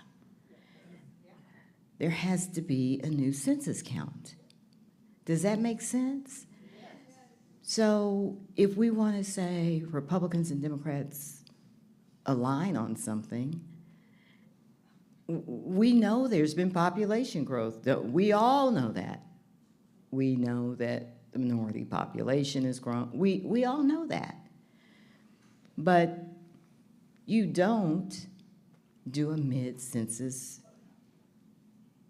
redistricting, a mid-decade redistricting without data. What, I mean, how hard, how difficult is that to understand? And, you know, I've heard back and forth, this is a political power grab. The Republicans wield the power on the Commissioner's Court. Am I right or wrong? I mean, I lose every damn vote, don't I? Who's in power? The Republicans. So I don't subscribe to that. I subscribe to what it is and what you've heard so many speakers say much better than I, this is racist. Look at the maps. We need to stick with the current map, that's it. Now, let's be real, okay? What can you do? What can you guys do? These public hearings wouldn't have happened if I hadn't have been back there going, all right, so I'm planning on having 3 to 4 town hall meetings. So the map drawer can come and show us the maps that they've come up with, so the community can work with experts that help them draw maps that they think they want. And then so we come together and we have a town hall meeting, the community brings their maps, and the map drawer says, no, you can't do that, or you can, or okay, I'll draw the map. No, none of my colleagues are for that. They're like, what? No. Somebody said, one of them told me, you can have 20 town halls if you want to. We're voting on a map June 3rd. So that's the level of input that court members had. There was 1 that said it and 2 that followed. And that's why we're here June 3rd. So having these public hearings, I hear you. I don't know if they're gonna hear you. I doubt if they watch their own damn public hearing. Because Manny couldn't show up to his. So what you can do is speak out, because I think our voices, our collective voices are strong. Will anybody flip? Maybe. There you go. We're faithful people. And so don't leave me down there by myself, me and Roderick, on May 20th. And definitely don't leave us down here on June 3rd. So you think you were here a long time today, and I appreciate it. Thank you. This is incredible. I don't cry, but I'm gonna get in my car and go, I cannot believe these people came and stayed this long. Because this is important, not for my reelection. I tell you, I got 2 pensions. I got my ex-husband's pension. I'm good. I have a business. I'm straight. It's not about reelecting me. It is about kicking me off the court. We do know that. But it's about our voices. So, and I do support Republicans, Democrats, whoever needs help. It is not in me to look and see you in distress and walk past you. That's that guy that spoke at 3 public hearings against redistricting, and he's sitting on the side of the road, or he doesn't know what to do, how to find help for his daughter, or whatever. Elisa is gonna pull up, stop, and help you figure it out. I don't care who's independent, Republican, I don't care who you are. I can't not help people. So that's it. I see some hands, but before I forget, I want to thank our panelists Thank each and every one of you. Thank you for agreeing to do this. I need to thank the county staff, facilities, support services, IT, the constable Sandra Lee, Precinct 7, and her staff, constables for Precinct 2, right here, our AV department, our county communications team, our county administrator's office, my incredible staff. Who am I leaving off? Thank you to my maintenance center who brought the ice and the ice chest, and and thank you to Valerie for my staff for going out and getting some more water at the grocery store while we were here. Thank you to everybody, but thank you all. I said the panelists. But thank you. But thank you for being here. There is another community meeting after this, and I'm going to head over to that one. It's over at Broadway Baptist Church, and it starts in a minute. It starts at 3. And, you know, there are people who have not spoken before, Commissioners Court before, so we're going to talk to them about how you do it, how you sign up. We'll have talking points for those folks that feel like they need that support. You heard that today. Some people got up here and said, I've never done this before. And I could see people nervous and shaking. And so come over to Broadway Baptist Church, and there will be another panel and my staff and others that will help you become accustomed to coming down and telling your elected officials, you elected us, we make $215,000 a year. We can sit there and listen to you for 3 minutes without kicking you out. And so come and tell us what you want, even though I don't know, it doesn't look so hot. We're faithful. I'm faithful. So we'll see. Okay, who had some questions real quick? Comments real quick? You have to get to a mic. Back in 2021, I was able to serve on the redistricting task force. That one. The redistricting task force, and you can see right off just looking at these maps, you have more growth in precinct 4 than any other precinct. But yet they're not touching 4 or 3. And also, I'm glad to see Ms. Swanson again. All they have to do is go by the numbers. The people is where the money come from, and that should be the one that's being representative. Gotta get some new numbers, though. We'll get those in 2030. They don't have the numbers, so Right. It's not nothing here. Right. Mr. Wilson?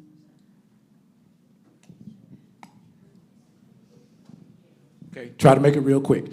She said the question was, what do we do next? Because as we know, we might lose this battle 3-2 on June 3rd, but it's what happens after June 3rd. Matter of fact, I would like to see all y'all at the Juneteenth celebrations this year. And we need to be talking to our community, because what we have to do is build a record of the racial discrimination that is happening here, because this is going to end up going to court.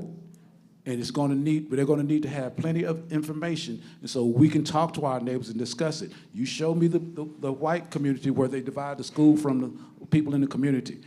It's not done. So we just have to do our homework. We got to show up. I was so glad to hear my mayor out here speaking. I know Mr. Evans. All of our political elected officials need to make a statement on this, and it's up to us to make it happen. Because the reason this community is like it is, because we've been working for a long time. 20-something years we've been working to try to get our community to look like what it's supposed to look like, and it's starting to look like the way, and they keep fighting us. But if they think we're gonna quit, they're wrong. We ain't going nowhere. We're gonna make this right. That's right, and he brings up a good point about litigation. No telling who all is going to file a lawsuit in this Tarrant County case.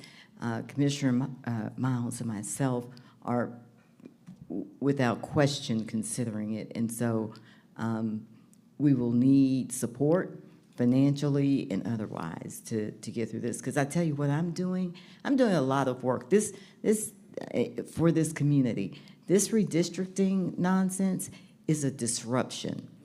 I'm building affordable housing, attainable housing out in Mansfield, not apartments, housing.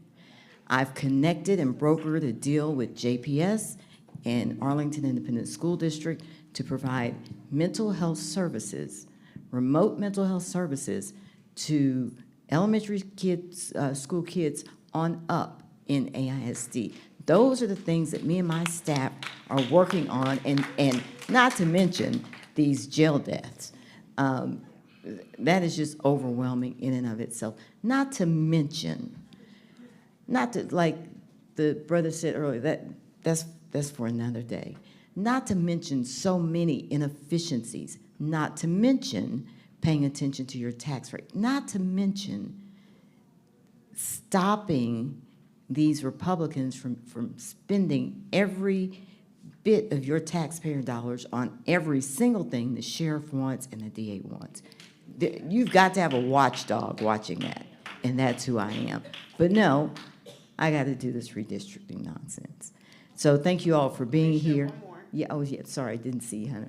I was just going to ask, have you had I'm sure you have, but is there anything you could share that Manny or the other guy has said anything to you privately that you could share with us about their actual opinion or anything? No. And when I had each commissioner, well, I don't know how many meetings they've had with PILF, I've had one, and when they asked me what new lines would you like to see? None, zero, none. There's nothing wrong with the map we have. I said, tell me what the others have suggested. And they told me, a duly elected sitting county commissioner, I can't tell you what they want. Well, what you've met with, I'm the last commissioner you met with, so what are they talking about? So they said they couldn't share it with me, but in less than 2 days, they had some discriminatory maps, so. Yes, ma'am. First of all, I just want to say thank you for doing this, because we came to be educated, okay? The maps didn't make sense to us. Glad to know we're not the only ones. I've heard a lot today that this is about showing the political leaning of the district, okay, or the county. All right, you're right, there's more counties. But I just looked it up. 54 to 46, and that's with a beautiful, smart woman that didn't jump into the race till 3 months before. Mm-hmm. We are not a Republican county. What you're telling me is a vote in rural county means more than mine. Yeah. No, ma'am. No, sir. I hear people all the time telling me they fought for freedom. Well, give me the freedom for my vote to count like yours. None of these districts mark us up half and half, which is what we are. Sorry, I can speak, I swear. But what I am noticing is it is, whether you like it or not, it is by the color of people's skin. And I'm going to tell you something. I grew up in Arlington. I went to Sam Houston High School. I have never been in a non-diverse community until I taught at Legacy High School in Mansfield ISD. And I swear to God, I came home that day and told my kids I've never seen so many white people in one place in my life. But guys, even there, and I'm gonna be it hurt my heart, because the stuff my kids at Bowie and Crowley would tell me that white people said, I was like, my God, it's 2017, you've got to be kidding me. Then I taught in Mansfield. Yeah. And I went, dear God, they're not lying. I don't understand how you can say somebody's voice isn't as important as yours. But I thank you guys. I cannot believe y'all are here. I voted for you. I've never been in the same room as you.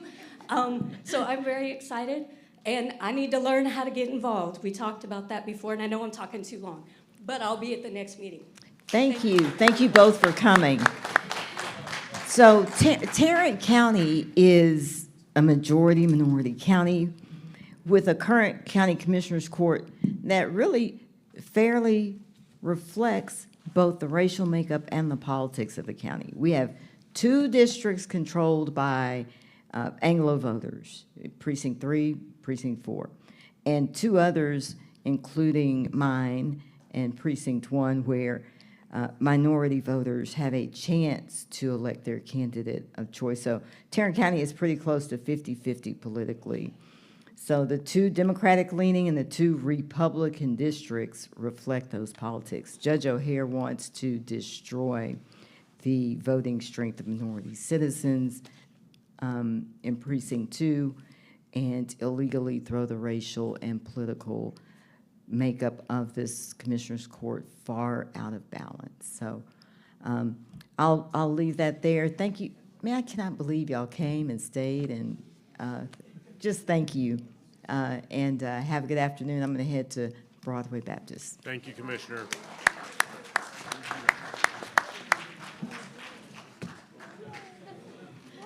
Is that company PILF as in pilfering? That's what it sounds like to me. Thank you. That's great. That was a good meeting. Thank you. Thank you for